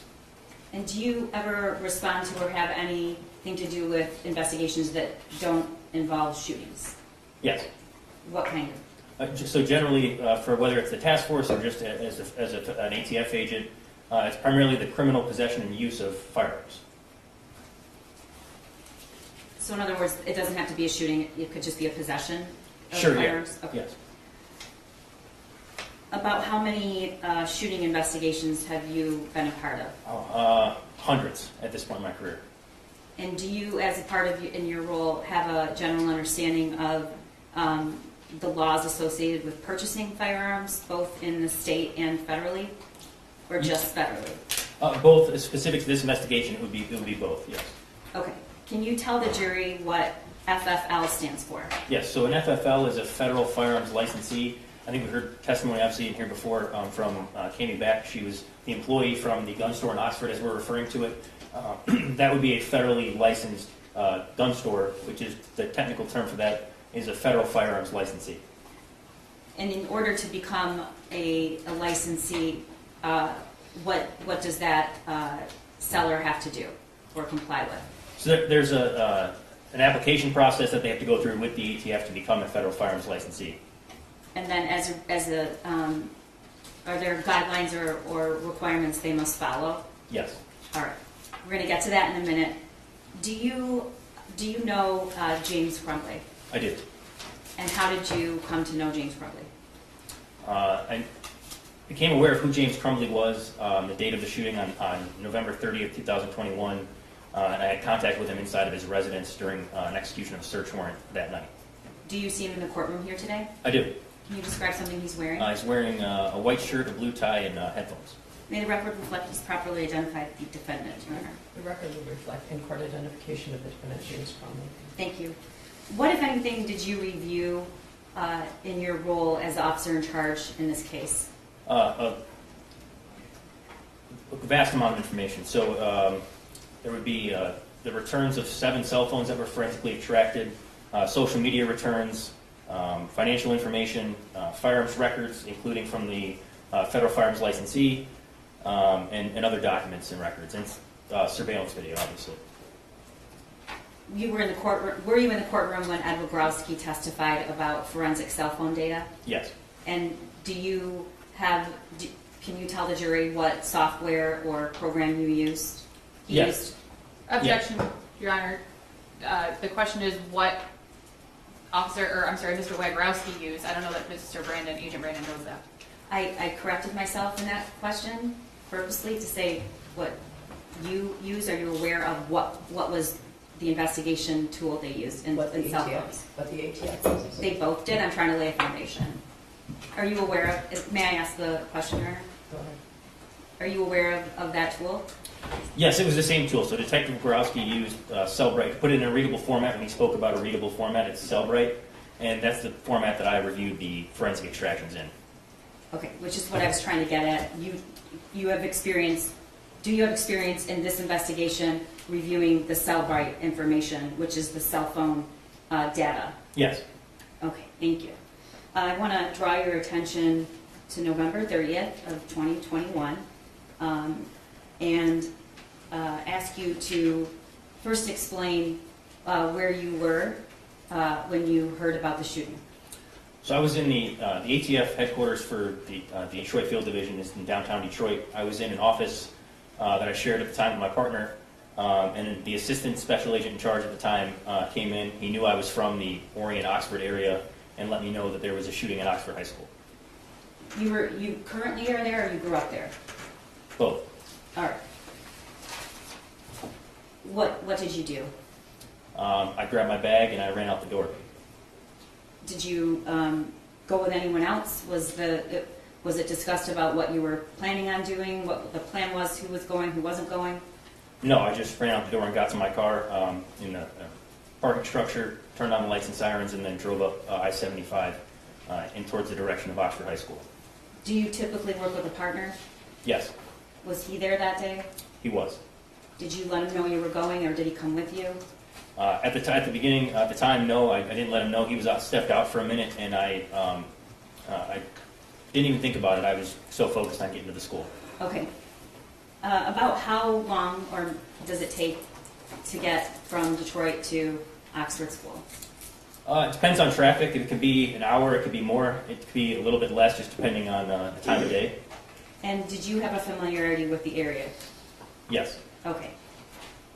What, if anything, did you know about that incident when you left? All I knew when I left was that there was a shooting. As I drove northbound, I did receive information from our intelligence unit that there was a confirmed shooting. It was not a false alarm. Okay. And what did you do as a result of that? I continued to drive north on I-75, and at some point, I believe it was in Troy, met up with other law enforcement, forming like a caravan, like others have Detective Borowski testified to, traveling north on 75, and then getting to the exit at exit 81, where the old Palace of Auburn Hills used to be. So the caravan, were there other people on the highway? Yes. Did this whole caravan, was it just law enforcement? It was law enforcement. I believe at one point there was even a news truck trying to follow the caravan. I wasn't sure if they were aware, but I think they were just running parallel with the caravan. And was it licensed sirens? Yes. Okay. What kind of rate of speed? It was very fast, but it was as safe as we could be. Okay. Can you tell the jury and describe what it was like driving up to Oxford School that day? Your Honor, I'm going to object to the relevance. Yeah, why is it relevant? Because he's describing the scene and what he did and how he got into the school, and it was the scene of the shooting, and he was part of the investigation of the shooting. Okay, so start there. So you arrive at the scene, you arrive at Oxford High School. Is that where you went first? Yes. Okay. Can you describe the scene in terms of, was it easy to get there? Were there cars? Were there students? So as we're getting to the school through obviously Lake Orion and Oxford, it's to travel through there. All the cars were parked on the right side of the road, and so it was almost like the left lane. There were no cars in it, and people knew what was going on at that point. It had seemed that word had spread because no one was moving.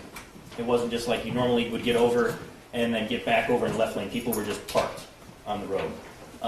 As I got in towards the school, I started noticing that there was a large group of people at the Meyer, and obviously learned later that was the reunification point. When I arrived at the school, there were a lot of law enforcement personnel. I can't even put a number on it. It was dozens, maybe 100, in the main vestibule area where like the front offices were located. So, When you arrived, were there more than one law enforcement agency? Was there more than one represented? Yes, there were quite a few. Okay. Did you know anything about where the alleged shooter was, whether there were victims? What did you know when you approached the building? At that point, I had a conversation with someone in our intelligence group that had confirmed related information that they had received that there were fatalities, there were injured victims.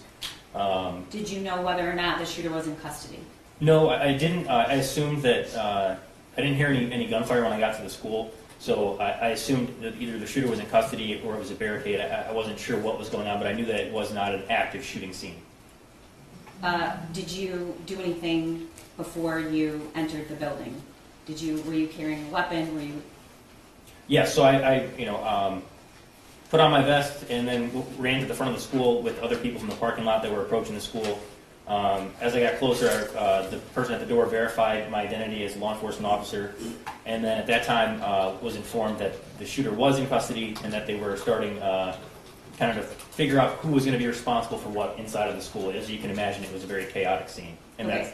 You mentioned a vestibule when you earlier. What do you mean? it was like the front area in front of the front of the school where you'd have like offices where you check in if you were taking your kid out sick for the day. It was the main office area, and that's where I was directed to meet with Lieutenant Willis, who was identified as being the officer in charge of the scene. Is there a difference between the phase of clearing a crime scene versus evidence collection? Yes. Can you tell the jury what the difference is and what comes first and what that is like? Sure. So, at least the way ATF is trained, it would be an active shooter response would be to train and to find and eliminate the threat. After that has occurred, you have a clearing of the school, tactical clearing of the school to ensure there's no other bodies, secondary devices, or things of that nature. In this instance, it became clear that there were two things going on at once. There was people volunteering to clear the school for a second time, and then there was Lieutenant Willis, who was directing more of the investigative aspects of this case. When you arrived, do you know about what time you arrived? I don't recall exactly what time I arrived. No. Okay. Were there still students in the school? Not. If there were, if they were in classrooms, I wasn't aware of it. I did not see any students when I got to the school. Was part of your role to engage in clearing the school? So generally, yes, with ATF, we would be involved in clearing the school, the active shooter response, the clearing of the school, and then the investigation. I mean, when you got there that day, did you help clear the school? I did not.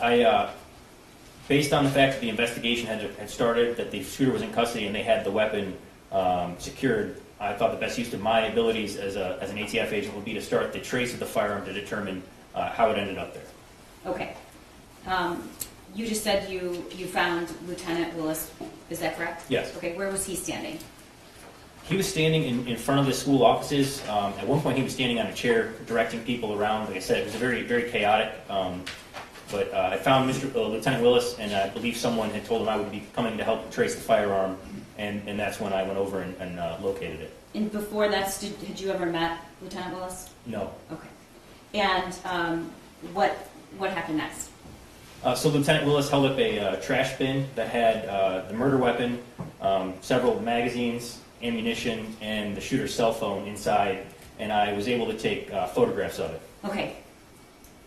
A trash bin, a plastic trash bin. Yes, so trash, not a one you throw like a school lunch in, but like a small one you have in like an office, like a square or rectangle trash bin. And if you know, what was it doing there, or how did it get there? It was my understanding that evidence was placed in there to keep it safe while they were continuing to clear the school. Okay. And you said he held it up, and then what happened? I took photographs of the evidence, specifically the markings on the firearm that I needed to start the tracing process. And when you say markings, what do you mean by markings? So the firearms are required to have a make, model, and a serial number. Those three items are necessary to start the trace for ATF to determine where it was first sold. Did you actually physically pick up the weapon? I don't believe so. I don't think we wanted to preserve the evidence. I believe that the firearm was already flipped in a way that had the markings visible. I believe I just took a photograph of it and then provided that information to the intelligence group that would initiate the actual digital part of the trace. Okay.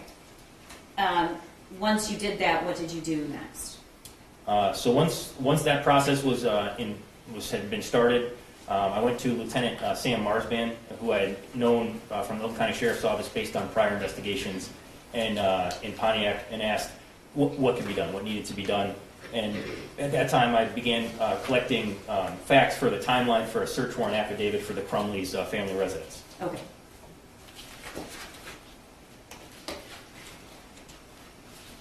Did you, well, we'll get to that. As part of your investigation, did you ever look at the surveillance video of the shooting? Yes. Okay.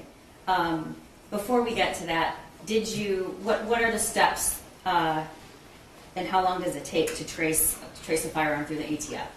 So the timing of every trace is going to be different based on the records and how fast they're able to get to ATF. So it'll help you to understand the tracing process starts with those three things, right? The make, model, and serial number of the firearm.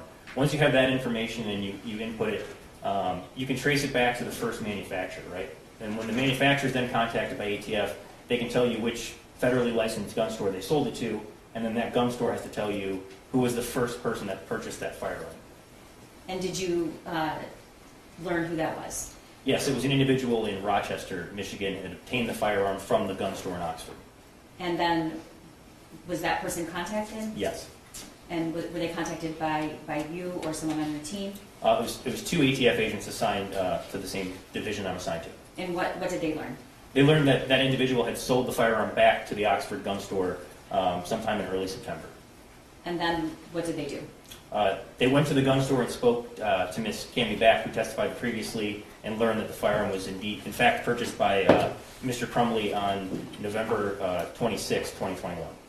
So 4 days earlier? Yes. Okay. And if we can stop for a moment, did you just say September? I meant November, I'm Okay, sorry. thank Yeah. you.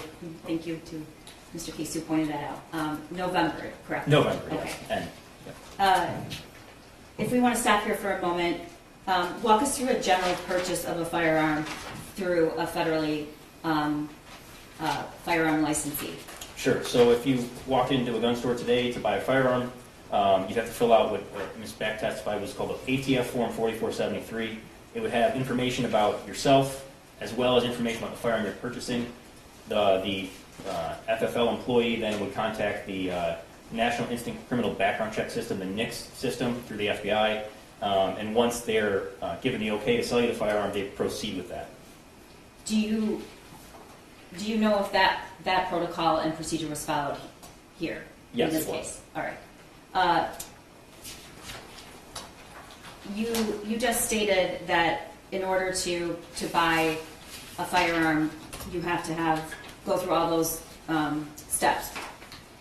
Is that all guns? Do you have to go through this process? So for every firearms sale from a federal firearms licensee, you do have to fill out the ATF 4473 and have those steps be fulfilled, yes. Does that include all guns, long guns and pistols? Yes. Okay. And are there differences in long guns versus pistols? Yes. In terms of who can buy them and where? Yes, in terms of age and things like that, there are different restrictions on the types of firearms you're purchasing. Okay, and in general, how would you describe the restrictions on what is more restricted and less restricted? Sure. So under federal law, if you're going to buy a firearm from a federal firearms licensee, you have to be 21 years of age to buy a handgun and 18 to buy a long gun. That would be either a rifle or a shotgun. All right. And what about registering a weapon? So there's no federal requirement for registration of a weapon. There is, however, obviously based on my experience in this case and others through the task force work, I'm aware obviously in Michigan that there are certain registration requirements for handguns. And why the same requirements for long guns? No. And do you know why that is? Objection, Your Honor, speculation. Only if you know. Did you I say have to in ask the- him first if he knows that's what I'm trying to do. Did you say in the state, there isn't federally, but there's a state? Correct. Okay. State of Michigan. through your position in the ATF, do you know I why? think that's my question. Yes, Which- I thought you Is it did. state of Michigan? It is the state of Michigan, yes. Thank you. Do you know why there are more restrictions on handguns? I believe it's due to concealability. Okay. Under state law, who can register a weapon? Under state law, register a handgun? Yes. sorry. Okay. So under state law, you can register a handgun at 18 years old, but obviously you can't buy one until you're 21 from a federal firearms licensee. So you can, in one way, buy a private sale from someone that's 18 to someone that's over 18, and then register that firearm. So I have seen through previous experience that you could register a weapon at 18, a handgun, but you could not purchase that handgun from a federally licensed gun store, if that makes sense. Okay. Were you made aware at some point if James Crumbley owned any other weapons other than the weapon he purchased on November 26th? Yes. Your Honor, I'm going to object to the reference of a weapon. I think it's a vague question. I think what Agent Brandon is aware of is alcohol, tobacco, firearms, and explosives. I think that the classification of a weapon is vague. If the prosecution is asking about firearms or handguns or pistols, then I think that should be the question and not specifically a weapon. Well, this response can clarify that. Correct, Your Honor. Right? So go ahead. You were made aware what other the reason I'm using weapon is because I don't want to specify because that'd be leading, so I'm trying to get him to explain it without asking a leading question. You were made aware what did he also own or purchase, if you know? So in June of that year, he had also purchased a Cobra Classic Derringer and also a Kel-Tec P17 .22 caliber pistol from that same gun store in Oxford. So that was about 5 months earlier? Yes. Okay. Were both of those guns bought at the same time? They were bought within several days of each other, but they were not bought at the same time. And how did the gun store have any record of those sales? Yes. What was it? So they had the 4473 documenting the sale of the Derringer, as well as a sales receipt and a Michigan pistol sales record documenting the sale to Mr. Crumbley for both the Derringer and the Kel-Tec pistols. Okay. So you've indicated now 3 separate handguns. Do I have that right? Yes. Okay. All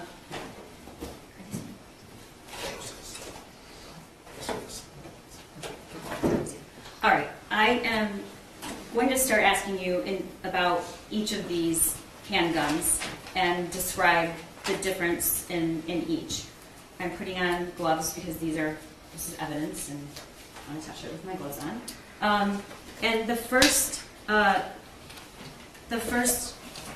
handgun I'm going to ask you about is the handgun purchased on November 26th. Do you know what type of handgun it was? Yes. What was it? It was a Sig Sauer SP 2022 with a specified serial number. And so was it a 9mm? Yes, it was. Okay. All right. So before I do that, Special Agent Brandon, what is the way to handle a handgun safely before you even pick it up? I know there are firearm safety guidelines, but how do you make sure when you're handling a weapon for the first time that you're doing so in a safe way before? Object to relevance, right? Response? I think the element of the crime that the defendant is charged with goes back to a legal duty in handling and storing a firearm, and so I absolutely think it's relevant. Okay, do you mean picking it up or? In every way. I'm gonna allow. Thank you. How do you safely pick up a handgun? Sure. So based on the fact, so there is a zip tie in it, so everyone is aware that firearm has been made safe already, but for the purposes of this, so if you pick up the firearm, you want to keep it pointed in a safe direction, you want to keep your finger off the trigger, and you want to visually and physically inspect the chamber of the weapon and the magazine well of the weapon to make sure that it's not loaded. Okay, so I'm going to pick up this. We know that is this the murder weapon? Yes, it is. All right. And we know that this has a zip tie in it. Correct. Okay. Can you specify what exhibit number that is? Yes, I'm sorry. 163. I think it's either admitted or there's no objection to it. Correct. Okay, this is the murder weapon. There's a zip tie in it.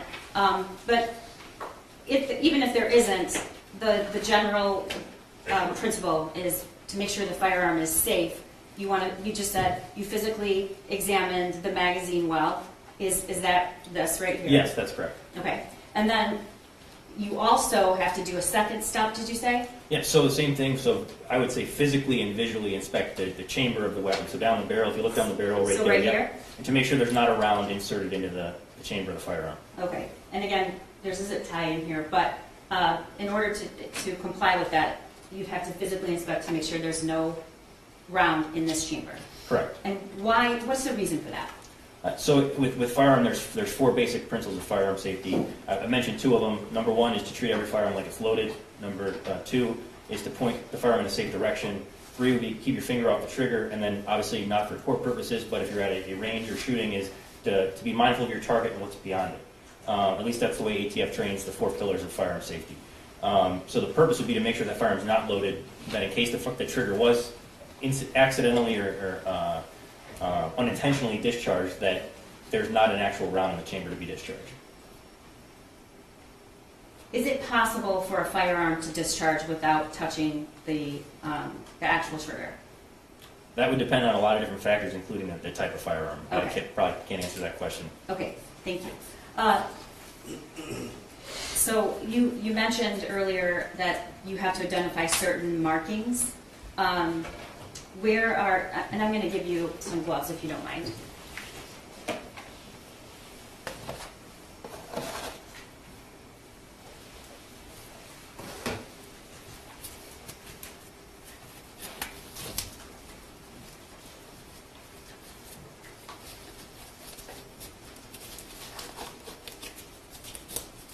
We practice with the gloves, so it doesn't take this long, but it's still. Okay, if you wouldn't mind standing, if that's okay with the judge. Okay. I'm going to hand this handgun to you, safely pointed down, so you can show the jury what markings you're talking about to identify the weapon. So as you can see right here, it's kind of hard to see with the light, but it says Sig Sauer, that would be the manufacturer. And then you have the serial number as well as the caliber generally also stamped on there as well. Okay. Thank you. I'm going to put this safely back into its box. And then do you know what these are? Yes, those are the pistol magazines that come with the Sig Sauer SP 2022. Okay. And just in case there are people on the jury that don't have a familiarity with handguns, what are these for? What's inside here usually? So in a semi-automatic pistol, you would load your ammunition. Those magazines, I believe, can take up to 15 rounds. So you'd load the 9mm ammunition to capacity to 15 rounds and then insert that into the firearm. And then once you send the slide forward, that is what allows a round to be chambered into the firearm to be ready to be discharged. So it has a 15-round capacity. So it would have a 15-round magazine capacity. You can also fit 1 round in the chamber, so that firearm has a total capacity of 16 rounds. Before you would have to reload. Yes. Okay. So can you explain to the jury what semi-automatic means? So a semi-automatic firearm means that for every pull of the trigger, it only fires 1 projectile from the firearm, as opposed to a automatic firearm, which would be that if you pull the trigger 1 time, multiple rounds are dispelled from the firearm with 1 pull of the trigger. The other 2 weapons you stated were a Derringer and a .22, correct? It was a .22 caliber Derringer and a .22 caliber Cobra Classic, or a .22 caliber Kel-Tec pistol. Okay, so Kel-Tec. All right. What is the difference between those 2 guns and a 9mm? So a Kel-Tec, the Kel-Tec pistol is also a semi-automatic pistol. It's just chambered in .22 caliber as opposed to 9mm. It's a smaller round, and the Derringer. And again, you say round, and I think for lay people they think of that as many. But what do you mean when you say round? So I know that there's been some talk in this trial about bullets. Bullets are the part of the piece of ammunition that comes out of the firearm when it's shot. The round of ammunition is what's inserted into the magazine before it's fired. that has the fired cartridge case, the bullet itself, and then some type of propellant or powder, usually smokeless powder. Okay, so a bullet is what comes out of the shell casing and is expelled from the chamber, but a round includes the shell casing and the bullet and any kind of, what was the last name? Yes, it would be like the powder that's used to So Okay. they would be the round of ammunition is the actual full piece of ammunition prior to being fired. Okay. And does the 22 that James Crumbley owned, does it shoot or fire faster? Does it have a larger capacity magazine? So I'm not an expert on ballistics and traveling at speed of firearms, but as far as capacity goes, it's got, I think the Kel-Tec P17 has a 17 round total capacity, but the actual round of ammunition itself, the 9mm versus the 22, the 9mm is going to be a wider round. So what the caliber refers to is the diameter of the bore, the inside of the barrel. So it would mean that the 9mm round is bigger, and based on the size of the round, it's got more. It's going to be heavier. So the damage from that round would be more than a 22 caliber round. If that makes sense. What kind of handgun does law enforcement usually carry? 9mm generally. At ATF we carry 9mm. Most of the departments and agencies I work with carry 9mm. And do you know why? Your Honor, I would object to relevance. How is it relevant? It goes to the power and the use for a 9mm versus the weapon that the two handguns that James Crumbley already owned. I guess I would have normally agreed with you, but we've heard testimony in this trial that the shooter was intent, even after the family owned two other guns, on having his father buy a 9mm. So I'm going to allow it. Thank you. Can you tell the jury why law enforcement usually carries a 9mm, or you do with ATF? If you know. Sure. So my understanding, based on the reasoning that ATF uses and other agencies, is that it's a powerful round that could be used to neutralize a threat. It's not going to over-penetrate, and the advancements in ballistics have made a 9mm the ideal round for law enforcement for using in defense. And to put this into context, the hundreds of shooting investigations that you've conducted or have been a part of, are those done normally with a 22 or 9mm or something else? If you can say Sure. generally. I don't think I can't recall working a shooting with more than one victim involving a 22 caliber firearm. I can't recall several shootings that I've worked in the past where multiple victims involving a 9mm. All right, thank you. I'm going to put this back in the evidence box and hand it to Lieutenant Willis, who is in charge of... Your Honor, may we approach, please?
Thank you, Judge. I appreciate that.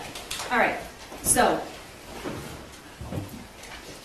all right, I'm going to now introduce Exhibit 164. And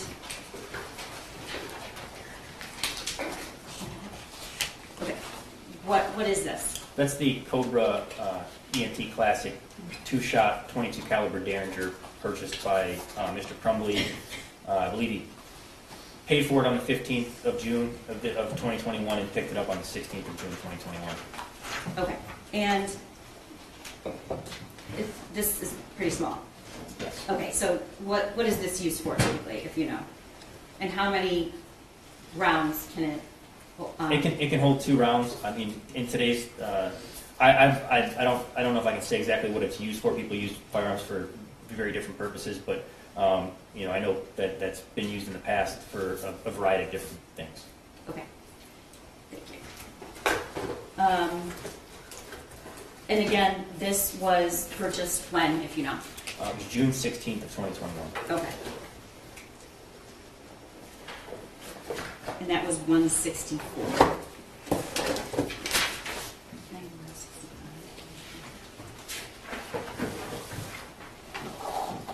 Okay. And this is 165. And again, do you know what this is? Yes, that's the Kel-Tec P17 22 caliber pistol purchased by Mr. Crumbley on June 17th of 2021. Okay. And if you know, was this weapon made safe by you or somebody else before I handle it? Yes. And how was it made safe? When I was going through the from last trial, cutting off zip ties and putting new ones on, racked the slide 3 times, made sure there was no round in the chamber, and then myself and Lieutenant Willis installed zip ties on firearms. Okay, so there's a zip tie in this? Yes. Okay. And again, can you tell the jury what this is? What caliber of weapon this is? Yes, that's a 22 caliber pistol. Okay. And in a moment, we're going to see the defendant's son handling a video. Is this the weapon that he was handling in that video? Yes. Okay. I'm going to hand this to you because I'd like you to explain to the jury how to safely handle this weapon in terms of what the safety means on and off. Can you do that? Yes. Okay. Sure. Thank you. So this is the Kel-Tec P17 pistol. So it's not an official phrase, but it's what one a lot of people use is red means dead. So when the safety is off, you can see the red dot. So to engage the safety, you have to, put the safety up. I don't think it's going to do that now with the, it'll go up now. Yeah, with the zip tie, sometimes it's hard to get the slide to go all the way forward. But now the safety would be engaged. So if you pull the trigger, it's not supposed to fire. And when you come back down, that means red means dead. That means the safety is off. Okay. And that, is this also, do you use a magazine with this gun? Yes. Okay. And how many rounds, if you know, does it hold? 16 rounds in the chamber, 1 round in the in the magazine, 1 round in the chamber for a total of 17. Okay.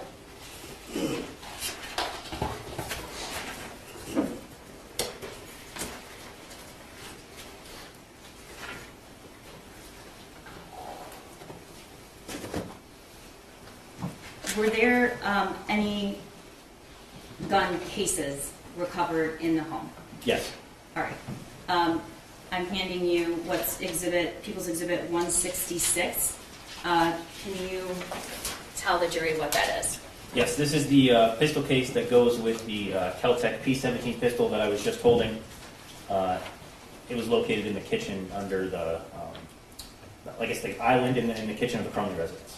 Okay. And can you, if you wouldn't mind standing and showing how that is opened and what it looks like? And this is the Sig Sauer, the cable lock that comes with the Sig Sauer pistol that was We're going to get to that. inside the Kel-Tec box. So this is proposed exhibit 42. This case was this cable lock found in this case? Yes. Okay. And you said it was located in the kitchen? Yes. Where exactly in the kitchen, if you know? I believe it was one of the cabinets underneath the island of the kitchen, or a kitchen cabinet. Okay, was there any gun in it? No. Okay, thank you. That's the Caltech box, right? Yes, Your Honor. This is the Caltech box, 166. All right, and was there any other case found in the home? Yes, one Gun other. case. Okay, I want to just make the distinction here. Is there a difference between a gun case and a gun safe? Yes, Okay, what is it? And when I'm saying safe, I mean a portable safe. sure. So a gun case is generally what comes from the manufacturer, or sometimes a gun store, if they're selling you a used firearm, will use an old gun case to give it with you. But the Caltech box I was just holding has 2 holes in it that can be locked. That's a gun case. That's what comes with the purchase of a firearm, specifically a handgun most of the time. Is this what you're talking about? Yes, there are Okay. holes on both sides that a locking mechanism could be run through to lock the case itself. Did you find any of those locking mechanisms, or was it found just like this? There were no locking mechanisms in it when it was found. Okay. I'm going to hand you People's Exhibit 167. And you might have to stand to show the jury so they can. What do you know what that is? Yes, this is it's a small pistol safe. So it's got a combination lock, and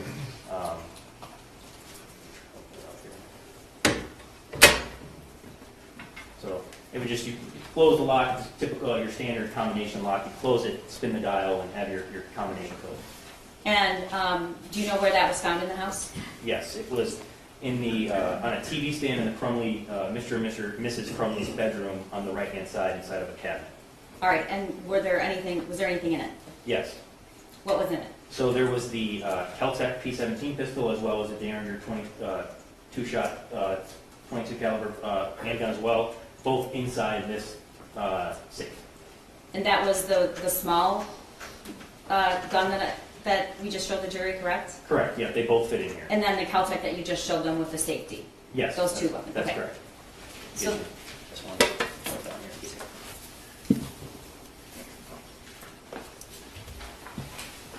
There's a combination on this thing, Yes. and do you know what the combination was? Well, I know what it is. I just opened it. It's 000. Okay, was this the combination at the time when this safe was found? Yes. Okay. Does the SIG fit in that gun case? It does The not. gun safe. It does not fit. Even if it's just by itself without any other handgun? Correct. Okay.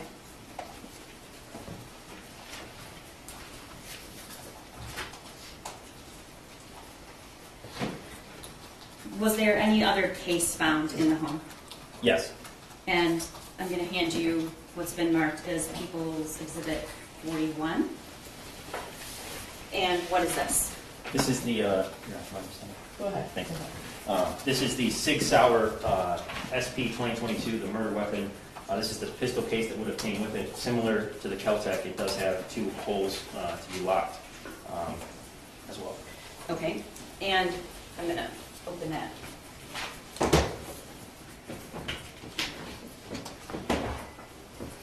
All right. And where was this found, if you know? This was found on top of the bed in the Mr. and Mrs. Crumbley's bedroom. Was there anything in it? At the time, no, it looked like this. Okay. Was there anything underneath the phone? I learned later that there was, yes. Okay. Do you want to tell the jury what that was? Yes. So there is a receipt for the SP 2022 from the gun store in Oxford, as well as the ATF Youth Handgun Safety Act notice pamphlet that was previously discussed. Okay. And is that something they have to provide? Yes. All right. Special Agent Brandon, what was your reaction to finding that? When did you find that the pamphlet was in here? If you know. For this pamphlet, I found that this was in the case during preparation for the trial of Mr. Crumbley's wife. And did you know where it was up until that point? You're going to object to relevance on this line of questioning. About where it was? Mm-hmm. I guess I didn't really understand the question, where that box was? So I don't want to put words in his mouth, but as an offer of proof, it was not clear to Special Agent Brandon, based on the crime scene and the search of the home, where the ATF pamphlet was that he knew had to have been sold with this gun. And he picked up the phone and saw it sometime after, is what he's saying. Okay. So not the case itself, Your Honor, but the pamphlet that was within the case along with the receipt. I'm objecting to the relevance of questions about that, not the case itself. Okay, well, I think the pamphlet being sold with the gun is relevant, and its location in the home is relevant, so I'm going to overrule the objection. Thank you, Your Honor. Thank you, Your Honor. And I'm going to ask him about the pamphlet and ask to read excerpts of the pamphlet, and I know that opposing counsel actually asked Ed Wagrowski to do that, so I'm hoping there's not an objection, but I can lay a proper foundation if there is. Okay, now I don't know if you answered the question about where he found the He didn't. pamphlet. Thank you, Your Honor. What was your reaction to that? To finding the pamphlet? Yes. So when I lifted up the phone and saw the pamphlet in there, I was shocked. Okay, why? As the pamphlet says on the front, it says Youth Handgun Safety Act Notice. Means they were on notice. They had to pick this up and move it to the back of that gun case and basically discard it underneath the phone. Okay, and can you tell the jury what's the purpose of the law requiring that pamphlet to be given to someone purchasing a gun? The purpose of it, do you want me to read from it?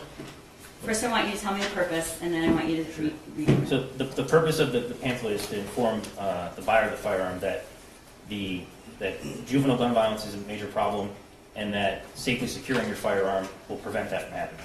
Okay, and if you open it up, where does it refer to that?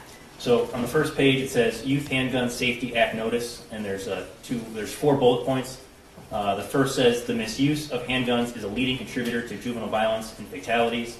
And the second one says safely storing and securing firearms away from children will help prevent the unlawful possession of handguns by juveniles, stop accidents, and save lives. I can do that. Thank you.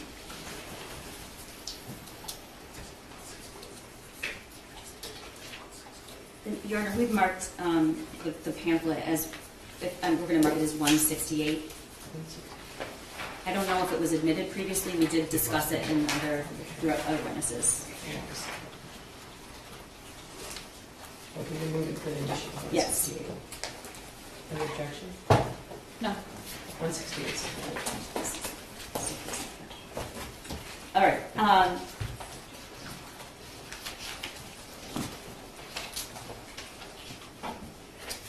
I want to go back to make sure, like the Caltech box, there is these 2 like little plastic loops. What are those? So those are designed by the manufacturer so that the case is capable of being locked, so you could actually lock your pistol inside that case. Okay. When this was found, do you know if there was any locking mechanism in it at all? There were not. Okay.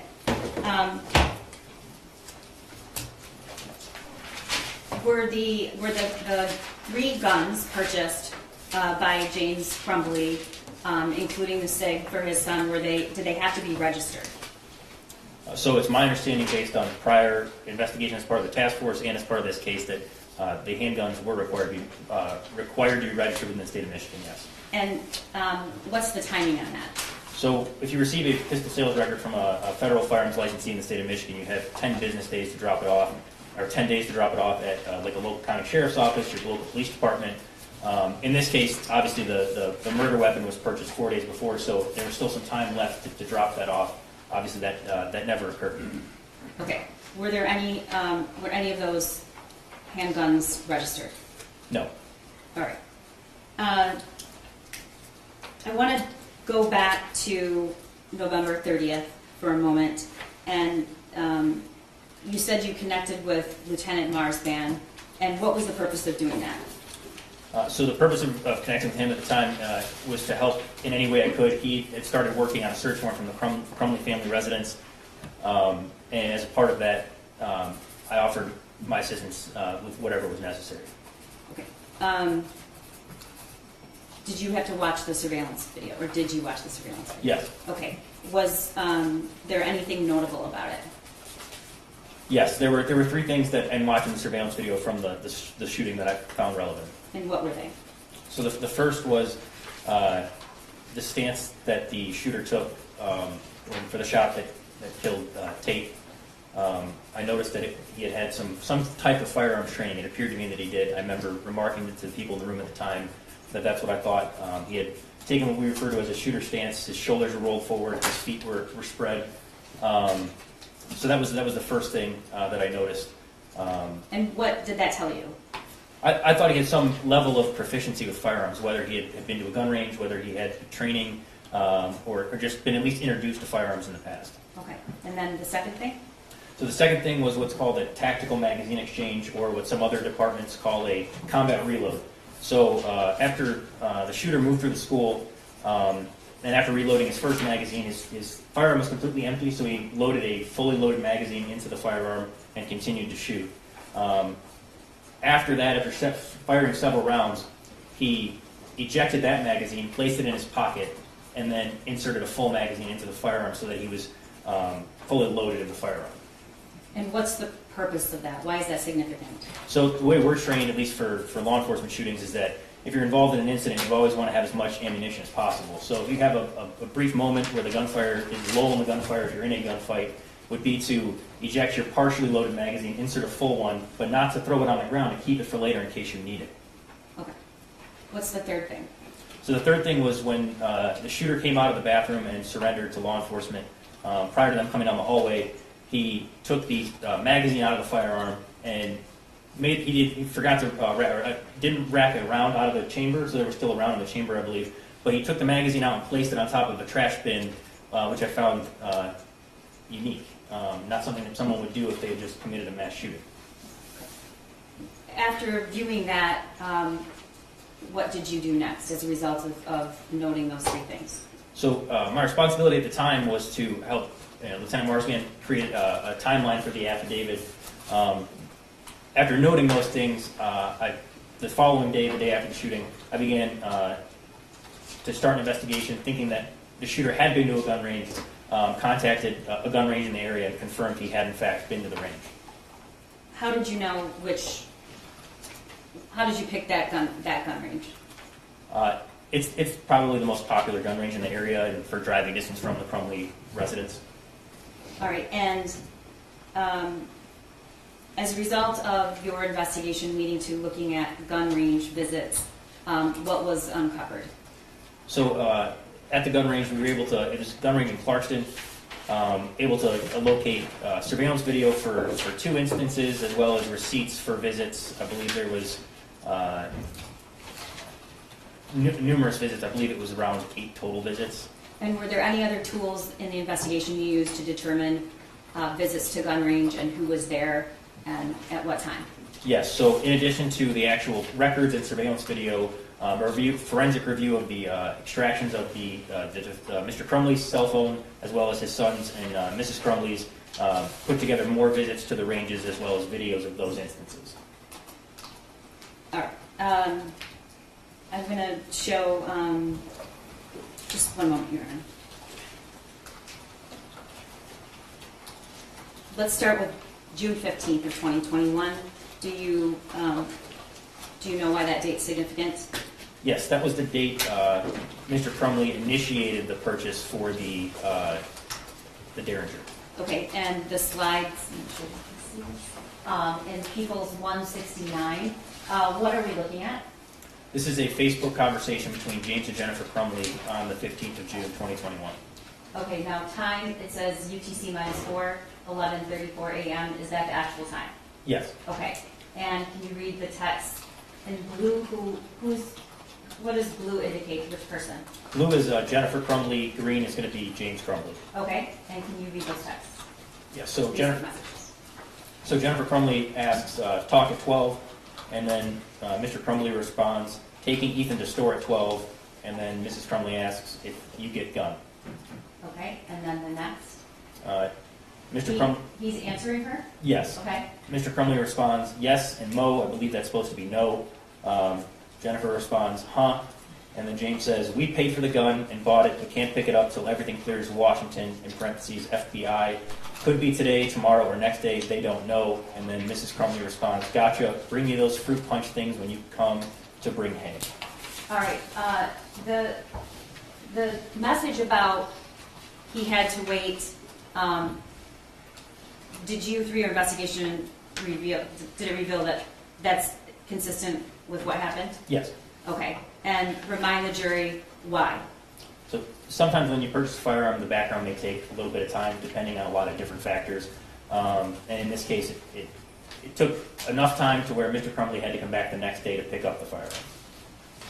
Okay, and then the next exhibit, People's 170, do you know what that is? Yes, this again is Facebook messages between James and Jennifer Crumbley. Blue is Jennifer, and she says, "How much is your gun?" And Mr. Crumbley replies, $300. All right.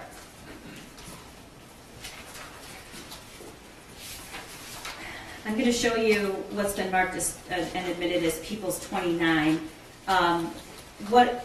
This is a receipt for, what is it for, do you know? This is the receipt for the Cobra, for the Derringer.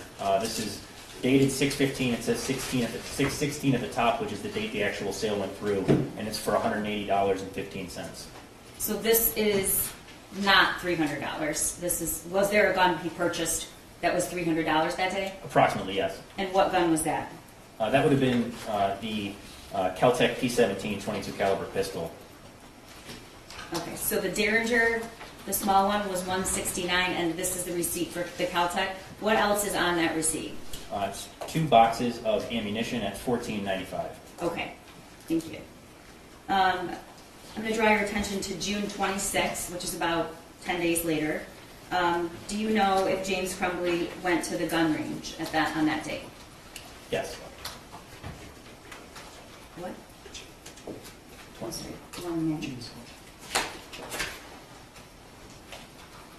I'm sorry, I skipped a page. Sorry about that. June 20th.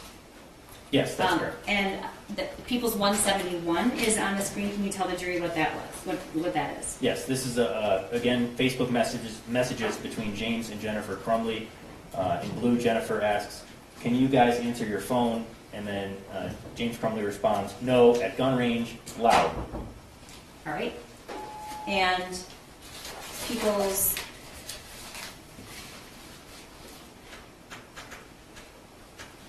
Did you find any videos through your investigation of the range on that day? Yes, And where'd you find it? on James Crumbley's cell phone.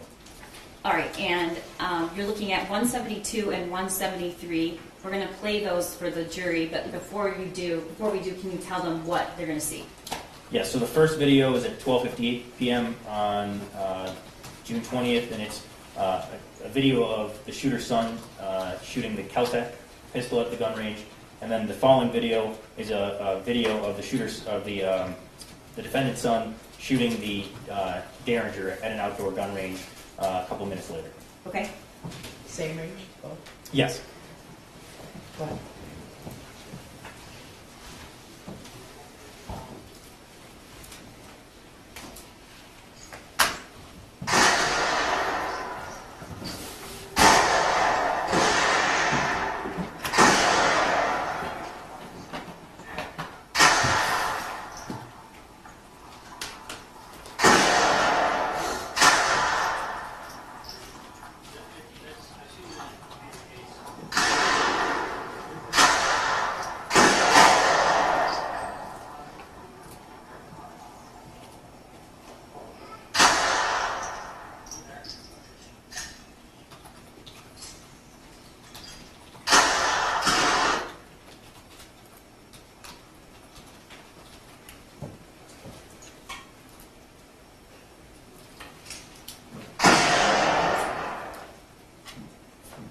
All right.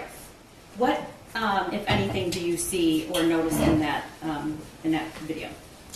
In the second one, Yes. it appeared he almost shot his hand on the during the video. And why is that? He had his hand in front of the muzzle of the firearm. Okay. When you say he, who do you mean? I'm sorry, the defendant, Mr. Crumbley's son. Okay. The shooter. Yes. All right. Did you know? Did James send those videos to anybody that day? I don't recall if he sent them that day or the next day, but he did send them to Mrs. Crumbley at some point. All right. And how do you know that? I reviewed her cell phone as well. Okay. And Exhibit 174, can you tell the jury what that is? Yes, so that is one of the videos being sent on June 21st, 2021. All right, and this is 2 slides, or it's 2 slides, can you do this one?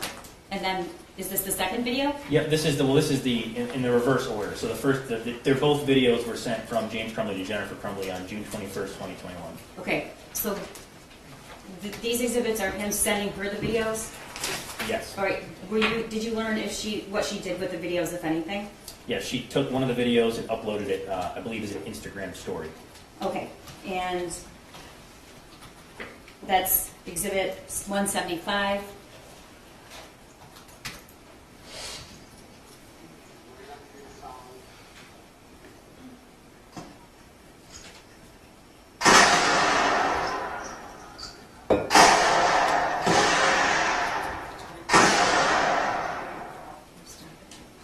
Can you read what the post says in addition to the video? Sure. It says Ethan, and it tags, I believe that's Mr. Crumbley's Instagram account.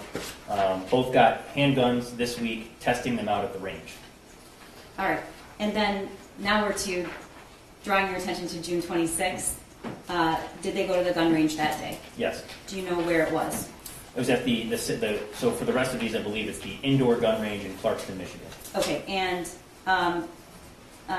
exhibit 176, can you tell the jury what that is? This is a receipt in the name of James Robert Crumbley on June 26, 2021 for one range, handgun range fee of $20, and then one small silhouette target at 75 cents.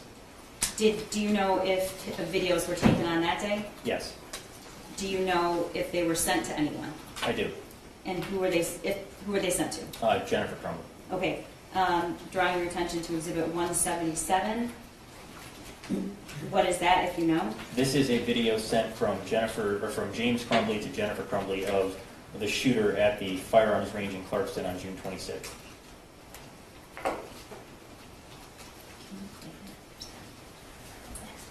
Okay.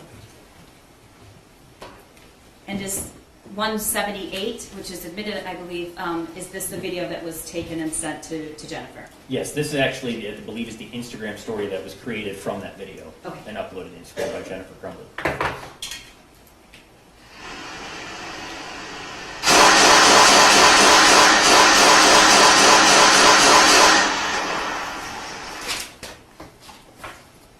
Can you tell from the video which firearm he's using? Yes, that's the Kel-Tec P17 .22 caliber pistol. Okay.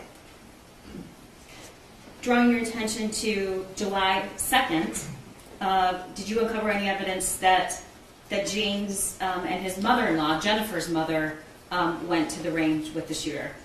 Yes.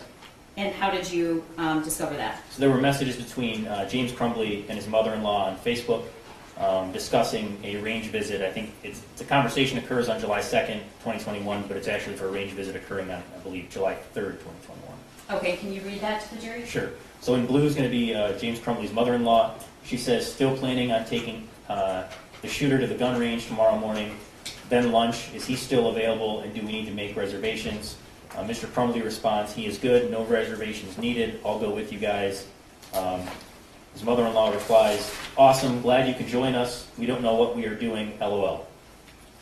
And For the then record, this is 377. 377. And then the next response from James? Just take Maybe Road up to Dixie, turn left, and it will be on the right-hand side. The shooter will be excited. We will rent a few different guns. They have a special for 9mm on 25 for a box of 50. His mother-in-law replies, sounds great. Mr. Crumbley says, make it closer to 1045. All right, and do we have any video from that day? We do not. Do we know who was there? Well, first, it's 179 and 180. What are those? Those are receipts from July 25th. Those are not from that visit. Okay, so now we're to July 25th. Yes. And what do those receipts show? So on the left-hand side of the screen is looks like a purchase of ammunition for 6 boxes of .22 caliber ammunition for a total of 4790 or let's see, 5082 at the bottom. And then on the right, it's a range visit by Mr. Crumbley. It's a handgun range fee of $20, a small silhouette. I should mention that the receipt on the left also is in the name James Crumbley. What's a silhouette mean? It's a silhouette of a person that's used at a gun range. Okay, and Exhibit 181, can you tell the jury what that is? Yes, so this is geolocation information for the Gmail account for James Crumbley, and for, I believe he is in green on this, and then the purple dots would be Jennifer Crumbley meeting on July 25th, 2021. Both Jennifer and James Crumbley were at the Firearms range in Clarkston, Michigan. Okay, drawing your attention to August 15th, Exhibit 183. This is a receipt. What is it for? This is dated August 15th, 2021. The receipt has a range fee of $20 again. I believe that's so it'll be 200 rounds of .22 caliber ammunition and one small silhouette, again a silhouette of a person target. And 184, what is this? This is James Crumbley's Gmail geolocation information showing he was at the Clarkston gun range at that time. Okay, and you were here for Ed Wogrowski's testimony, correct? Yes. All right. Did you see the video that the shooter sent to his friend in August of 2021? I did. All right. I'm going to put 70 and 71 up on the screen. That's one slide. First, what are we looking at? So this is the first video filmed by the defendant's son on August 19th around 9:30 p.m. that was sent to his friend. All right, and what time was it? It was 9:31 p.m. Okay, and can you see that video?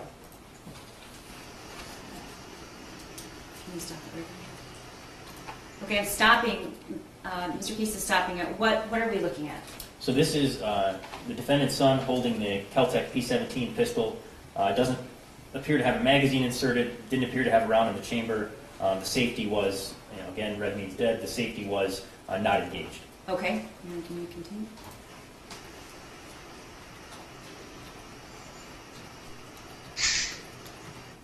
All right.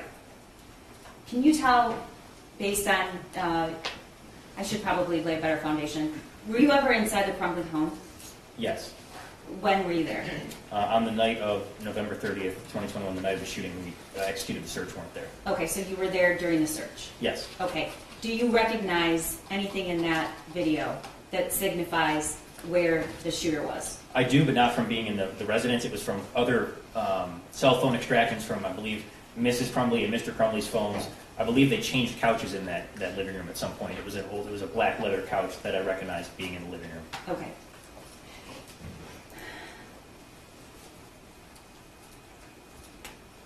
All right. Exhibit 72 and 73. They've both been previously admitted. Can you tell the jury what this is? This is the video that I believe Detective Wogrowski had testified to previously. It was sent to the defendant's son's friend by the defendant's son on August 20th at 12:30 in the morning. All right, and was there a text that accompanied this right after or before the video was sent? Yes, it was around the time that the video was sent. I believe it said, my dad left it out, so I thought, why not? LOL. I'm paraphrasing. I don't know if that's the exact text, but that's the general idea. Can you have a text? Next slide. Next slide. Is that the text? Yes, that's it. Okay. And we're going to play the video, which has been previously admitted. And before we do, can you tell the jury what they're about to see? Sure. So the defendant's son has the Kel-Tec P17 pistol in his hand. Again, the safety's not engaged. He slams the firearm down on top of the magazine, loads the magazine, and then sends the slide forward, chambering around into the firearm, meaning that if he pulled the trigger at that moment, it would go off. Okay.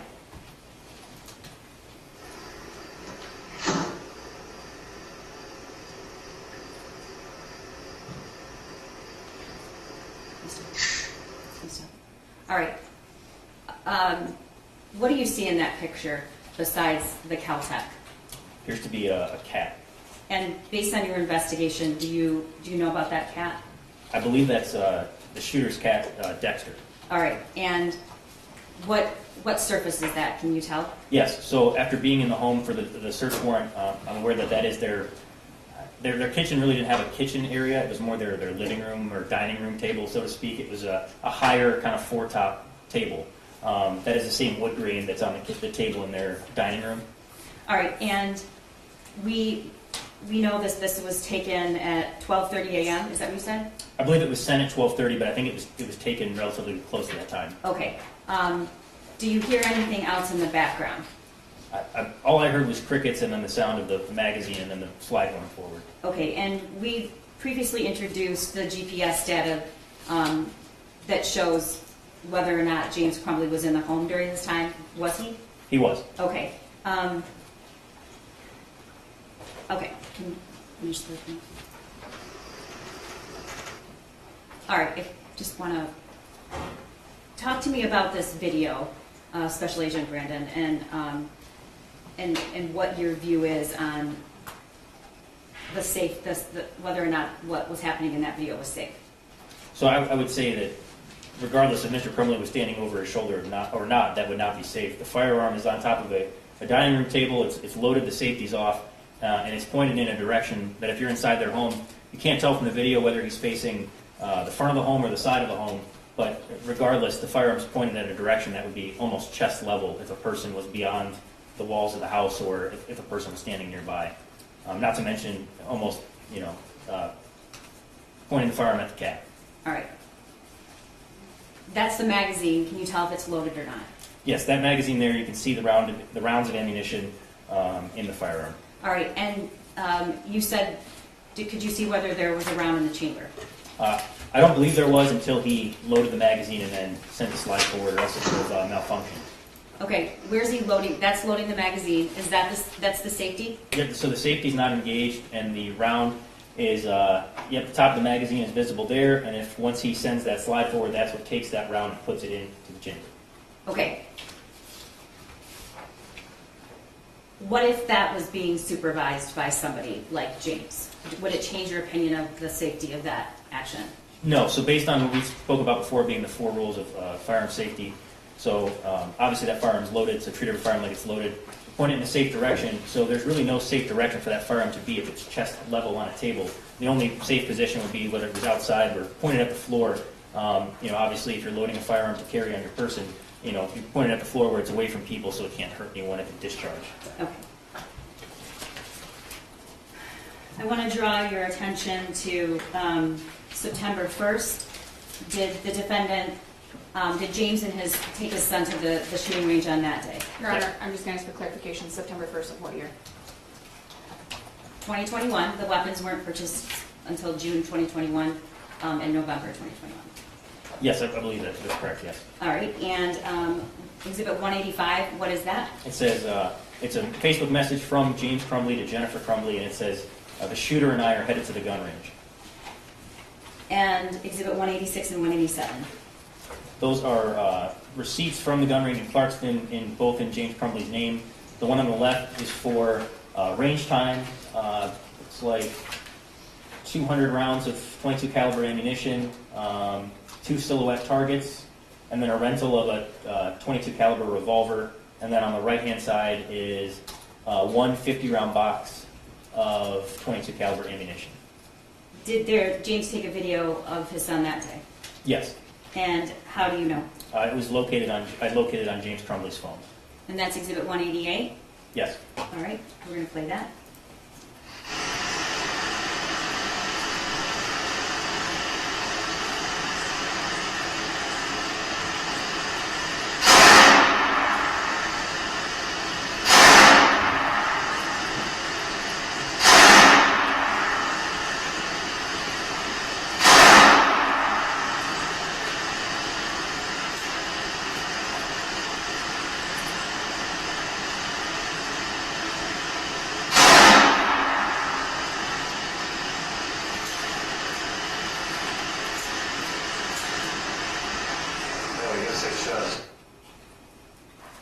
All right. On September 25th, of 2021, did you come to learn that James took his son to the range on that day? Yes. And this is Exhibit 189. What's that receipt for? So it's a receipt again, and the name's James Crumbley.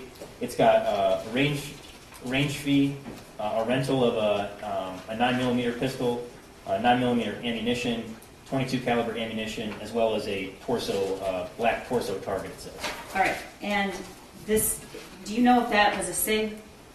That was not. It was a 9mm HK VP9. Okay. Is there a video of that day? Yes. So the actual gun range surveillance video. This was the furthest back for the range visits that we could get due to the footage writing over itself. So September 25th was the first date that we actually could get footage from the gun range in Clarkston. All right. And this is 190. We're going to play that.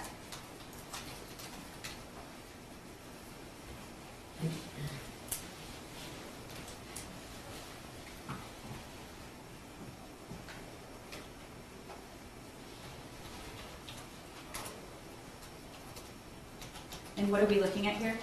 So this is at the gun range in Clarkston. This is outside of the shooting area. This is where you pay for targets, ammunition, rent firearms.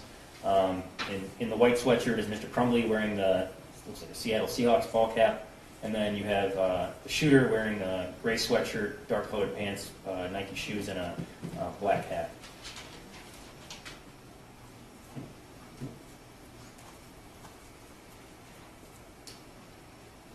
And what do you observe James Crumbley wearing at his belt level? Appears to be a holster.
And can you tell the jury what you're observing?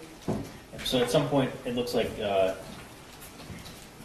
shooter was trying to clear a malfunction from the firearm. He's checking the chamber to see if a round's chambered. He's having some kind of malfunction with it, and he is having trouble clearing it. And can you tell what firearm that is? The footage here is real grainy. I can't say for certain.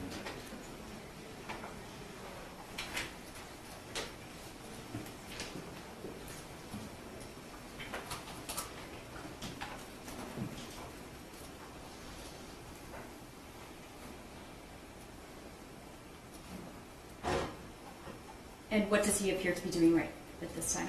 So he keeps checking the chamber for a round. He's having issues with it. He goes over to Mr. Crumbley. They walk back over. Mr. Crumbley picks up the firearm. He racks the slide 3 times to try to see what's going on with the firearm, and then he inserts the magazine here and gets the firearm back in operating condition.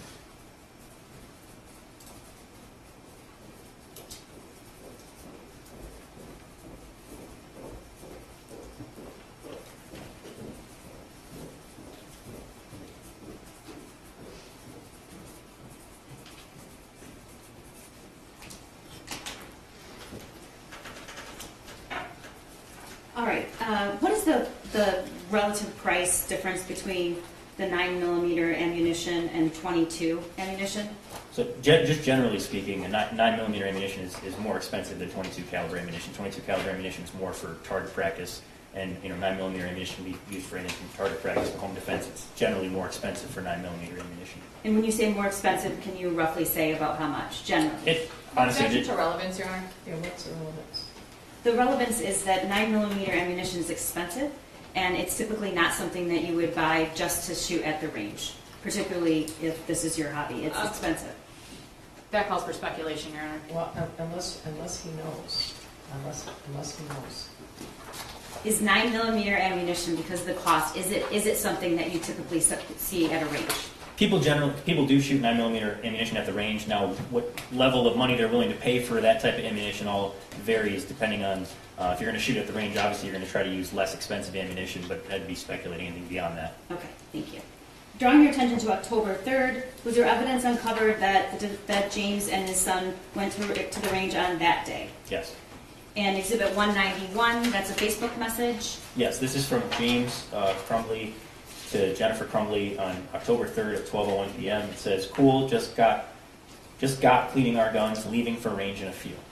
All right, and then 192 is a receipt. Is it from that day? Yes, it's from October 3rd, 2021, in the name James Robert Crumbley. It's for a silhouette target, a range fee. I believe that's 100 rounds of 22 caliber ammunition, and then an additional, looks like an additional 2 boxes with 22 caliber ammunition. All right. Drawing your attention now to November 26th of 2021, you testified earlier that you were involved in the tracing of the weapon and the purchase of it on that day, correct? Yes. All right. And was that 9mm SIG purchased on that day? Yes.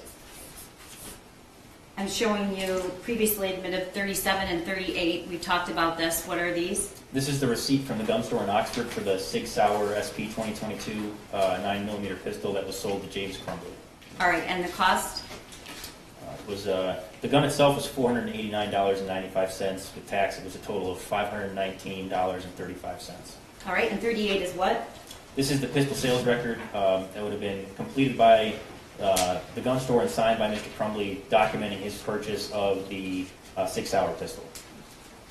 And were you able to, or did you review any posts that the shooter made with this firearm purchased for him? Yes. All right, and I want to draw your attention to Exhibit 95, and there are 3 slides here. What's the first one? So the first one, so the text for the post was November 26th.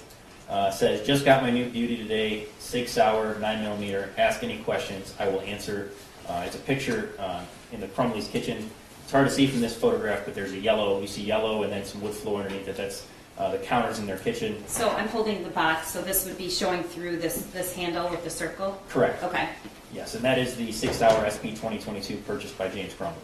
All right, and then the second slide? This is a picture of the defendant's son holding the Sig Sauer SP 2022 in the Crumbley family residence. That's the same floor inside their house. And it's a post? Yes. All right, and it says? It's the same. So the same text appears with all 3 photographs, but there's the second.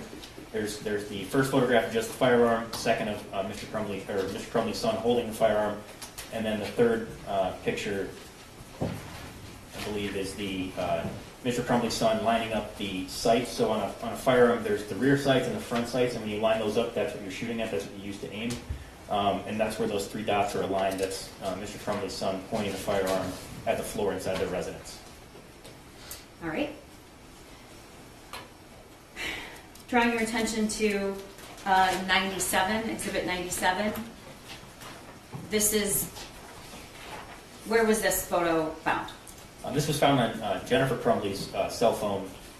It depicts the top firearm where you see the red dot again is the Keltec the P17, and then the bottom firearm is the murder weapon. It's the Sig Sauer SP 2022. This is all inside of the Sig Sauer box. You see the 2 Sig magazines on the right side of the screen, plus the ATF pamphlet and the cable lock provided by Sig Sauer. Okay. Anything stand out to you about this picture? As far as, The ATF well, pamphlet? the pamphlet obviously is on top of the foam in this picture, and the cable lock is still in the box with the SIG Sauer. Obviously, it was later recovered in the Kel-Tec box, not in the box with the SIG Sauer. All right, and in addition to the ATF pamphlet, is there anything else posted at the gun store about safety? Yes, so behind the counter in the gun store in Oxford is the same 4 bullet points that are on the inside left cover of that ATF Youth Handgun Safety Act. It hangs behind the counter. All right, Remember, that's 193. yes, it's 193. All right. I don't know, this is me. Okay. All right, this is Exhibit 42. What is this? That is the cable lock that was provided with the SIG Sauer pistol. All right, and is this cable lock is specifically provided with the SIG, with this actual gun? That's correct, yes. Okay, and looking at this, I'm going to hand it to you now. I can I get another pair of gloves. It's getting a little hot up here. I know, I took mine off too. Is it getting hot in here? Yeah. It's climbing. Yeah, it happens all the time. I don't know if those are the small ones. That's all right. We're working on it.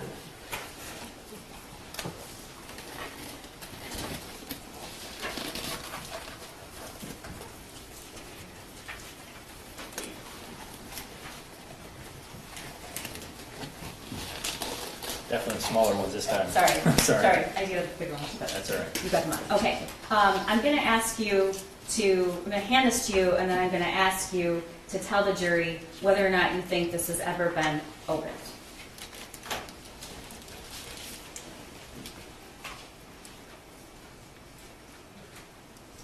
So I would say, is it possible that this top part had been opened? Yes.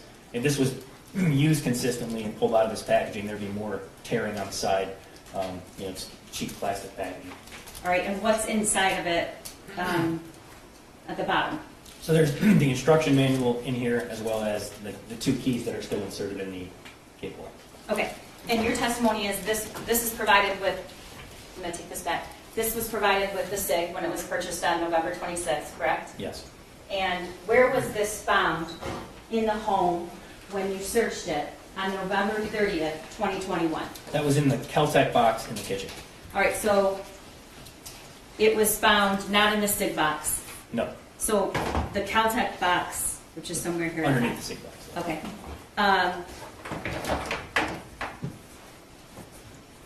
So the SIG cable lock was found with the Kel-Tec. Where was the Kel-Tec? The Kel-Tec box is in the kitchen. Okay, but the Kel-Tec, the weapon, was in the gun safe? That's correct, yeah. The Kel-Tec pistol was in the gun safe in the Crumbley's bedroom. Okay, so this was found open or closed? That was closed. All right, and did you testify earlier this was found in a cabinet in the kitchen? I believe it was a cabinet or like a little space in the kitchen underneath like an island or whatever. Okay, and if we go back to the picture that Jennifer Crumbley posted, same cable lock? Yes. Okay. On November 27th, drawing your attention to Exhibit 195, what is that? That is a receipt from the range in the name Jennifer Lynn Crumbley for November 27, 2021. It's for pistol range visit, 1 target, and 2 boxes of Patriot Defense 9mm 124 grain ammunition at $23 or almost $24 a box. Okay, so 4 days earlier when the gun was purchased, is there a video of that, Yes. the purchase of the gun? On the 20th? Is there a video of the purchase of the gun? No. The gun store did not have footage for that day. Okay, so, but this is the 27th, the next day. Is that a Saturday? I believe so, yes. Okay, and is there a video from that? Yes, there was footage at the gun range in Clarkson. There was not footage at the gun store in Oxford. Okay, and do you've heard all the testimony before? Were you able to determine where James Crumbley was on this day, on a Saturday when when Jennifer and the shooter went to the range? Yes, he was working that day doing DoorDash deliveries for most of the day. Okay. All right. It's Exhibit 196. I'm going to play this and the first part of it and stop for a moment at the counter and then move to, I think, just a section at the end because it's long. So Sure. just wanted to let everyone know. Okay, so what are we looking at right now? So the woman holding the pistol case, that's the 6-hour pistol case, that's Jennifer Crumbley. Behind her is the shooter wearing that gray sweatshirt and sweatpants and black shoes.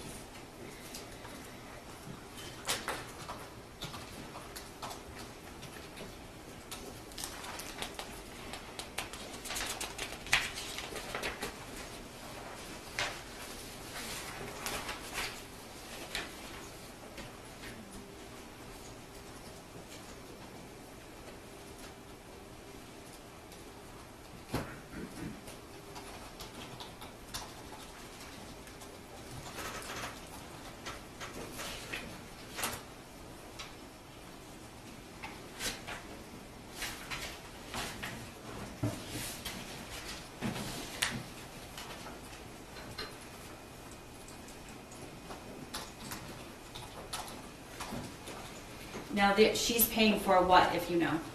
So right now, I think she just handed him her license. Okay. Based on the receipts for this visit, like I said, there was the target, 2 boxes of 9mm ammunition, and then the range visit itself. All right.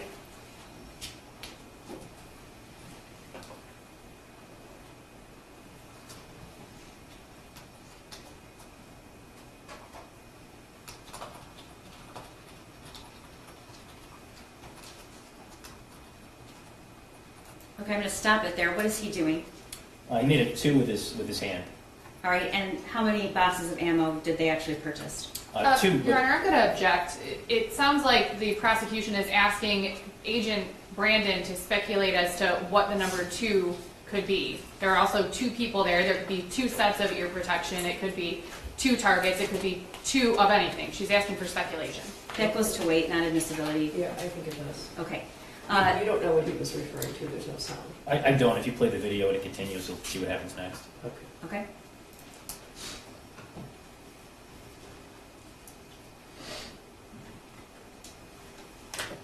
And if you know what is happening now. He's picking up the targets and 2 boxes of ammunition. He's ringing the 2 boxes of ammunition up now. And how much were the 2 boxes of ammunition for 9mm? A 9mm. I don't recall. It would be on the previous slide for the receipt, but I think it was around $24.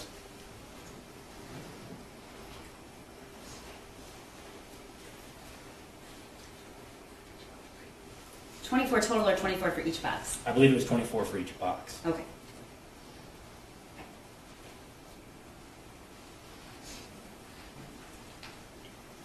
All right, we're going to now go to what happens after they leave here. So they pay for their range visit, they get their firearm or the ammunition, the targets. They then proceed to go put ear protection on and walk into the range and begin to load magazines and then take turns firing the weapon. All right, and we're going to go to the segment where they're actually firing the weapon.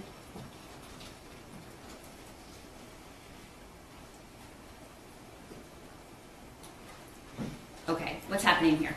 So in the back, the shooter is loading ammunition into the magazines. At one point during the video, Mrs. Crumbley does help load at least a couple rounds of ammunition as well into the magazines, and then they proceed to take turns shooting the firearm.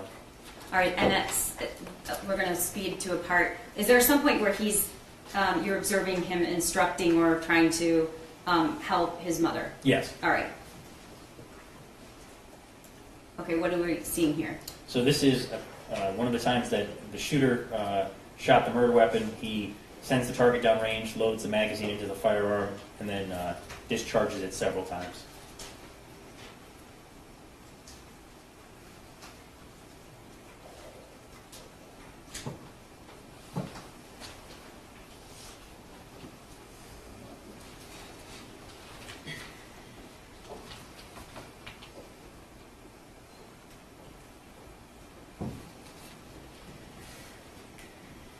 Now, as far as you know, in terms of looking at all the evidence, is that the first time he's fired that weapon, if you know?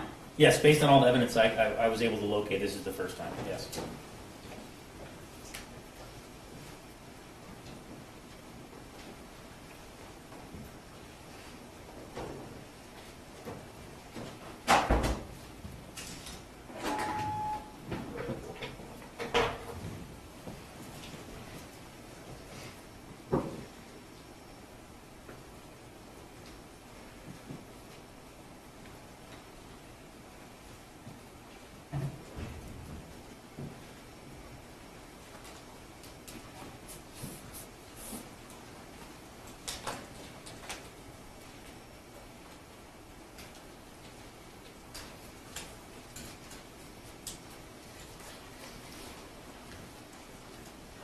Okay, we're going to jump ahead to, if you know, does Jennifer Crumbley ever fire the weapon? Yes, she takes, I think, 2 total turns firing the weapon, I believe. Okay.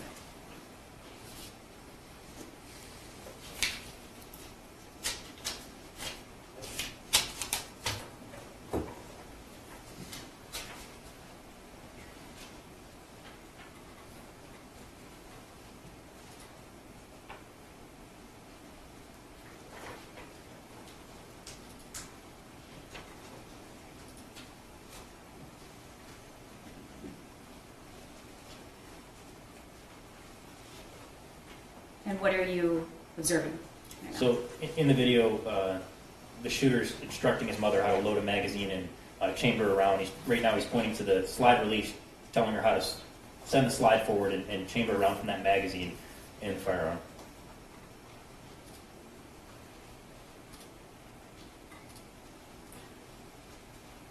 How many rounds, if you know, did they fire that day? I believe it was a total of 50. There was 2 boxes of 50 rounds of ammunition, and they left the range with 1 full box of 50 rounds. Do you know how many she fired versus the shooter? I don't know the exact number. I know that it was significantly more for the shooter than his mother. Okay, do you know, how do you know that they left with a 1 full box? So at the end of the video, the shooter packages up the 6-hour in the 6-hour pistol case, and then hands the box. His mom takes the box, Mrs. Crumbley takes the box as they leave, and the shooter walks out carrying the box of ammunition. Okay, and we're going to fast forward to that part.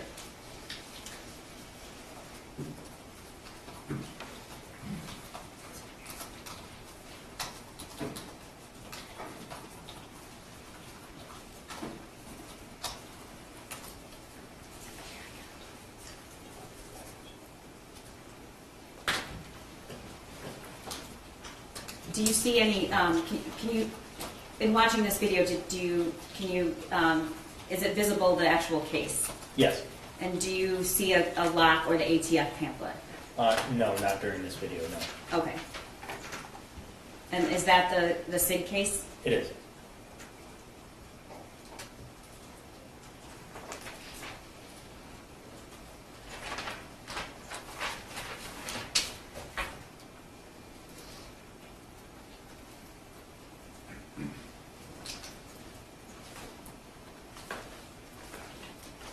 Now, was he permitted to carry that gun out of the range? So there would be nothing barring him with his mother's supervision right there for carrying the firearm, no. Okay. And what about the ammo? Same with the ammo. Okay. And we see later, he's packaging it up? Yes. Okay. And we see later them leaving, and who's carrying what? Right now he's trying to figure out how to fit all the magazines and the firearm in the pistol case. He eventually, successful in doing so, closes the clamps on the firearm case. His mother walks out with it, and he walks out with the ammunition. Okay.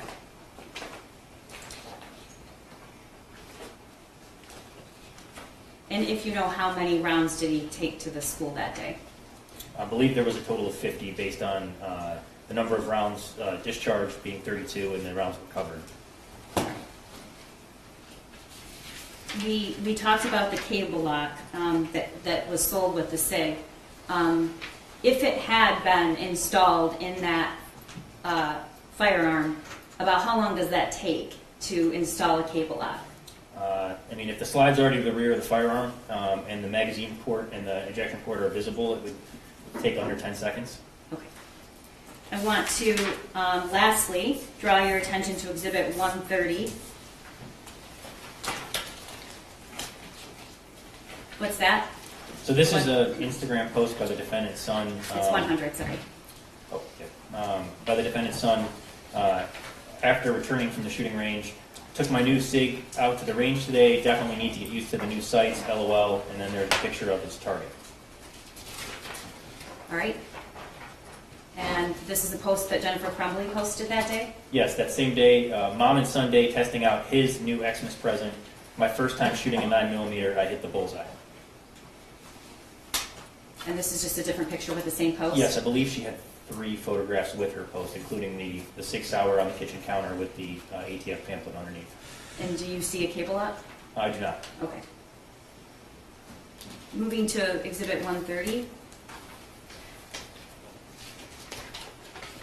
This is the math worksheet. Yes, Did you have an opportunity during your investigation to look at this? yes. And what caught your attention, if anything, with this drawing? The very first thing I noticed was that there was an apparent shooting victim on the drawing. Whether it was a fatal shooting, non-fatal shooting, I'm not certain, but clearly, when I looked at it, it was not a suicide. Anything else? Yes, so the firearm that was drawn on the piece of paper, after reviewing the murder weapon, I noted several similarities between the two and believed that this was actually a drawing of the murder weapon. And what was similar? So on the back of the murder weapon, there are striations or lines on the slide of the firearm. Additionally, the shape of what's the trigger guard, so it's the part where the trigger is housed in. It's that kind of I would say that it's like a half U shape where the trigger's inside of, as well as where the ejection port is, and most notably the magazine. So the bottom of that firearm, you see how it's not flush, how there's basically 2 parts there? That part on the Sig Sauer magazines, there's like a lip that's different than other firearms that shows how it kind of like curves down in the front. All right, next I'm going to, what about is there a picture of any ammo on that drawing? Yes, there's a picture of ammunition. It's definitely a pistol caliber ammunition. It's definitely not .22 caliber ammunition. It does appear to be a 9mm rounded ammunition, or at least resemble one. Okay, and next I'm showing you exhibits previously admitted, 97, 101, and 130. What are we looking at? So those are pictures of the murder weapon on either side. You can see the markings I was talking about, the striations on the back of the slide of the firearm, the shape of the magazine, especially when you look on the picture on the right. You see how it's not a flat shape, it doesn't sit flush with the firearm, how there's different levels there. Additionally, the location of the ejection port and the shape of that trigger guard, again, that half kind of U shape there. And Special Agent Brandon, my last question is, what was your impression when you viewed that drawing? My impression when I viewed the drawing? Yes. That he drew his firearm. And the entire drawing, what was your conclusion, or what were your impressions through your investigation? What was the drawing up? He drew a murder. Thank you. Nothing further. Can you take a break at this time, Your Honor? I think the jury's probably... Sure, you need a break, right, Ms. Warren? Would you Yes, like a sir. break? Yes, please, Your Honor. Thank you. Right. Okay, I have asked about the heat, but this is an old building, and this happens all the time. An hour from now, we'll all be freezing, so. And then let's take a 10 or 15-minute break. You can step down, please have discuss your testimony with them. Yes, Your Honor. Thank you. All rise for the jury.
All rise.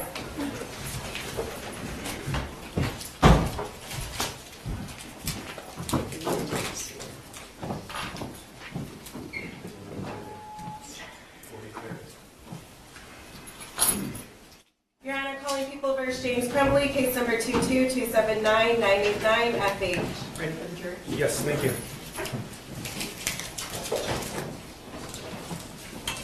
You could retake your seat.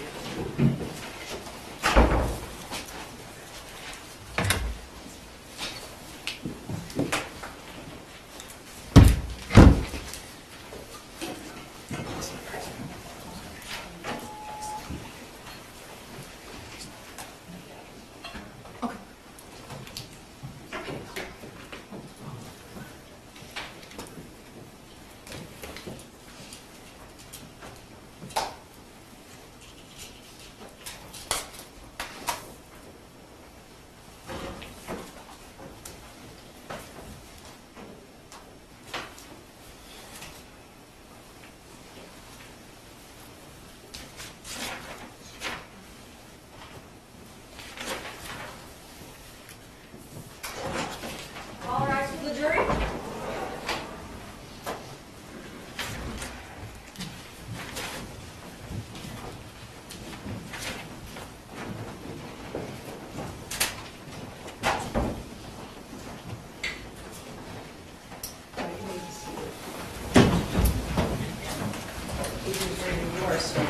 Yes, Your Honor. Thank you. Listen. Thank you, Your Honor. Good afternoon, Agent Bowman. Good afternoon. I'm going to go back just a little bit and get just a little bit of background information. In November of 2021, you were employed by the ATF, and you also worked on was it a task force? Did I understand that correctly? So at the time of the shooting, I wasn't on the task force yet. I was working on cases in Pontiac that which led into the creation of that task force. In connection with this case, you reviewed a significant amount of information and data in the investigations related to the Oxford High School shooting. Yes. And that would be specific to Mr. Crumbley, some specific to Mrs. Crumbley, and some specific to their son. Yes. On September 25th of 2021, you testified that that James and his son went to a gun range in Clarkston, September 25th, yes. that they rented a 9mm handgun, if you recall, and I can pull the exhibit up if you'd like. No, that's correct. Okay. That they purchased 2 boxes of 9mm ammunition. I believe that's the correct quantity, yes. If you recall, the price of those boxes was $29.99 each. I don't recall, but that wouldn't surprise me. Okay. That sounds about right for a box of 9mm ammunition. Yes. There was also .22 caliber ammunition that was purchased. Yes. They fired a .22 caliber pistol, I believe the video we have, yes. and that was the Caltech that's owned by James Crumbley. I believe that is the firearm that's depicted, yes. Okay. And you also learned that they also fired a 9mm pistol, Yes, which is the one that they rented. correct. That was the HK. Yes. In October 3rd of 2021, they went to the gun range again, they being James Crumbley and his son. Yes. They purchased .22 caliber ammunition. I don't recall the exact receipt for that day, but that sounds correct for that day, yes.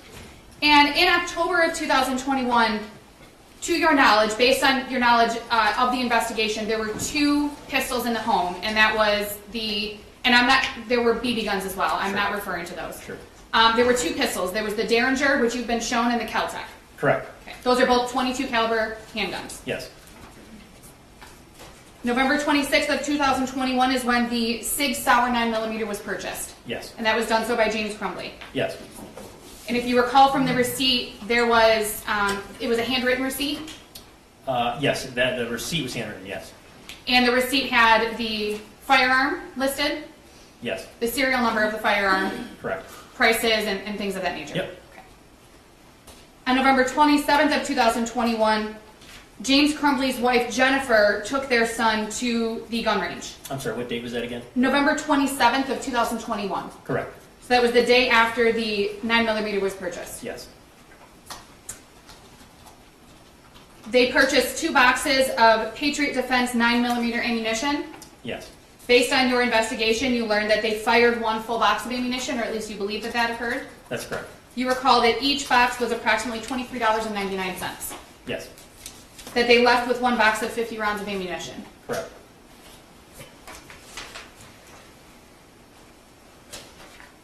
I'm going to get back to, you compared the handgun on the math assignment and also the handgun in the home. I'm going to get back to that in just a minute, but I do want to talk about keeping a handgun safe in a home. You would agree that there are a variety of ways to keep a handgun safe in a home, and I'm going to give you some examples. One would be to store it in a safe. I would say that's one way to. Are you saying, when you said keeping a firearm safe, what does that mean exactly? Sure. Well, just that. Keeping it safely stored, keeping it safe in the home.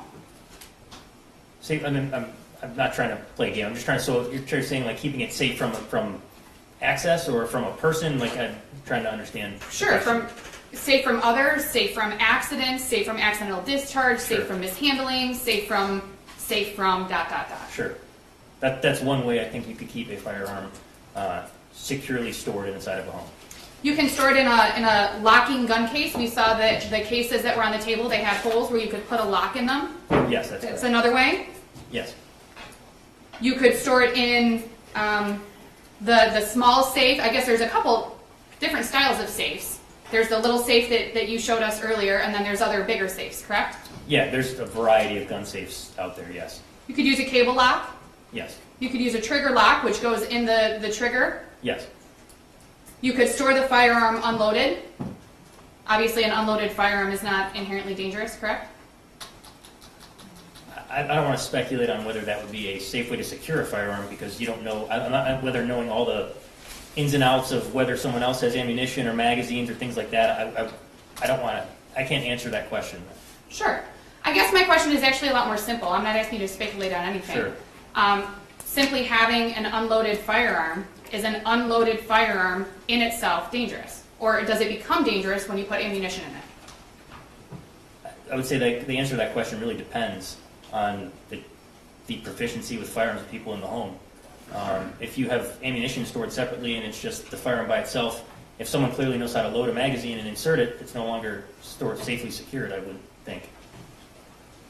My question is a little bit different, though. It's not necessarily talking about, and we can get to the other stuff too. I'm not asking you to avoid that. I'm really just trying to answer your question. I'm trying to understand what you're trying to ask. Sure. Yeah. What I'm trying to ask is an unloaded firearm, in and of itself, no ammunition in it, no magazine in it, is that itself unsafe? Again, I don't know what else. Not knowing what else is in the home, I can't answer that question. Okay.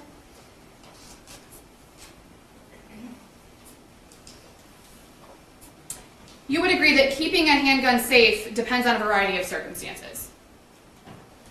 And you talked about some of those, not knowing if there's ammunition in the home, right? Yes, are you talking now again about the same line of it being stored just by itself? Correct. I mean, yeah, there's so many factors that would go into whether that would be a secure way to store a firearm, yes. Where it's stored could also be dependent upon the age of the people in the home. I think that's one relevant factor, yes. The people who live in the home, their knowledge of firearms. And I think you mentioned proficiency, like whether or not somebody could load a magazine. Right. I think we're getting into an area that's kind of, I don't know how to answer that question. I'm just really trying my best here. I don't know how to answer that question. There's just too many variables. There's a number of variables. That's kind of the point that I'm making. There's a number of variables that go into determining whether or not a firearm is stored safely. Is that fair? Yes. There are a number of variables that come into play when you're considering how to store a firearm, yes. Okay. One of the ways that we just discussed was a cable lock. Cable locks can be removed in more than one way, correct? It can be removed by using a key and unlocking the cable lock. Yes, that's the way to unlock the cable lock, yes. And I think that one of our witnesses previously also testified that you can also cut off a cable lock. Yes, I'm aware that there are tools you can use to defeat a cable lock, yes. As for the youth handgun safety pamphlet that the prosecutor showed you, you're aware of federal law, which that ATF handgun safety pamphlet is about federal law, correct? Yes. It's not about Michigan laws. Correct. I believe it references state and local ordinances at one point, but generally speaking, yes, it's a federal law. Okay. And you're aware that it is legal under federal law for a minor to possess a handgun in certain circumstances? Yes, that's correct. That includes going to a shooting range? So we have to be careful about how we're using the words in that sentence. So there's certain five specified things in particular about what minors can do alone with firearms with written consent from their parents. It would be hunting, ranching, employment, target practice, and hunting, I believe. But there's specific things you have to do with, as far as if they're doing it alone with written consent, the consent has to be on them. There's a variety of things in the actual statute itself. I can't recall all of them off my head, but if I'd have to love a little more information to know that was okay. Sure, and we don't have any evidence, and we haven't looked at any evidence during your testimony, and you've been sitting in court for all the witnesses, correct? That's correct, yes. There's been no evidence presented by Mr. Wagrowski or any other witness to show that Mr. Crumbley's son went to the range by himself. No, not that I've discovered in this Okay. case, no. So we're talking about going to a shooting range with a parent. That itself is not illegal under federal law. No. Learning firearm safety. A minor can handle a firearm while learning firearm safety. Again, assuming they're with a parent. Right. There's only certain things that are covered by federal law that federal law even touches upon, and it's the transfer of a handgun to a minor. It's not even contemplating those scenarios you're discussing. So there is not a federal law that says a parent can't show their child firearm safety. No. And during your involvement in this case, you found no evidence that James Crumbley was aware that his son had obtained unsupervised access to any of the firearms in his house. Can you repeat the question? Yes. During your involvement in this case, you found no evidence that James Crumbley was aware that his son had obtained access to the firearms in his home. I don't recall him ever having the videos of his son playing with the firearm or anything like that, just the fact that he was present during the time. So he was in the home during those times, but you don't have evidence that James was aware that those activities were occurring. Is that fair? And I'm not trying to trick you. No, I haven't. I understand your question. If I understand it correctly, you're saying that there's not evidence that he sent the video to his dad saying I was playing with this gun or something to that effect. I never found anything like that, if that's what you're asking. You've been involved in this case since November 30th of 2021. We heard your testimony about that. You were involved in the search of Mr. Crumbley's home? Yes. And that was on November 30th of 2021? Yes. And we talked about there were various BB guns found in the home. That's not illegal, correct? I can't even comment on it. I don't know. I'm sure they are. I have no idea. No idea. I Okay. mean, under state law, I have no idea what's legal and not with BB guns. There were also 2 pistols which were located in the gun safe, which you testified about previously. Yes, that's correct. That gun safe with those 2 handguns were located inside of a TV stand or a dresser of some sort? It was like, I think it was a dresser that had a TV on it, and it was like had like a couple of drawers and a sliding thing in the middle. Yeah. So it was located inside of that dresser in a cabinet. Yes. There was also an empty Sig Sauer gun case, which we've seen, found in James's bedroom, That's correct. along with an empty box of Patriot Defense 9mm ammunition, Yes. also found in James's bedroom. Yes. You learned that Mr. Crumbley purchased 3 handguns between June and November of 2021. Yes. We went over those purchases today. Yes. With each purchase, you know that Mr. Crumbley signed a trigger lock statement, That's correct. and you reviewed those as part of your involvement in the case. I reviewed the documents from every purchase, yes. Now, you also know that for an FFL dealer to be compliant with federal law, that they also have to provide the ATF safety handgun notice Correct. with each purchase. Yes. So, Mr. Crumbley purchasing 3 handguns between June and November, he would have received 3 of those pamphlets. I believe that's correct, yes. So we've talked about one, the one that was found in the Sig Sauer case, but you don't know the location of the other 2. I do not. And there's no requirement in that pamphlet or anywhere that Mr. Crumbley display that notice anywhere in his home. No. Okay.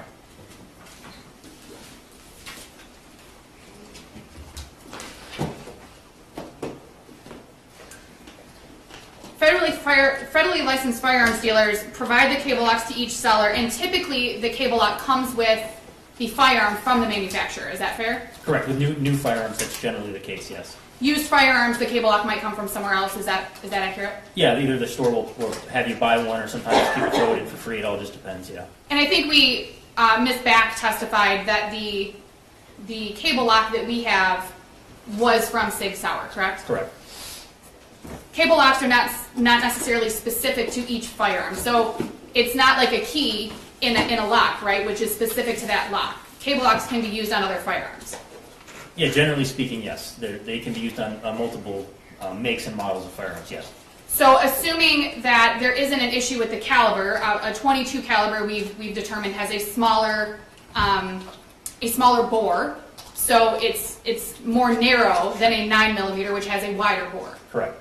So a cable lock specific to a 9mm may not fit in a 22 caliber, but a 22 caliber cable lock may fit in a 9mm, if that makes sense. It depends how you use it. I mean, if you were going to put it through the magazine well and not the actual barrel, there's different recommendations on how to use it. But if you were going to put it through the magazine well and lock it, it would fit both.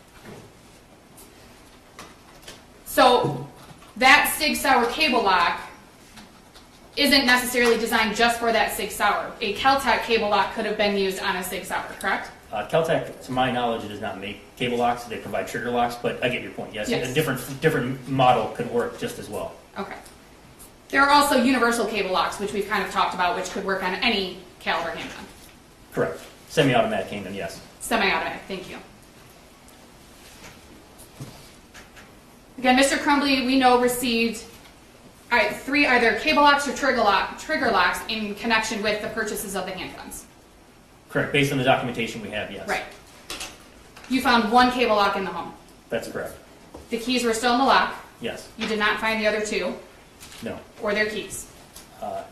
Not to my knowledge, no. You don't know where those other 2 cable locks are. I believe there would have been a trigger lock with the Kel-Tec, but to your point, yes. Okay. You don't know whether Mr. Crumbley had a cable lock on the SIG or not at the time that it was taken by his son. Based on your Taken by investigation. his son.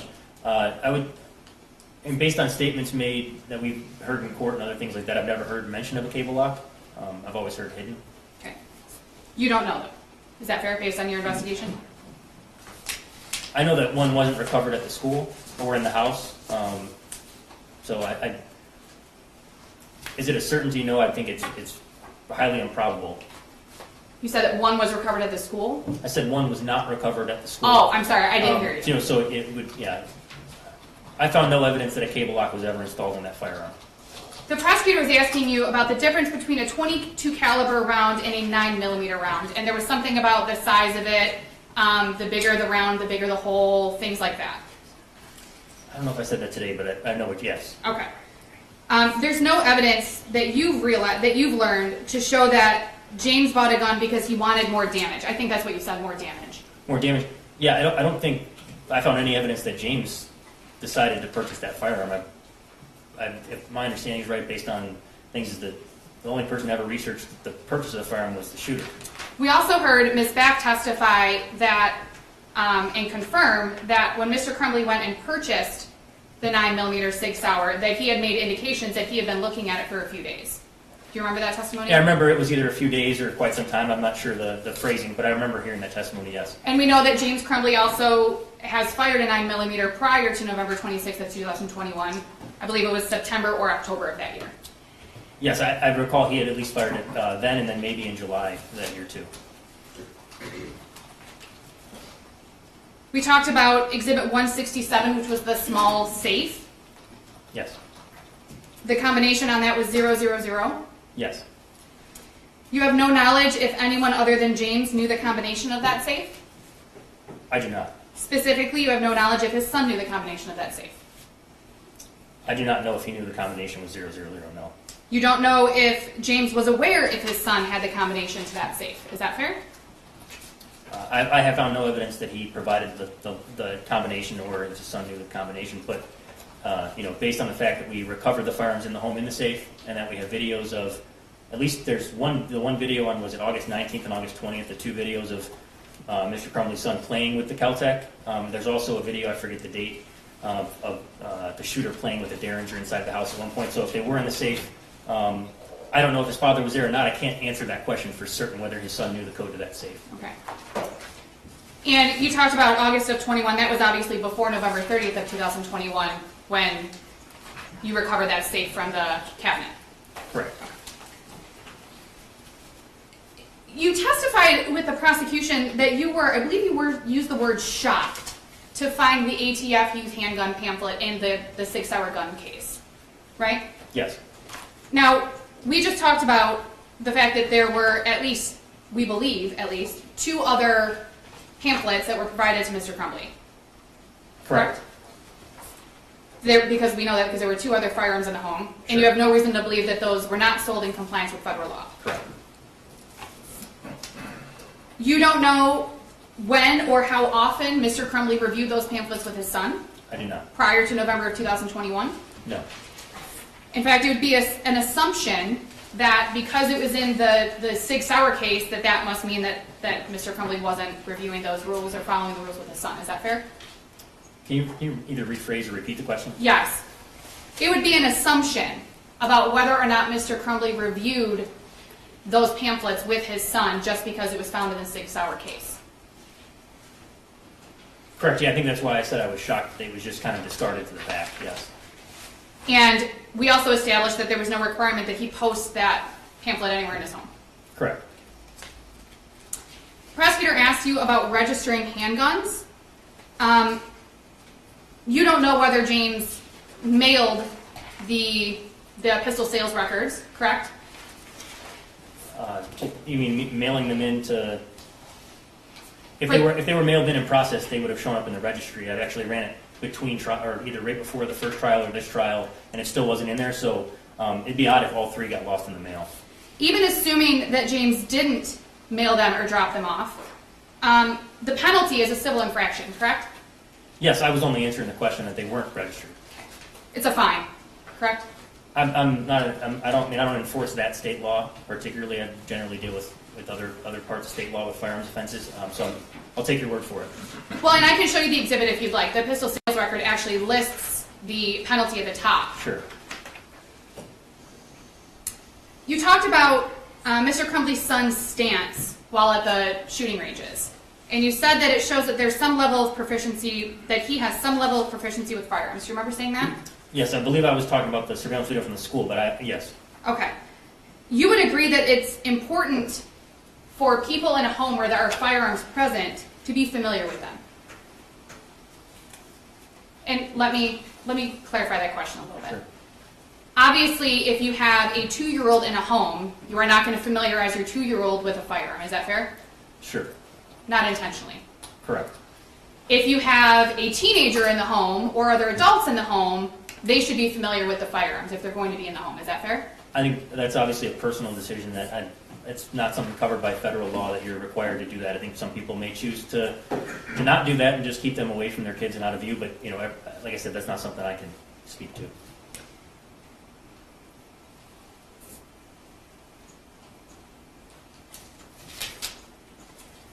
Prosecutor specifically asked you about Exhibit 169, which was the firearm purchase on June 15th of 2021, and that there was a delay. You testified that sometimes the background may take time. That's not a negative or positive, it's just a fact that sometimes they take time. Correct.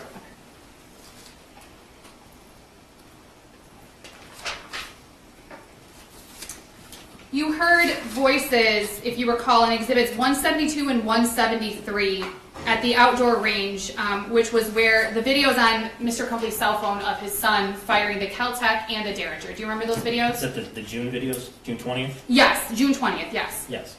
And you recall that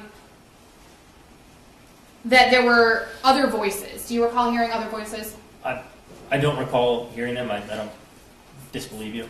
Do you recall hearing other firearms being fired? I don't know what they were, but you can hear other firearms being fired.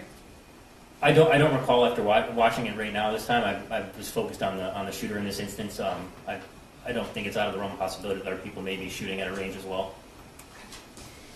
Exhibit 175 is the Instagram post by James Crumbley's wife that both Mr. Crumbley and his son, quote, both got handguns. That was the Instagram story? Yes. Yes, yeah. And that was that video is showing Mr. Crumbley's son firing the Kel-Tec. Yes. Which was in the safe in his room.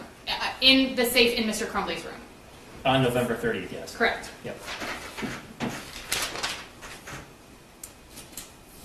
Exhibits 70 and 71 are the August 19th of 2021 video and text that we just talked about a few minutes ago. That is of the Caltech, correct?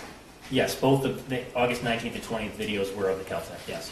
So you would agree that these may have been the same night. The August 19th video was about approximately 9:30 p.m. and the second video was about 12:30 a.m. the following morning. Correct, yeah, it was the same night into the following morning, yes. Exhibit 70 and 71, you specifically can see that the Caltech is unloaded. In the 819 video? Yes. Yes, That there's no round in the chamber and that the safety is not engaged. correct. Exhibits 72 and 73 are the August 20th of 21 videos. Your testimony was that Mr. Crumbley's son slammed the firearm down onto the magazine and released the slide forward. Correct, yes. You testified that the way that Mr. Crumbley's son was handling that firearm was not safe handling. Correct. You may have also testified about this, but I wanted to clarify. There was nothing in your investigation that showed that James was aware that his son had made that video. No, again, just only what I testified to, that he was in the home at the time of the video, but no. Exhibit 190 is the September 25th, 2021 gun range. There was some 9mm rental, some ammunition purchased, and then targets also purchased. Yes. There were silhouette targets and also non-silhouette targets purchased, if you recall. I don't recall, but I take your word for it. There were also range safety officers present, if you recall. Yes, I think that's standard at that range in my experience.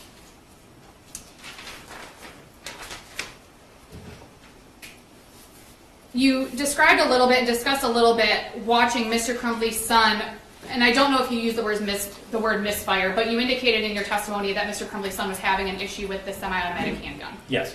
That he was struggling and was unable to clear something, correct? Yeah, I think he thought a round was in the chamber, and he thought he cleared it, but there was actually nothing in there, and that's when Mr. Crumbley picks up the magazine and inserts it and makes it operable again, yes. And obviously we know that Mr. Crumbley and his son went to the shooting range, Yes. and Mr. Crumbley's son handled the handguns. We watched it. Correct, yes. You would agree that it's important for a person who fires a firearm or a handgun to know how to properly clear a misfire. Well, I wouldn't say that it was a misfire. I would say that, what it appeared to me is that he was, being instructed by his father on how to properly deal with any malfunction of the firearm, which is when he racked the slide and then, inserted the magazine. So same question, but worded a little bit different. It's important for somebody who handles a firearm or who fires a firearm to know how to deal with things that come up while you're firing it. Is that fair? I would say that's a safe way to, if you're going to be shooting a firearm, that's correct. And if somebody handling a firearm or shooting a firearm doesn't know how to properly do that, it can have potentially very dangerous consequences. Yes.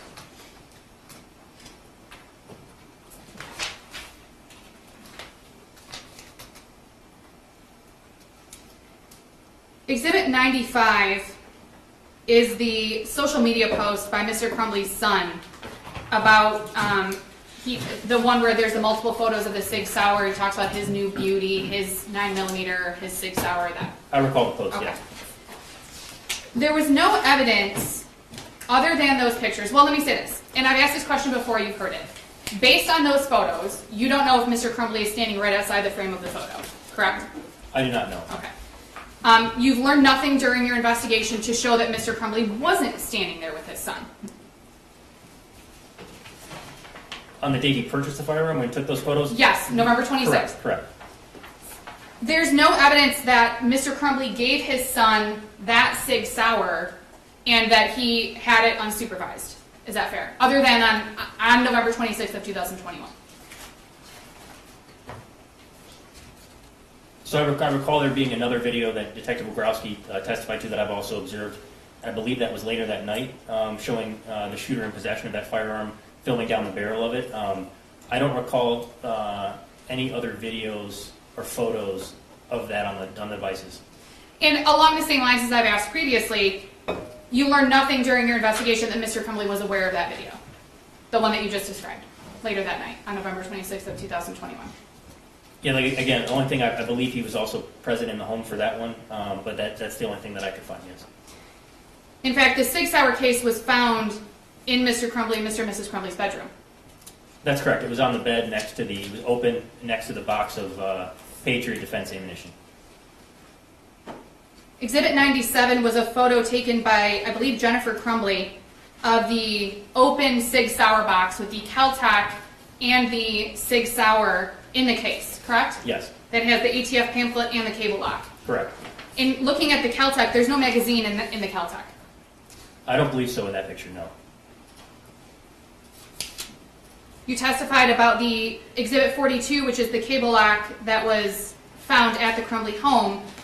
Your testimony was if it was used regularly, the bag would be damaged. That cable lock was provided 4 days before you found a cable lock in the home, correct?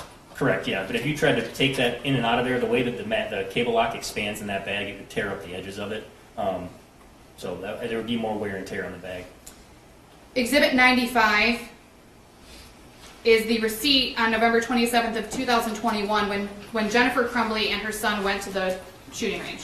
Yes, I think I've already discussed this. There was Patriot Defense 9mm ammunition purchased that day, 2 boxes.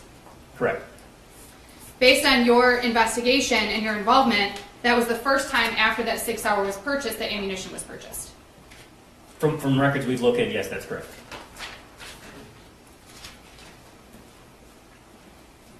If you recall, and if you don't know the answer to this, please tell me.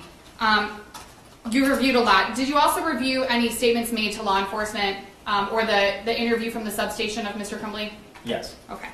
And if you recall, during that interview, James did not know how much ammunition was purchased that day, November 27th of 21. I recall there being a conversation between him and his wife, and I believe he ends up correcting her, saying it was 50 rounds, but I don't recall the exact words he used. Okay. They discussed the cost. I believe so, yeah, because he was. I think she initially thought there was like 200 rounds, and I think he eventually informed her it was 50 rounds. Okay. Exhibit 196 is the video of Mr. Crumbley's son and Mr. Crumbley's wife at the range. You can see when Mr. Crumbley's son is actually in the booth handling the handgun, the 9mm handgun, the Sig Sauer, that there's actually a range safety officer standing slightly behind him to the right. He's got like a bright yellow vest on, correct? Yes. And if you know, and I assume that you do know, the purpose of a range safety officer is to ensure that people are handling their firearms correctly. Yeah, I would say it's in compliance with whatever the rules are for that specific range, yes.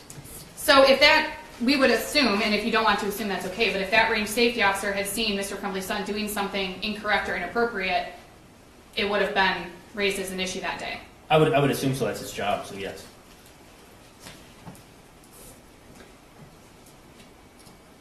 The empty box of ammunition that was discovered in the Crumbley home on November 30th of 2021 was Patriot Defense ammunition. Yes.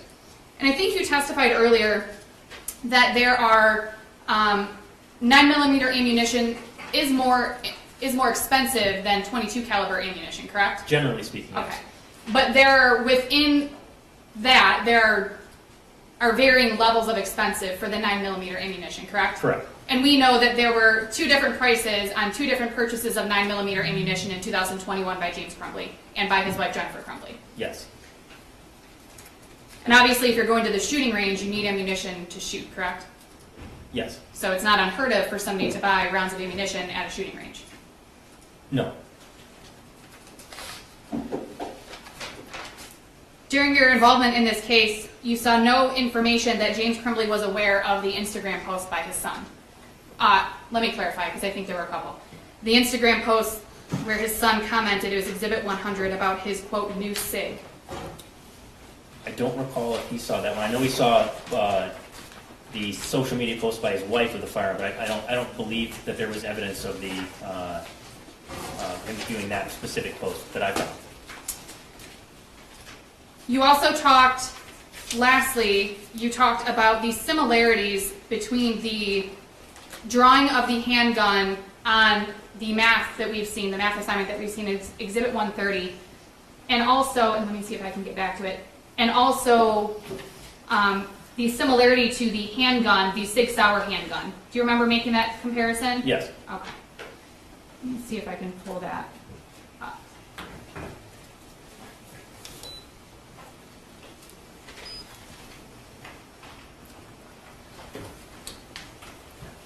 Any person that's turning on the TV, guys? Oh, yeah, there's a button on the back of it. Bottom. There we go. That's fine. Can you see? Okay. Yes.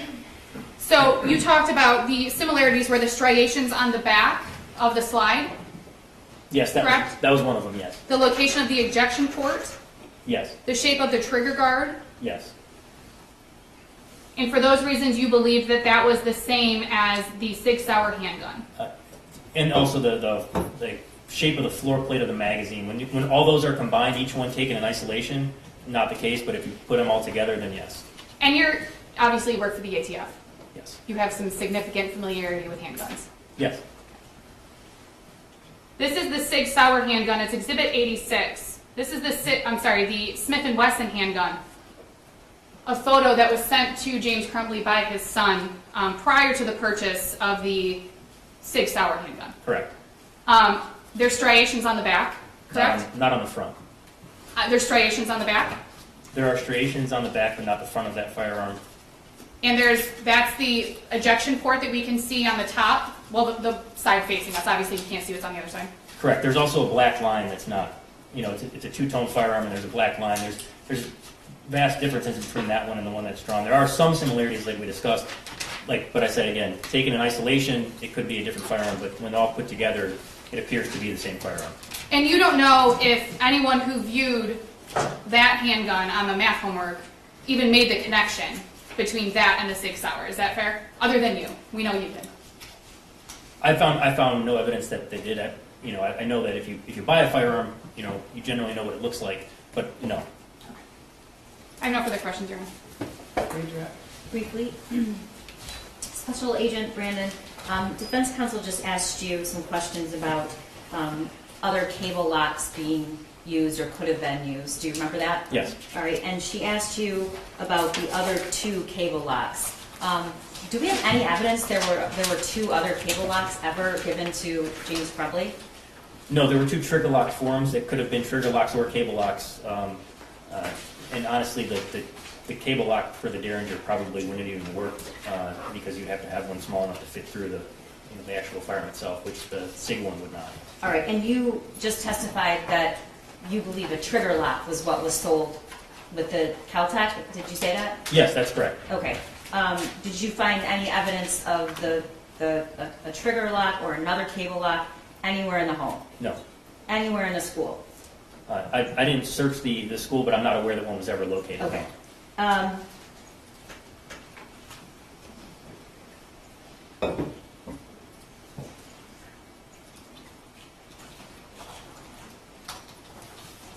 She just asked you about the comments at the substation. Do you remember that? Yes. Okay. What did James Crumbley say when he was asked where that weapon was? I believe he said it was in the armoire, hidden in the armoire, and then he said the ammunition was underneath a pair of jeans. Did he ever say locked? No. Was there anything that struck you about his mention of the SIG? Yes. So when he mentions the SIG Sauer, he mispronounced Sauer as Sawyer, which if you purchased that firearm and it was for yourself, you'd be familiar with how to say SIG Sauer. Okay. And Your Honor, I would object to that response and ask for it to be stricken. He's making an assumption about what Mr. Crumbley knows. System. I'll move on. Special Agent, last question. You mentioned earlier that you reviewed the cell phone data and web searches that were on the phone of James Crumbley. Yes. All right. And did you ever find any searches that he did relating to firearm safety or minors? I did. There were searches related to that topic. It was after the shooting had occurred. Okay, so December something, after the shooting occurred. Yes, I don't recall the exact date, but it was after the shooting. Anything before? Regarding firearm safety, not that I recall. Thank you. Nothing further. May this witness be excused, Your Honor? Yes, you can step down in your excuse. Thank you, Ron. You don't have someone briefed for today. Not 15 minutes, Brief Judge. We have somebody here, but we wouldn't get through my direct, that's for sure. All right, so 9 o'clock tomorrow. Yes, Your Honor. Thank you, Judge. I need to tell you, ladies and gentlemen, during the trial, do not read, listen to, or watch any news reports about the case. Under the law, the evidence you consider to decide the case must meet certain standards. For example, witnesses must swear to tell the truth, and lawyers must be able to cross-examine them. Because news reports do not have to meet these standards, they could give you incorrect or misleading information that might unfairly favor one side. So to be fair to both sides, you must follow this instruction. Do not go on social media, do not post, do not do research, do not discuss this case with anyone. And please fill out your lunch order for tomorrow. All right. Have a great night. Stay healthy. 9 o'clock tomorrow we'll start. All rise for adjourned.